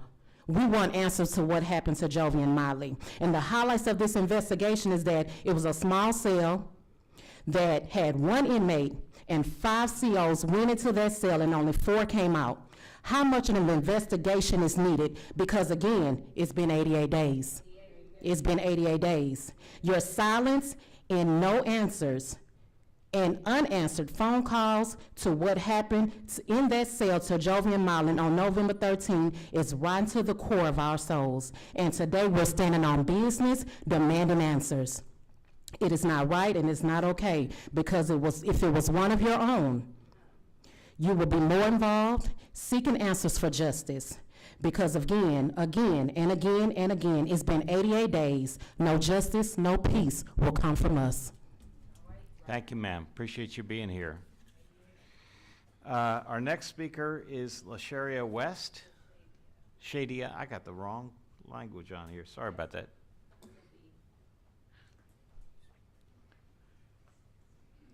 We appreciate you being here as well. Whenever you're ready, please proceed. Yes, sir. Thank you for allowing us to speak today, as well as everyone that's here and stated already that we know that today was not a day that we were supposed to speak or could speak, and you allow us to do that. So we thank you for that. So now that we have a voice and we're here all the way from Houston, Texas, and been on the road since 4:30, when I came in, the piece of paper that was given to me by the lady at the table I had to pick a code, and the code was 151.4, and that is the public presentations and comments to the Texas Board of Criminal Justice, the pertinent to policies, procedures, and standards and rules of the TBCJ. So that we are here on business, and we are here asking, and not even asking, we are here fighting. And that's the problem, because we're fighting for justice for Jovian from the Wayne Wright unit where he lost his life on November the 13th. The directors, the wardens, the assistant wardens, the lieutenants, all of you guys that are here, TBCJ has failed to let the Motley family not know what happened to their son, which is one of your own correctional officers, Jovian Motley. There were 4 other people in the room. How is the other 4 officers at work? And Jovian Motley is dead. If you don't know what happened, why are the other officers still on duty? Question. TBCJ has failed again. Why was a 5-man team pointed out to enter a dark cell to extract an inmate? Why wasn't the room illuminated? We have so much money. We have so much technology. There was no way to illuminate the room before they got there, but that's your policy, that you don't send your 5-man team in a dark cell, right? Why is it, as my sisters and brothers here said, it's 88 days TBCJ has not responded to this case with evidence and information from the investigation. TBCJ has failed to notify the family also in a timely manner of his death. She received an anonymous phone call, not from TBCJ. Why are we here 88 days if, like every last one of you all that is sitting here, that's doing your job, just like Jovian was doing his job in that cell? Why are we here still after 88 days? How much do we have to investigate in a cell with 5 men that go in and 4 come out, including the inmate, and yet the other officers, if you don't know who did it, how are they still at work? Thank you, that's my time. Thank you, ma'am. Appreciate you being here. The only additional comment I will make, because I don't consider this to be a proper forum to address all the matters that have been discussed with the Motley family privately, but I will just mention to the audience that it is the board's understanding that this horrible tragedy, this incident that we're talking about, is the subject of an ongoing criminal investigation that's being handled by the Special Prosecution Unit, which, as many of you know, is a special statewide unit of prosecutors who review instances of conduct that occur in our prison system and, if appropriate, bring the appropriate charges. And obviously, as a board, we respect that process, and it is our understanding that that process is very much ongoing, and it is our board's joins with those who are calling for justice to be meted out with respect to this horrible, horrific tragedy that we've experienced. So any other comments or questions from the board on this topic? If not, Ms. Warman, I will ask you to come back up and with respect to the proposed adoption of the amendment, which again is with respect to Board Rule Title 37, Texas Administrative Code, Section 151.4, public presentations and comments to the Texas Board of Criminal Justice. Are there any other questions or comments about that proposed amendment? If not, then do I have a motion? Yes, Mr. Chairman. Yes, Mr. Chairman, you do have a motion, but Mr. and Mrs. Motley, before I make this motion, I do want to say to you, this board does not want you to go away. So I know we've heard that you're not going away, we want to tell you we don't want you to go away. So please remember that, okay? Mr. Chairman, I move that the Texas Board of Criminal Justice adopt amendment to Board Rule Title 37, Texas Administrative Code, Section 151.4, public presentations and comments to the Texas Board of Criminal Justice as published in the Texas Register, and that the chairman sign the order to this effect. Thank you, Judge Johnson, for that comment and for that motion. A motion has been made. Do I have a second? Second. I have a motion from Judge Johnson. I have a second from Dr. Burrow. All those in favor say aye. Aye. Any opposed? Motion passes. Our next, and let's give a round of applause to our speakers that we had on that item.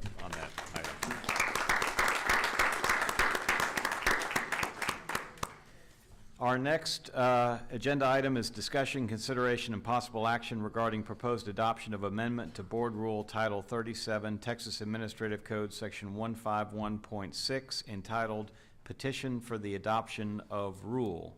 Please proceed, Ms. Warman.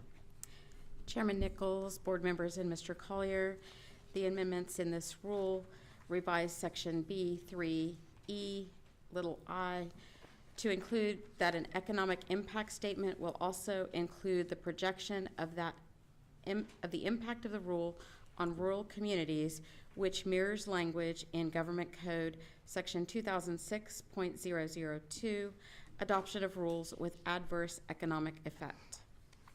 Thank you, Ms. Warman. Are there any questions concerning this proposed adoption of the amendment to this rule?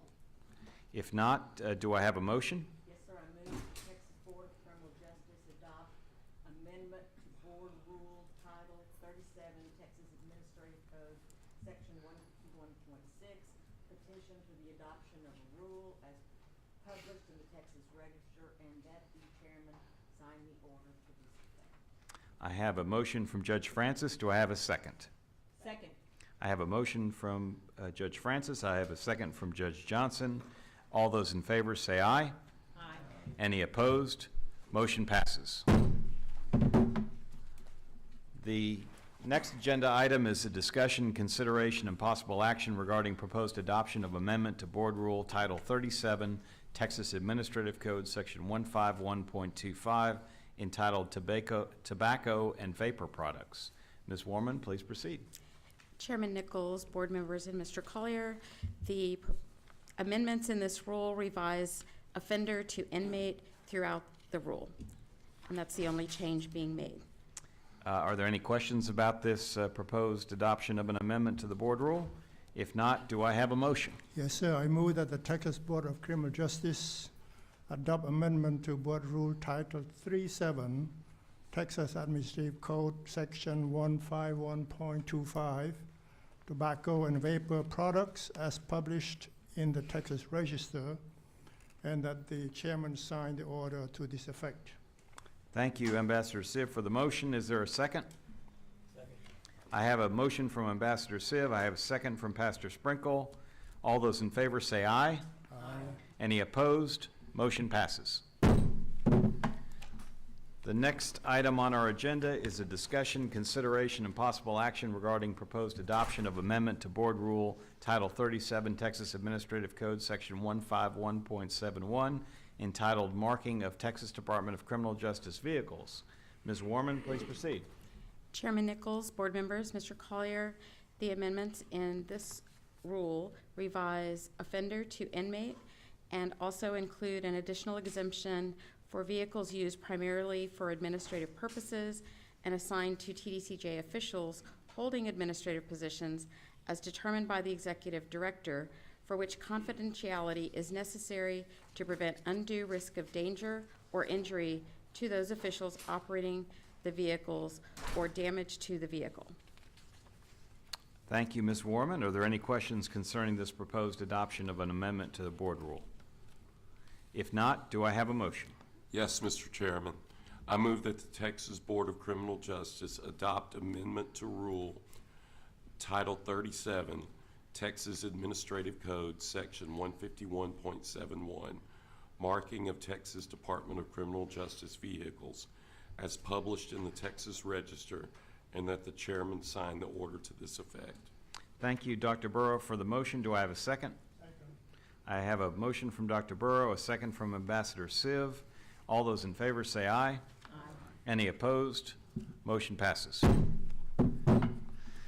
The next agenda item is a discussion, consideration, and possible action regarding proposed adoption of an amendment to Board Rule Title 37, Texas Administrative Code, Section 152.51, entitled Authorized Witnesses to the Execution of an Offender Sentenced to Death. Ms. Warman, please proceed.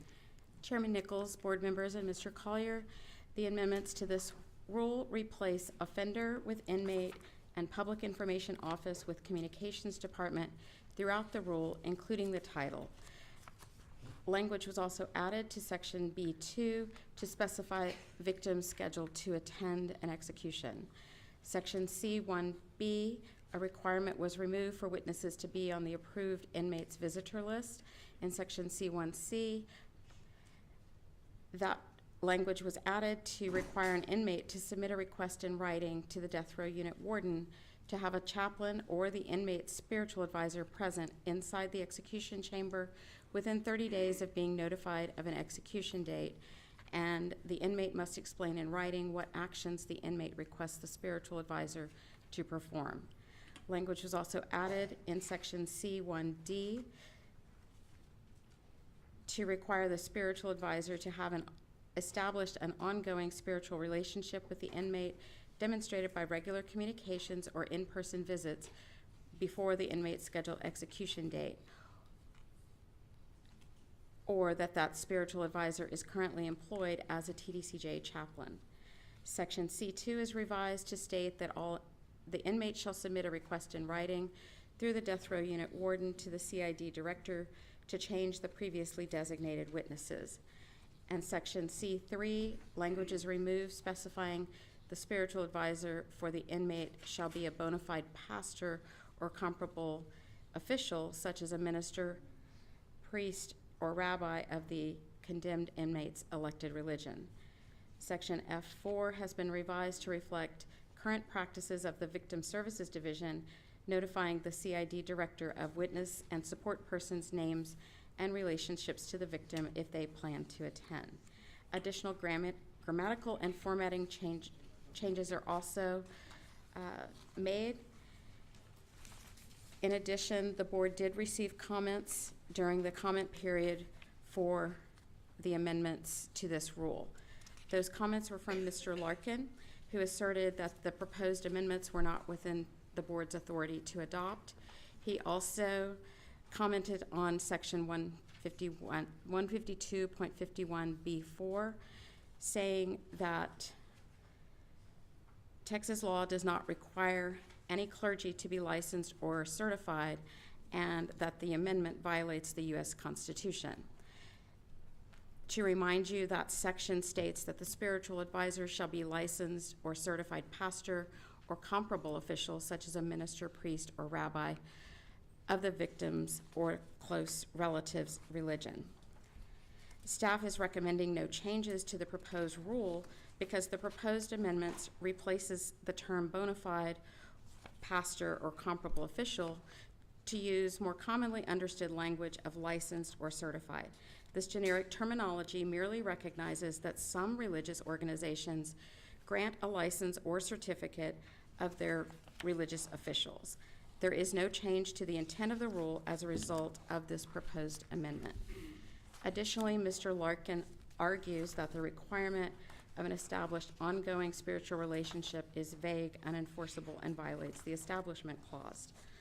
He complains about the proposed amendments to 152.51 subsection C1D, which adds new language requiring the spiritual advisor to be currently employed as a TDCJ chaplain or have established an ongoing spiritual relationship with the inmate, shown through regular communications or in-person visits with the inmate prior to the inmate's scheduled execution date. Staff is recommending no changes to the proposed rule because this requirement allows an inmate to exercise his religious rights by having the inmate's chosen spiritual advisor attend the execution. The proposed language also specifies that an inmate may demonstrate an ongoing spiritual relationship with the inmate's preferred spiritual advisor through regular communications or in-person visits.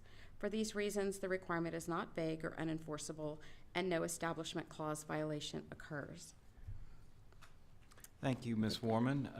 We do have one registered speaker on this, and we will get to that in just a minute. But let me just ask you, from the perspective of General Counsel, are these proposed rule changes, are they consistent and consonant with the guidance that has been issued by, among other authorities, the United States Supreme Court with respect to the presence of spiritual advisors in the death chamber?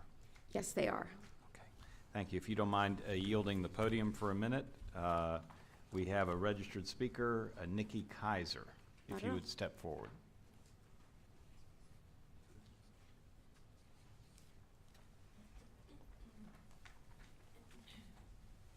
Hey, everybody. Yes, ma'am. All right. Yeah. Hey, board. So, yeah, I asked to speak because you guys had this as one of the agenda items, and of course, I'm here for Jovian Motley as well, the 88 days. And this is an area where I can speak to, because I too am a minister. 14 days is what you guys have as a time frame. And then I'm hearing that the word is spiritual advisor, and you're saying that a person having to make a decision based upon a relationship building. I'm reminded of Jesus at the cross when he was sitting between those two thieves, and that thief that was sitting one side of him made a decision that day, right there at the cross, at his execution day. He made that decision to say, Jesus, will you remember me? I'm giving you the quick version of it. And see Pastor Sprinkles when he said, yeah, I'm gonna remember you. We're gonna be together in paradise. So what I'm asking is that, can y'all remember Jovian Motley for real? 88 days his parents have been going through this. 88 days, family. We've all been missing him. 88 days. I get it. I understand, Nichols. I get it. Investigations, yeah, they happen. But 14 days, according to the execution of a person, they get 14 days of information return, and this family can't even get an accountability from you, Brian. We can't get no accountability. And I'm just wondering how y'all sleeping at night knowing that this child who was serving his workspace and doing his work, how? So, of course, we should not say that that person has to have a relationship with a spiritual advisor or use TBCJ as their spiritual choice. They should have that same Jesus effect.